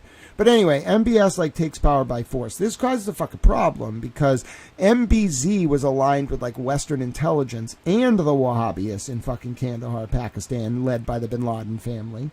So like MBZ was like the guy, all right? And so when they took him out, like it really fucked with some stuff. And Saudi Arabian like power shifted around. Okay, one of the people who was aligned with MBZ was Khashoggi and his family. As soon as MBS got in there, like he hated Khashoggi because Khashoggi was a dissident who was more aligned with the like liberal faction who wanted to like let the West into Saudi Arabia. They fucked Khashoggi up. They cut him up with a bone saw in the Turkish consulate. Turkey was spying on the Saudi consulate in Ankara, and Turkey released a fucking recording because they were so mad about it because they did it on foreign soil. It was like when Israel went to the UAE in 2003 to get one of the leaders of Hamas. The UAE expelled Israel for like 20 years, all right? This was a big fucking deal when they killed Khashoggi with a fucking bone saw in the fucking Saudi consulate in Ankara, Turkey. You don't do that. It pissed the Turks off so much that fucking, what's his name, Erdogan, the leader of Turkey, released the fucking audio of the Saudi Arabian hit team cutting Khashoggi up with a bone saw. You could hear him fucking screaming. The only reason Turkey did that was because they didn't give permission to MBS to fucking kill Khashoggi at the consulate. It's domestically, by law, it is sovereign territory of Saudi, the consulate. You still can't fucking murder people in a consulate in another state. You cannot do it. It's not allowed. And Turkey was fucking pissed. What's Turkey going to do about it? Oh, you have to upset this thing. Yeah, see, I'm back. So you have to understand the Khashoggi operation and in that context. And what this source is saying is, yes, like MBS taking out Khashoggi is tied to Maxwell and Epstein, which makes sense because MBZ was an intelligence asset for the West. So, of course, him being murdered was part of intelligence proxy war. Okay? But then it goes this is what threw me off because I'm like, okay, like I get that. Now, do you see how that took me? How long? It took me 10 minutes? It took me 6 minutes to explain to you the geopolitical constellation of Khashoggi's murder. Every sentence of this email is like that. Okay, this is not a normal email. And this person is right. Like that's like the Khashoggi thing is wild. And I had to spend 6 minutes telling you what that meant. Next sentence. This is what threw me out. Like I know enough to understand what Khashoggi operation connects to Maxwell Epstein means. I just know enough about the geopolitical constellation of the Khashoggi assassination to tell you immediately that's big. But then this is what mind fucked me. Like to go immediately to what do you know about the Thai family with United Liquors in Bridgewater? Bro, that like if you're really going down that path that quickly, oh my God. Yeah, exactly. I think a lot of people hoped that like star children like me with these talents would lack morals, but instead like I became a Kantian. And I have like my morality is so rigid. Like you have to be moral or I won't even talk to you. Might let you lie to me if I love you, but I'm aware of it. So anyway, to go right to the Thai family with United Liquors in Bridgewater, weird as fuck. All right, and you actually like explicate what the Thai family is and then how they sold United Liquors to the Martinetti family. Wild. And then it goes, what do you know about William Rose Stratton and family? The Strattons knew Epstein and Maxwell, their real names, the names they, which I'm assuming is referring to Epstein and Maxwell, were born with. Okay, what are Epstein and Maxwell's real names? And then, this is even more complicated because it says the Thai family, tied to United Liquors, which got sold to Martinetti's, the Thai family name was changed. Okay, from what to what and when? All right, so do some research. Then it says, look up the names Hamilton South and Tom Styron. Tom Styron used that as an alias. Tom Styron also used the name Andrew Turner. Okay, then it says, now look up Bassett Kennedy Hamilton South. Bro, it doesn't say look up the funeral. It doesn't say look up the murder. It's a fucking tip. You look up Bassett Kennedy Hamilton South, you're going to get a result about a funeral for Robert Kennedy Jr. I'm pretty sure it was after a plane crash or something. You're going to see a funeral in New York where this guy Hamilton South is speaking for the Kennedy family, basically, about the service. And this guy, the girl, the writer of the email, is alleging that Hamilton South is not a real person. It's a real person. They go around using this name, but they're an alias for someone named Tom Styron, who also uses an alias Andrew Turner. Okay? That's wild. Yeah, a towel's got to have a code, so does a man. All right. So the Styrons knew Epstein and Maxwell, their real names, the names they were born with. So now we know Epstein and Maxwell, that probably was not their names. Now we also know the Thai family name who sold United Liquors to Martinetti's is not real, potentially. Then we know, look up the name Hamilton South, Tom Styron, used that as an alias. Then we know Andrew Turner is also Hamilton South. Then we know Hamilton South is connected to Robert Kennedy Jr.'s funeral and Bassett and the Kennedy family. Okay, now this is where I just got fucking lost. Khashoggi the yacht Nabiya. Khashoggi Hajar Nitki went to school in the UK together as children. Nitki knew Alexandra Styron at Columbia University. It might not be on Styron's CV. She was there. Daryl Nitki was the president of the Columbia Flying Club. I don't know who these people are. Now, ask yourself, how do you connect to terrorists? How do they connect to terrorists? How the terrorists receive funding? Who writes their publicity? Now, I'm thinking this is an implication that the Saudi Ministry of Foreign Affairs was funding these people, like all of them. She's talking about Columbia in New York, and she's saying whoever the writer is alleging that there was a cell of like Saudi Arabian funded terrorists through Khashoggi and the yacht Nabiya. Let me just look up this fucking yacht while I'm doing this. Hold on. Let me pause this. Let me just use a new tab. I just want to know what the yacht Nabiya is. So let me just look this up. Let me take the person's tip. The yacht Nabiya. I told you if I started doing this, I was going to do it. I will go for 1 more hour. We're not doing Karen Reed docs today. I'm tired. Okay, so I got it. It's Adnan, which looks like the guy's father. Let's just read about his super yacht, and let's see why they're trying to tell us that this is important. You want to see his super yacht? So this is the yacht the writer's trying to point us to. Bro, I don't get... Oh my God. That nearly broke a shipyard? All right, let's learn about this. Let me pause the recording. So recording's going to pick up after we learn about it, and then I'll summarize it for you. All right, let's listen to this. I have no fucking idea what this is going to reveal. Okay, let's just do it. Adnan Khashoggi and the 86 meters superyacht Nabila that nearly broke a shipyard. Famed for his lavish lifestyle that garnered him a reputation as the richest man in the world, during the 1980s, Adnan Khashoggi pushed decadence to new levels with the build of 86-meter Nabila. Sophia Wilson discovers how the flamboyant Saudi arms trader shaped superyacht history. Norman Parkinson, iconic images. Above, Adnan Khashoggi's daughter, Nabila, featured in a photo shoot of the yacht named after her for Town and Country magazine in 1984. People thought of Adnan Khashoggi as the richest man in the world because of his lifestyle, but in reality, it was all smoke and mirrors, says Jonathan Beckett, chief executive of Burgess. He was a charming man, and that is how he got to where he was in life. He charmed everybody, be it Elizabeth Taylor or whoever. Born in Mecca, Khashoggi was the eldest son of the personal physician to King Ibn Saud, and he made his billions by being involved in some of the biggest arms deals of the 20th century. He is rumored to have first noticed the financial benefits of facilitating connections while at boarding school in Egypt. The story goes that he introduced 2 of his classmates' fathers, an Egyptian who made towels and sheets and a Libyan who was in the market for those items, and took a healthy commission. His personal wealth began to amass quickly in the 1970s when, after the Arab-Israeli War, Saudi Arabia and other states began an extensive armament program.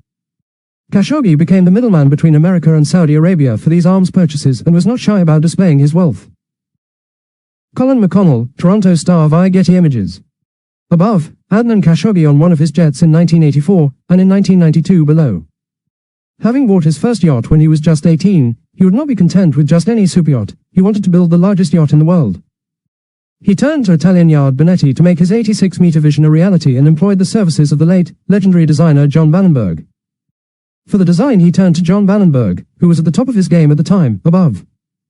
I think he naturally gravitated towards John, because he was absolutely at the top of his game at the time, recalls John's son Dickie Bannenberg, who was a teenager during the build.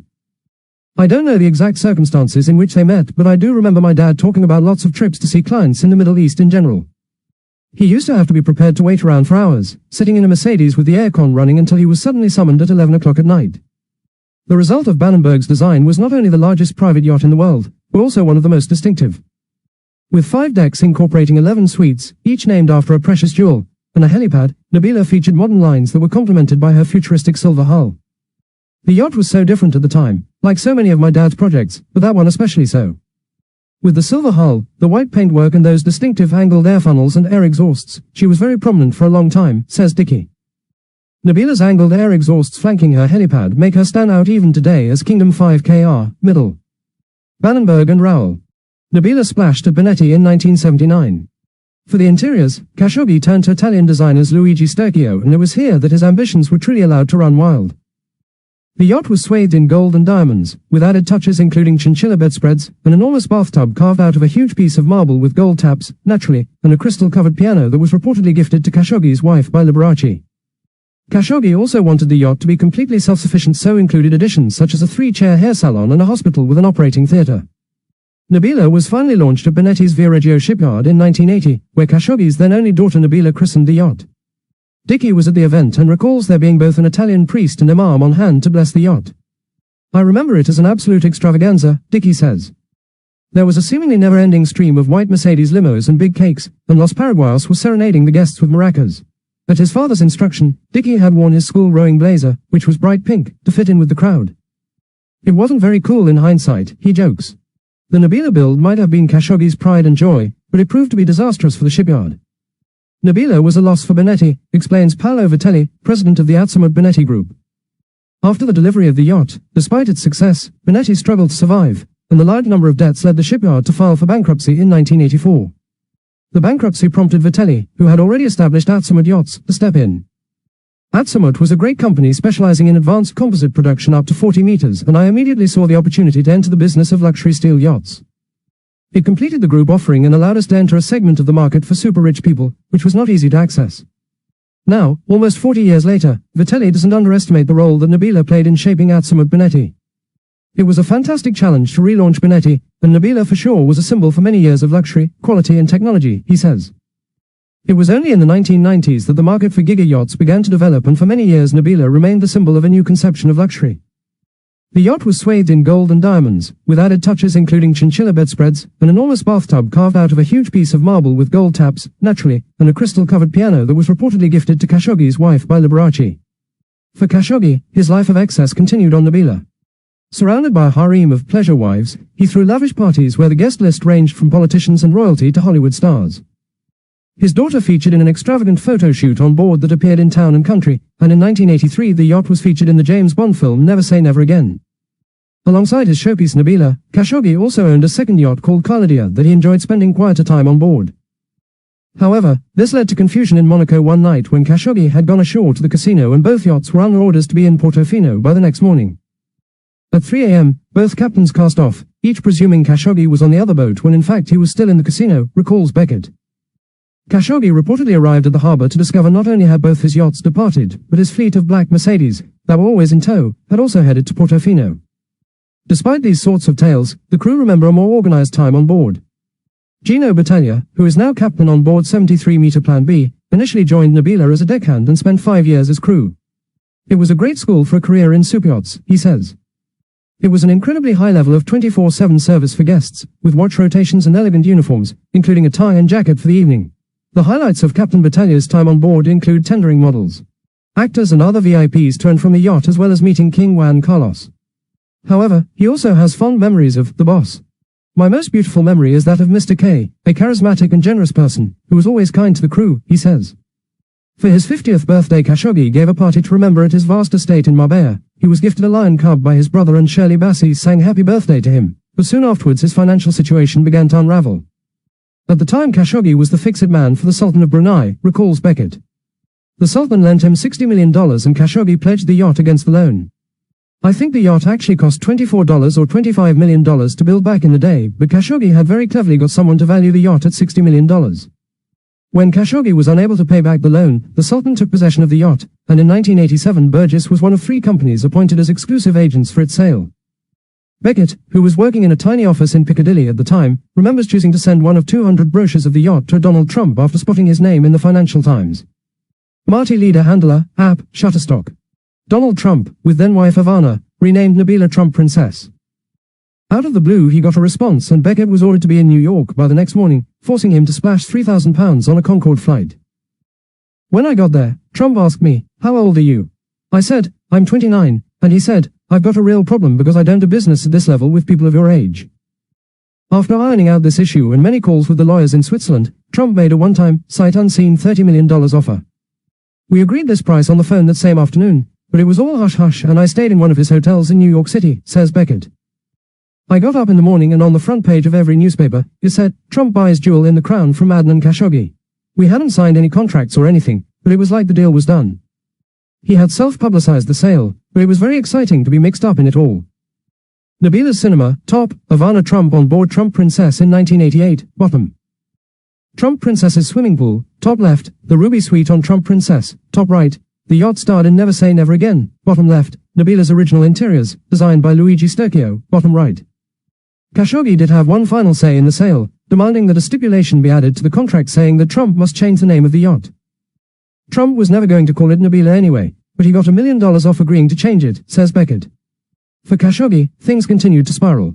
In 1988 he was arrested in Switzerland and accused of concealing funds in the bankruptcy of the Bank of Credit and Commerce International.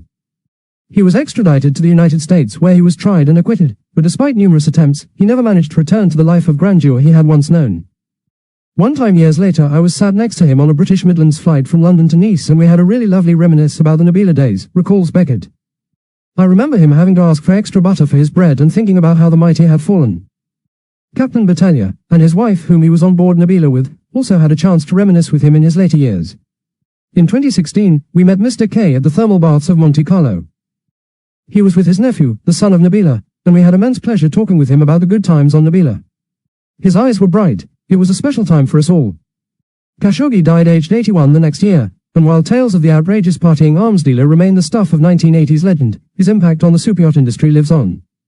Nabila redefined the definition of a superyacht and in doing so shaped household names within the industry, including Bonetti, Burgess and Bannenberg. Khashoggi experienced the ultimate fall from grace, but his superyacht did not. First published in the December 2022 issue of Boat International. Okay. I was not expecting that. Dude. President Trump sanctioned Khashoggi's murder. Oh my God. Because he was a terrorist. Oh my God. He really was a terrorist.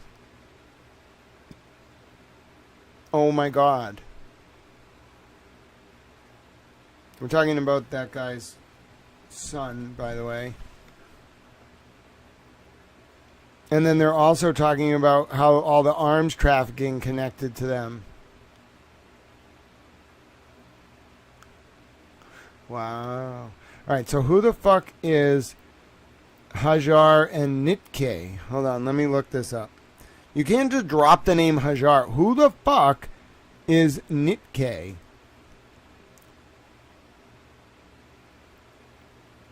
Khashoggi, Hajar, and Nitke. So Khashoggi, what's the fucking name? Hajar? I don't know what the fucking Hajar. And Nitke?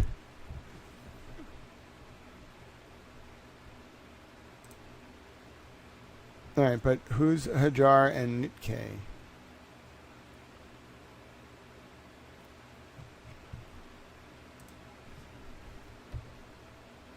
No, I spelled the last name wrong. It's not Nitke. It's Nitke. I need to figure out who this is.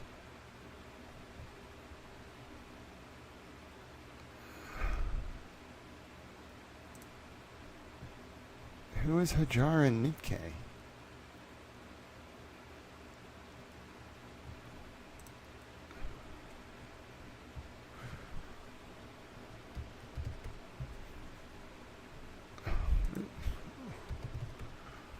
Who are these people? This is going to be hard to figure out. Looking for someone named Hajar and Nitke. And it's spelled Hajar and Nitke.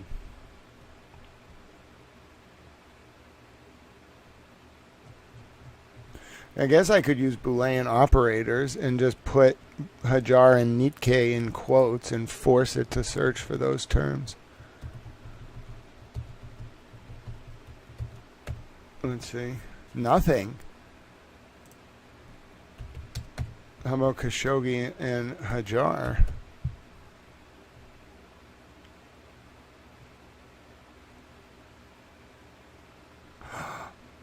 Hajar Rasuni?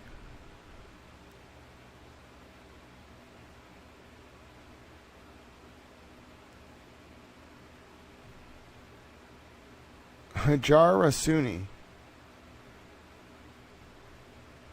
I think it's Hajar Rasuni. I think it's this guy. Oh my God, I got it. I think it's this guy.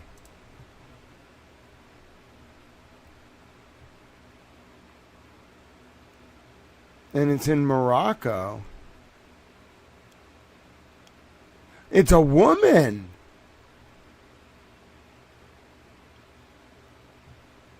And she was jailed in 2019 in Morocco.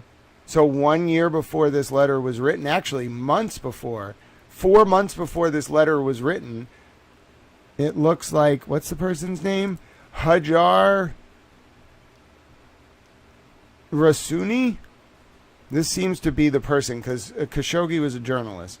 So what happened to this person? Is she alive?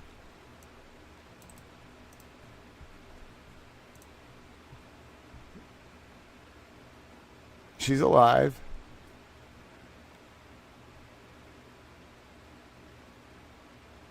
Oh boy. She was arrested at a gynecologist's office? She works for Kabar al-Yum.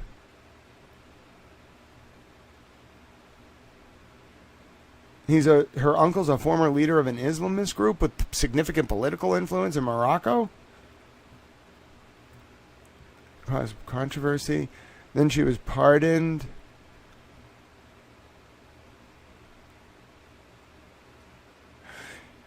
In the context of His Majesty the King's compassion and mercy, His Majesty sought to protect the future of the two fiancés that intend to start a family in accordance with the rule of law, in spite of the mistake that they may have made, which led to legal prosecution. Oh, she's some kind of spook, huh? Alright, so that's Hajar. Who the fuck is Nitke? Nitke. Give me a second while I look this person up. I think I'm putting this all together. These people were all spies. Nitke. And then I'm going to look up Khashoggi. That's how I found the last one. You got to really know what you're doing here. No wonder they did not want me to look into any of this. I am very good at this. Khashoggi and Nitke. So give me 1 second. Not Lashoggi. Khashoggi. Wow, this is some shit, man.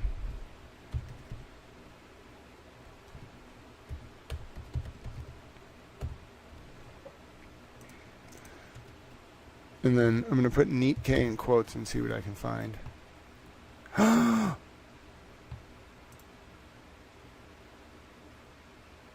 Oh. Oh my God. Oh my God. Oh my God. No. This is incredible. That's who stole the shit from the Gardner Museum?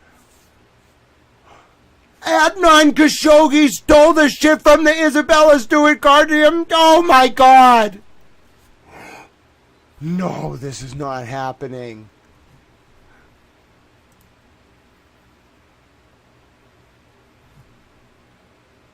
Oh, first of all, let's figure out who this woman, Nitke. She was Mohammed Khashoggi's roommate. All right, everybody buckle up. Oh my God. No wonder it ties to Massachusetts. Give us our paintings back, fucking Saudi Arabia. I want those paintings of Morocco, wherever the fuck they are. Give us the paintings back right now. I want my fucking paintings back. They're not mine. They belong to the Commonwealth. Give them back. Oh my God. This is going to cause a diplomatic snafu. Give us our fucking paintings back. They took our fucking paintings. No. Damn it, Saudi Arabia. You motherfucker. You took our paintings. Saudi Arabia and the Sultan of Brunei and Morocco. What the fuck? International arms traders stole our paintings? I thought it was Whitey Bulger. That would have somehow been easier. Oh, Adnan Khashoggi stole our paintings. Oh, I'm so upset about this. Give us back our fucking paintings. Where'd you put them? Oh my goodness, they're probably in the Middle East. Oh, ladies and gentlemen, I demand an inquisition to find our paintings. I want those fucking paintings. You don't understand. The citizens of Massachusetts were gifted those paintings. We're coming for you. We want the paintings. Give us the fucking paintings. You took our paintings? First of all, why did I figure this out through the fucking Epstein files? Second of all, give us our fucking paintings. I just want my paintings back. Fucking assholes. Took our paintings. An international arms trader named Adnan Khashoggi stole our paintings. Are you fucking kidding me? Oh, motherfuckers. Alright, first we gotta learn who Nitke is. Oh, God. This somehow ties into retired U.S. Army Sergeant Clyde Conrad being convicted in Germany of high treason on June 6, 1990. Oh, God, this is going to involve the commies. Oh, I just wanted to get lunch. What? I told you, don't read these fucking emails. You start reading one fucking email, and then you solve the Stuart Isabella Gardner Museum heist. Oh, God bless me. God bless America. Let's go. The Sword and the Stone, Part 10. Retired U.S. Army Sergeant Clyde Conrad. Convicted in Germany of high treason June 6, 1990. Was there a suspect, quickly known to federal authorities, but beyond their reach? Someone they would have been reluctant to identify publicly from the beginning. One possible suspect the FBI might be constrained from revealing if he were known to be one of the robbers is convicted spy Rod Ramsey. A Boston native and admitted former bank robber, at the time of the Gardner heist, Ramsey, who was arrested just 10 weeks after the Gardner heist for espionage, was facing a possible life sentence for acts of espionage he had already admitted to, months before. Starting in November of 1989. As a spy and not a mere robber, Ramsey is someone whose misdeeds might not qualify him for a deal with a federal prosecutor for the return of some paintings. And he was also someone whose name might not be released to the public for a number of reasons, if he were involved. Ramsey is just one possible example. There could be others in similar circumstances during those final days of the Cold War. At the time it was received, a ransom note sent to the museum in 1994 was considered the best lead the museum ever had by museum director Anne Hawley, and was still considered credible by FBI agent Jeff Kelly 14 years later. He said on Episode 3, Season 2 of the TV documentary crime show American Greed. Nearly 2 decades after the robbery, then Gardner Museum director Anne Hawley revealed some of the harrowing incidents she and the museum staff endured in the aftermath of the robbery. The museum was experiencing these bomb threats coming from people in penitentiaries that were trying to negotiate with the FBI on information they said they had, and the FBI wasn't responding to them, so they were hitting us. These threats were a persistent and ongoing problem for the museum. Amid heightened anxieties over security following the theft, Hawley evacuated the museum several times following bomb threats. The authorities instructed her to take a different route home every night from work, warning that her daughter was not to be picked up by anyone who wasn't known to her school, the Boston Globe reported in February of 2015, and in March of that year. The Globe reported Hawley had endured death threats in the months immediately following the robbery. During an interview in 2013, an FBI agent ascribed the chronic threats to people coming out of the woodwork. But the threats were kept secret from the public and the media. The only threats made against the museum reported in a New York Times article 3 months after the heist were those of an enraged Boston Globe editor, who had not been permitted by the museum, at the request of the FBI, to have a news photographer take pictures in the museum's Dutch room the day after the robbery. One possible explanation was that authorities knew who the person was, knew they were not interested in making a deal with the person, but also knew they were not in a position to prosecute the individual for the crime of stealing the paintings. Why create a paper trail of having engaged with someone who credibly claims to have been involved in the robbery if you can neither prosecute nor make a deal for the paintings returned with them? That is one scenario might possibly explain the persistent and threatening calls to the museum. A 1994 ransom note to the museum stated, perhaps as a means of demonstrating an inside knowledge of the crime and its aftermath, that the paintings had been stolen to gain someone a reduction in a prison sentence. But as that opportunity had dwindled dramatically, there was no longer a primary motive for keeping the artwork. Ramsey, for example, in the spring of 1990, shortly after the Gardner heist, was a star witness, in absentia, in the trial and conviction of spy ringleader Clyde Lee Conrad. Even prosecuting Ramsey after Conrad's conviction could throw Ramsey's testimony and the legitimacy of Conrad's conviction into question. The portrayal of Ramsey as an impressionable young soldier who had been exploited by the older and treacherous Conrad, whom Ramsey was said to have looked to as a father figure, might be put in doubt. Boston Museum of Art's robber Miles Connor claimed to have stolen and did manage to exchange a Rembrandt for a reduced sentence in 1975, but while the deal with Connor merely had to go through the Massachusetts U.S. Attorney's Office. Any deal with someone like Ramsey, if he were involved, would likely also have to be approved, not only by a federal prosecutor, but the United States Army, the FBI, U.S. intelligence agencies, and perhaps the State Department. The feelings of the public might also be of some consideration.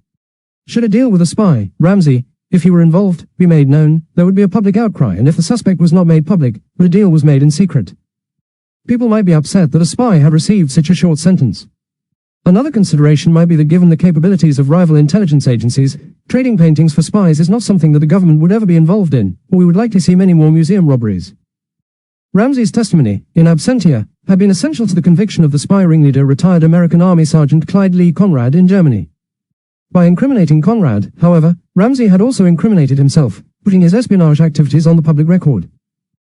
Giving Ramsey a short sentence or no sentence in exchange for the stolen Gardner paintings, if he were involved, might also lead to problems in Germany, where the US had put pressure on the authorities to give Clyde Lee Conrad life in prison. A light sentence for Ramsey could also undermine the prosecution's chance of a conviction, since it could then be argued that Ramsey's testimony against Conrad had been motivated by a need to purchase his own freedom. In fact, this argument was made by Conrad's attorney, but the US authorities stated that Ramsey had not been given any deal in exchange for his testimony against Conrad.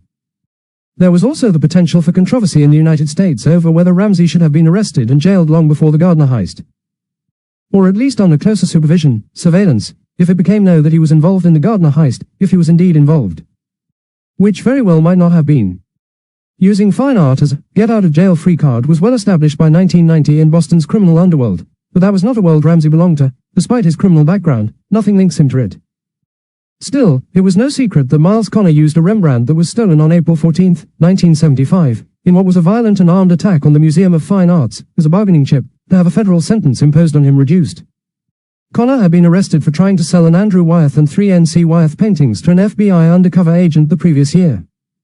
The paintings were stolen from the Walworth estate in Monmouth, Maine over the Memorial Day weekend in 1974. Connor was caught in the trap in the Cape Cod community of Mashpee, Ma, in July of that same year. An article in the August 30, 1979 Boston Globe article about Connor reported, facing a possible 10-year federal prison sentence and nearly 4 years in a Massachusetts prison, he, Connor, made a deal with investigators, who recovered the priceless Rembrandt portrait of Elizabeth Van Ryn. As a result, he avoided a federal prison sentence, served his time in a Massachusetts institution, went on work release, and was paroled in January of 1978. When Ramsey attended Northeastern University briefly in 1980 and 1981, a sprawling urban campus almost directly across the street from Boston's Museum of Fine Arts, he lived in a luxury apartment building complex, only a few miles from the Gardner Museum, called Charles River Park. A fellow Northeastern University student, and classmate at New York Military Academy, a high-priced boarding school, whose graduates include organized crime figure John Gotti and President Donald Trump, was Edward Fallon. Fallon was a friend of Ramsey's and lived in a nearby unit in the Whittier Place building at Charles River Park. Though 20 years younger, Fallon, like Miles Connor, was from Milton, Ma. Both Ramsey and his roommate Edward Fallon, whose father was a Boston-area bookmaker, Edward, Buddy, Fallon, were 1980 graduates of the New York Military Academy.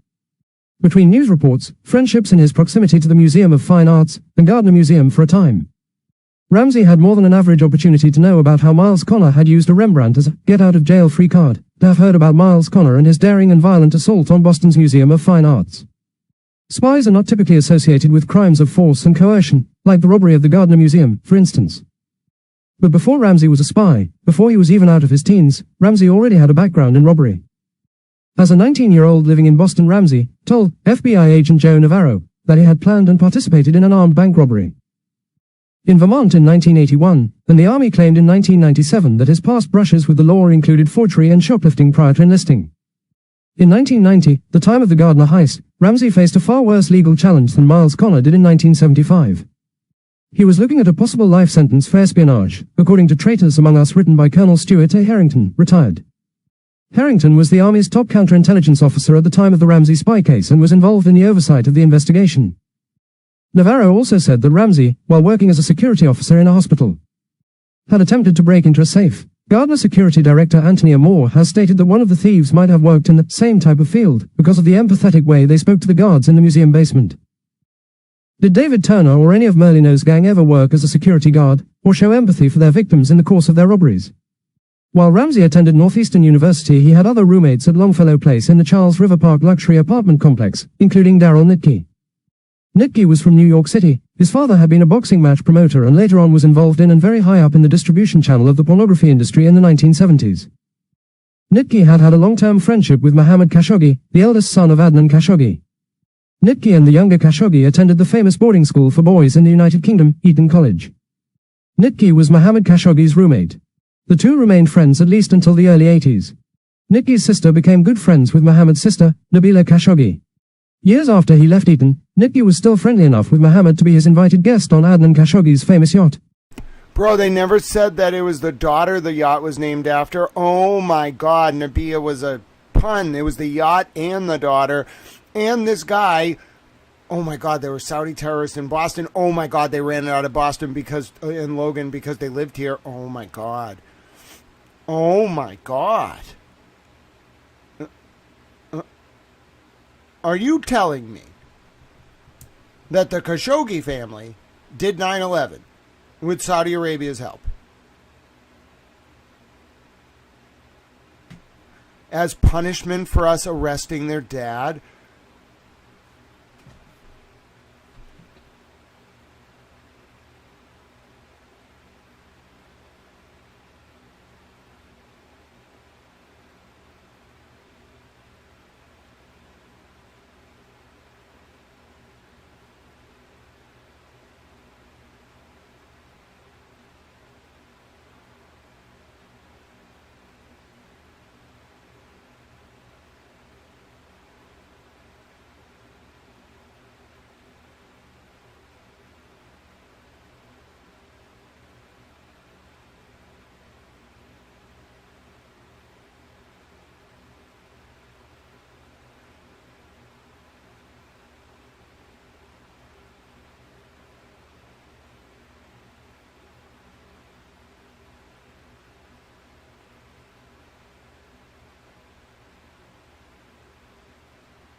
That's really heavy. I need to learn more about this guy, Darryl Nitke. Let us just keep going, okay? Years after he left Eton, Nitke was still friendly enough with Mohammed to be his invited guest on Adnan Khashoggi's famous yacht, the Nabila, in 1982. In the mid-80s, Nitke's brother-in-law Bedros Bedrosian was business partners with Nabila Khashoggi in an offline search engine forerunner called. Later, Nitke was chief information officer at a company founded and partly owned by Bedrosian called Kosa Instruments, where Bedrosian was for a time president and COO. Ramsey was not the only past associate of Darryl Nitke facing criminal charges that spring of 1990. At the time of the Gardner heist, Adnan Khashoggi, Mohammed Khashoggi's famous and influential father, was having serious legal problems of his own.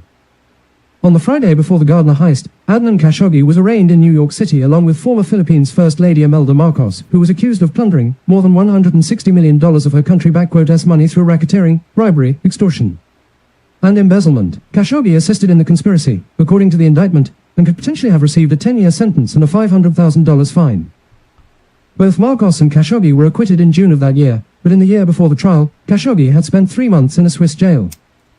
He was then extradited to the United States and was required to wear an electronic monitoring device on his ankle for several months while he awaited trial in New York City. Linked to, but never convicted in, almost every major scandal of the late 20th century, WedTech, BCCI, the indictment of the Marcoses in the Philippines, as well as Iran-Contra. Khashoggi was not an American, and he and his family were no doubt concerned that even though the case against him was weak, he might still be found guilty. Khashoggi, or perhaps someone in his inner circle, may have wanted some leverage with the authorities in the event of a guilty verdict. The Khashoggi operation certainly had experience in surreptitious stolen art logistics. An Australian TV program claimed that dozens of Marcos paintings had been flown out of the US on a private plane, 38 others had been shipped from Hawaii. Acting on a request from the Philippines Presidential Commission on Good Government, French police raided 2 of Khashoggi's apartments and found paperwork confirming that many of the masterpieces were now in his hands. The September 1989 issue of Vanity Fair reported that, in addition, more than 30 paintings, valued at $200 million, that Imelda Marcos had allegedly purloined from the Metropolitan Museum of Manila, including works by Rubens, El Greco, Picasso, and Degas, were being stored by Khashoggi for the Marcoses, but it turned out that the pictures had been sold to Khashoggi as part of a cover-up. The art treasures were first hidden on his yacht and then moved to his penthouse in Cannes. The penthouse was raided by the French police in a search for the pictures in April 1987, but it is believed that Khashoggi had been tipped off. He turned over 9 of the paintings to the police, claiming to have sold the others to a Panamanian company. French police turned over 9 valuable paintings to United States Attorney General Edwin Meese III at the U.S. Embassy in Paris on January 6, 1988. So in the spring of 1990, Daryl Nitke had one former roommate with a background in robbery who was potentially facing a life sentence, and another former roommate who potentially had at his disposal the logistical ways and means to whisk the paintings around, and whose father was potentially also facing a long prison term.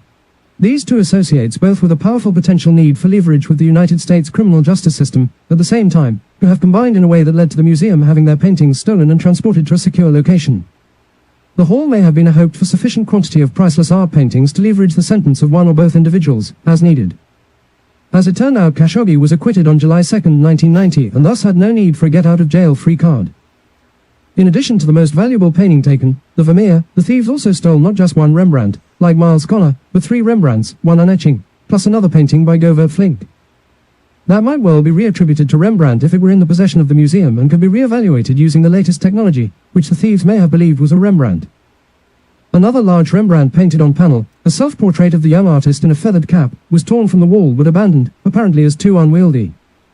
A little over 27 years later, the Gardner Museum doubled the reward for their stolen paintings to $10 million. And it was only 2 weeks later that Adnan Khashoggi died, not unexpectedly, at the age 81 in London, after a long illness, Parkinson's disease, suggesting a possible belief on the part of investigators of Khashoggi's involvement. The way the crime was executed perhaps shows elements of a background in spycraft, like Rod Ramsey had. The robbers took their time entering the building as well as leaving once they were done taking paintings from the galleries.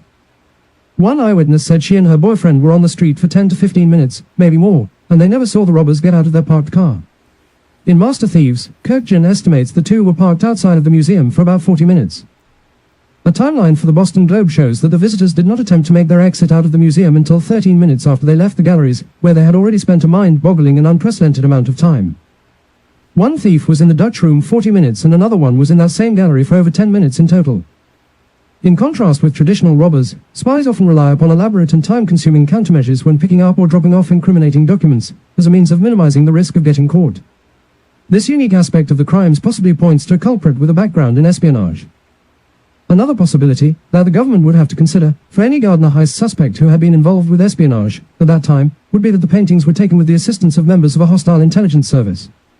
One of these groups may be willing to help a Ramsey get his freedom, but in exchange for some information he already had or they believed he had the means of acquiring somehow at some point down the road. That possibility at the very least would serve as one more giant roadblock for a known spy to be able to exchange the Gardner art for drop charges or a sentence reduction, unlike a street criminal such as Miles Connor. It is doubtful a spy would ever be able to make a deal for stolen art, but someone facing a potential life sentence, as Ramsey was, might be desperate enough to try it. One question, when considering Ramsey's possible involvement, is opportunity. Alright, I got it. Okay, I just want to take a little bit of a look at this one. Wait a minute. Shelley Murphy was writing about this? Don't tell me you mentioned the name Ditke. You did not. Nitke.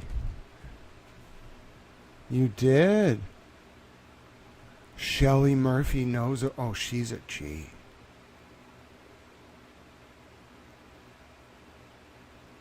No, this looks like a comment? Oh, it wasn't Shelley Murphy. They wrote this article, and it's copy-pasted here, And then in the comments, the person mentions Nitke. Bro. I've always wanted to know why that was robbed. I didn't think I'd get it here, but... All right, picking back up on our recording. So I traced down the name Nitke. Okay, so I know who everybody is now from this sentence. The Yadnabiya is Adnan Khashoggi, the father of this Khashoggi family, the patriarch. He was like an arms dealer who had politicians on his yacht. The yacht was named after the daughter. Hajar is a Moroccan journalist who was imprisoned that like knows militant Islamists. Like her uncle was like a militant Islamist in like Morocco, and she's like opposed to the state. Like she's like a very clear like operative. She's 34. She's still alive. She did prison time and was then pardoned by the king of what the fuck, Morocco, for like trying to get an abortion. All right, by King Mohammed VI gave her and her partner and the gynecologist and the second doctor and the assistant a royal pardon. That is Hajar. Now, Nitke is Daryl Nitke. Daryl Nitke is connected to Khashoggi. Daryl Nitke was a like an Eton-educated guy from New York. Very rarely do people from New York City, go to Eton College, which is where like prime ministers. You're called like an old Etonian. It's where like prime ministers from the UK go to college. All right. So this guy goes there, and he was roommates with Mohammed Khashoggi, the eldest son of Adnan Khashoggi. You quickly find out that, like, on the Friday before the Isabella Stewart Gardner heist, which was local to Massachusetts, all these guys were living in Massachusetts, like the robbers and Nitke. Adnan Khashoggi was arrested and, like, brought to the United States. This was, like, a powerful arms trafficker who worked for, like, the Sultan of Brunei, like the Moroccan king, the Saudi Arabian princes. This guy was connected. We arrested him right on the Friday before the heist, and he was arraigned, along with the former Philippines president, Imelda Marcos, who was, both of them were accused of, like, stealing paintings. Okay? And Khashoggi conspired with her to do it, and they, like, moved the paintings around. Well, it turns out that before he was brought to the U.S., he was already in a Swiss prison. He was then brought here, extradited, put on ankle monitoring. And it's pretty clear that in the like 70s, someone stole a painting. It was 1975. A guy named Miles Connor stole a Rembrandt and used it to like plead down a sentence. Like he stole it and then got caught trying to sell it in Mashpee by an undercover FBI agent. And then he was able to use the fact that he had it to get a lower sentence. Okay. And that was like, according to the Boston Globe, August 30th, 1979, Connors was facing a possible 10-year federal prison sentence, nearly 4 years and 4 years in a Massachusetts prison. Connor made a deal with investigators who recovered the priceless Rembrandt portrait of Elizabeth Van Ryn, and as a result, Connors avoided a federal prison sentence, served his time in a Massachusetts institution, went on work release, and was paroled in January of 78. Okay. It turns out that, like, these guys, like, a decade later or whatever it was when the robbery happened in the 80s or whatnot, they had, 92, whatever it may have been, they had the genius idea. Let's see if this is actually, yeah, that's actually taken down. But on the Friday before the heist, so you'll be able to trace this down. Let me actually get the date of the heist. Hold on. Isabella Stewart Guard 90. And then let me look up the arraignment of Adnan Khashoggi, New York. I'm going to guess that was like March 16th. March 1990.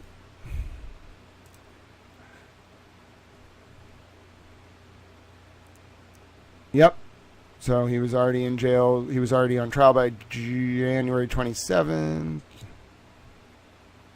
Oh, he was already in a Swiss court. July 1990. Yep. Okay. So there you go. Let me show you. I got the proof. So there is the museum heist, March 18th, 1990, and then the trial was in July, but he was actually extradited in March of 1990. So, wild situation here. Daryl Nitke was very likely attempting, potentially, to help Adnan Khashoggi get out of jail by committing the Isabella Stewart Gardner heist. But that's not all.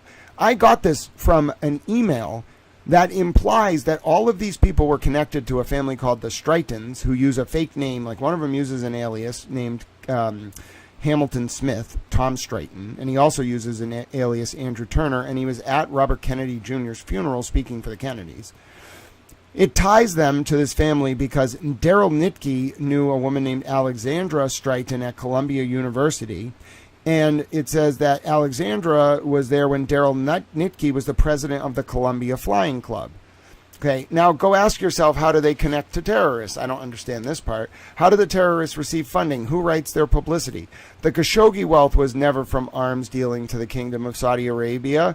Would you like to know who helped them recruit girls, boys, and teenagers? Look up Rumsey Hall School, Magnoli, Cherchesky, Capucci, Hunt, Henderson, Kolagatis. And then the next page says, look up the name Robert Elia, E-L-I-A. He connects to Ty, Maxwell, Epstein, Mary Sue, Elia, Tom, Elia. He is on the internet, journalist. If there's a grand jury on 9/11 and Epstein, then Brennan knows they connect. That would be Brennan from the CIA. Only the Israelis raised a warning about Maxwell and Epstein targeting teenage girls. I figured that. Israel found a pattern that a kibbutz was a great place to hire young girls with the promise abroad of high-paying work. They knew high up someone was protecting a trafficking operation. No one inside the USA tried to stop the trafficking, politicians included. Law enforcement in Massachusetts and the AG's office never want you to discover the truth. I can prove this. How many FBI, CIA, and NSA names did you find?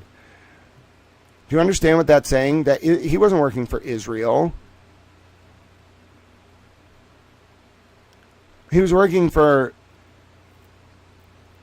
Adnan Khashoggi, probably others. They were just funding terrorism with this, part of a larger plan, I'm sure. Oh my God. That money from the brothels was just part of a larger network, obviously, but it ties directly to terrorism.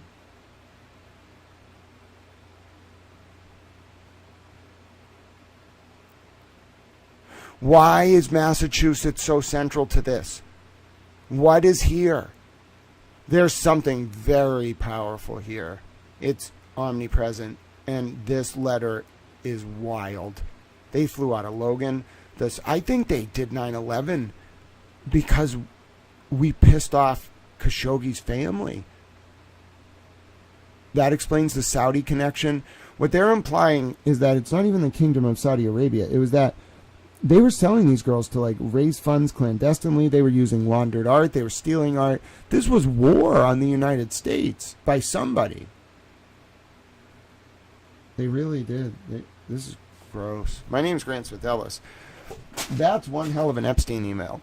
I need to get some lunch. I can't believe this all connects. And I can't believe Massachusetts, not just with the Learning for Life program, not just with Robert Devine, not just with the Gestapo State Police.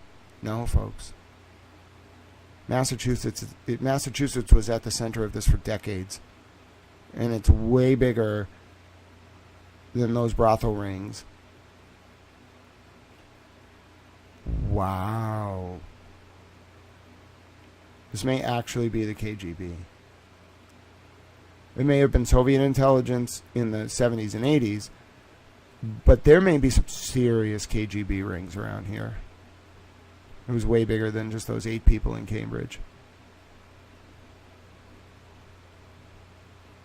Fuck. That's why it stayed so true to that Soviet destabilization tactic. Oh my. All from one little email.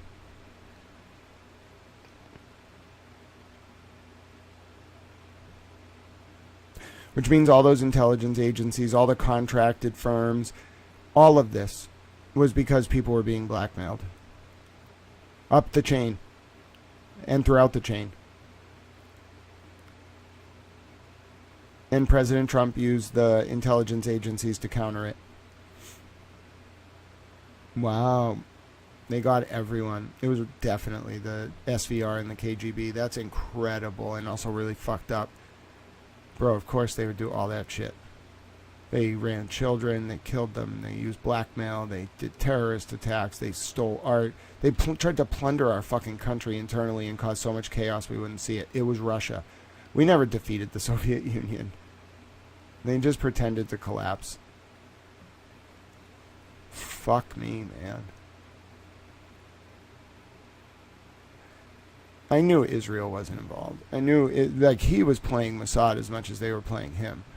This wasn't an Israeli operation. Israel has only been around since the 40s. They're great, but what they do, but they're not this. This is, I'm looking at something that's way older than that.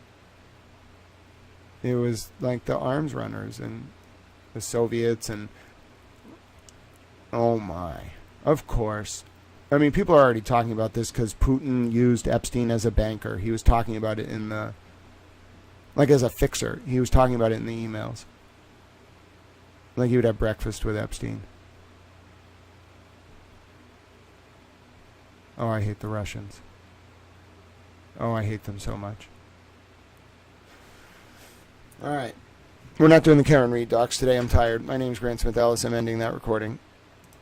All right, folks. That's a lot. That's a lot. Yeah, we all need to digest. That. No wonder they took this tip so seriously, because it's real. And it also solves the Isabella Stewart Gardner Museum heist. I'm just in awe. I want to go eat. Let me just write this shit up. I don't want to do it live. I'll do it when I'm done. I'm tired. Thank you for all your support. God bless you. Protect people out there, folks. This is a lot. These files, like, we just did that one email, and I rushed at the end because the implications are astounding. And you can't just read it. Like, people were reading this. It got 20,000 views, a bunch of reposts. But you can't just read it. You have to know what it's saying and really, really research it. And I didn't even pull apart, like, some of the Stoughton stuff. I'm afraid I don't want to. And I didn't pull apart any of these other names. Robert Ela. You can. I want to go rest. My name is Grant Smith Ellis. Thank you for watching today. Do some good out there, will you, folks? Try to assist someone out there. Donate to veterans charities. No veteran should be homeless. Donate to animal shelters run by veterans and animals. Donate to the big issue in the UK. Smile at someone on the street. Reach out to a friend or family member you haven't heard from in a while. Try to process all this. Digest it. Do some good in the world.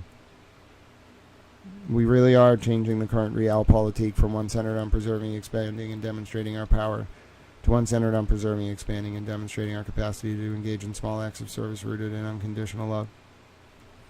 We're doing it in an impressive way. And maybe we will live up to our Tau Eudaimonia or Summum Bonum, our greatest good in the ancient Greek or Latin, respectively. And therein bring about a new digital epic, defined by Aquarius the water bearer standing tall and carrying a towel. My name is Grant Smith Ellis. I love you all dearly. I'm very tired. I need to eat. I hope you have a good rest of your day. We'll see each other again soon. This is all very intense. Basically, to answer that question before I go from Standing Stone, Isabella Stewart Gardner heist may have been used as leverage by an arms trafficker named Adnan Khashoggi, connected to Jeffrey Epstein and Ghislaine Maxwell, and that the selling of young children and girls may have been going on for decades and was funding terrorism and other efforts. It was a black budget op. And they also would steal, like the president of the Philippines and Adnan Khashoggi would steal art. When Adnan Khashoggi got indicted and extradited to the U.S. in March of 1990, right after that happened, the Isabella Stewart Gardner Museum was robbed, and it's because this guy who was connected to the Khashoggi family knew about Miles Connor in 1975, stealing a painting to get a reduction in sentence from the feds, and in turn, it's possible the Isabella Stewart Gardner Museum was robbed in an attempt to get Adnan Khashoggi, the father of Jamal Khashoggi, out of jail in the U.S. because he was connected to a network which had blackmail on U.S. intelligence and every agency of government and in turn, the theft of the art was a pressure tactic. He ended up being found not guilty in July of that year on the conspiracy to steal the art in the Philippines, so the pressure wasn't necessary. The paintings disappeared. They never traced them down. And it all ties to Epstein and Maxwell, who was working with Khashoggi, apparently, to, like, use his network of brothels with kids and women to fund Khashoggi's, like, terrorism efforts through the Kingdom of Saudi Arabia. Some crazy shit. My name's Grant Smith Ellis. God bless you all. God bless the United States of America. Be well. Hug your loved ones. This is going to be a roller coaster, and we're just getting started. I'll be back again with you soon. Towel loves you all very much. I'm sorry we didn't get to the Karen Reed files. Maybe tomorrow. Towel loves you dearly. Until next time. Towel friends on the YouTube, I'm going to eat. Thank you for all your support. You know, you can send donations, scan the app, Cash App, Grant Smith Ellis, Venmo. I'll keep fighting, though. You keep fighting. Let's do it for those girls and everyone who was victimized by this long ring. Love you all. My name's Grant.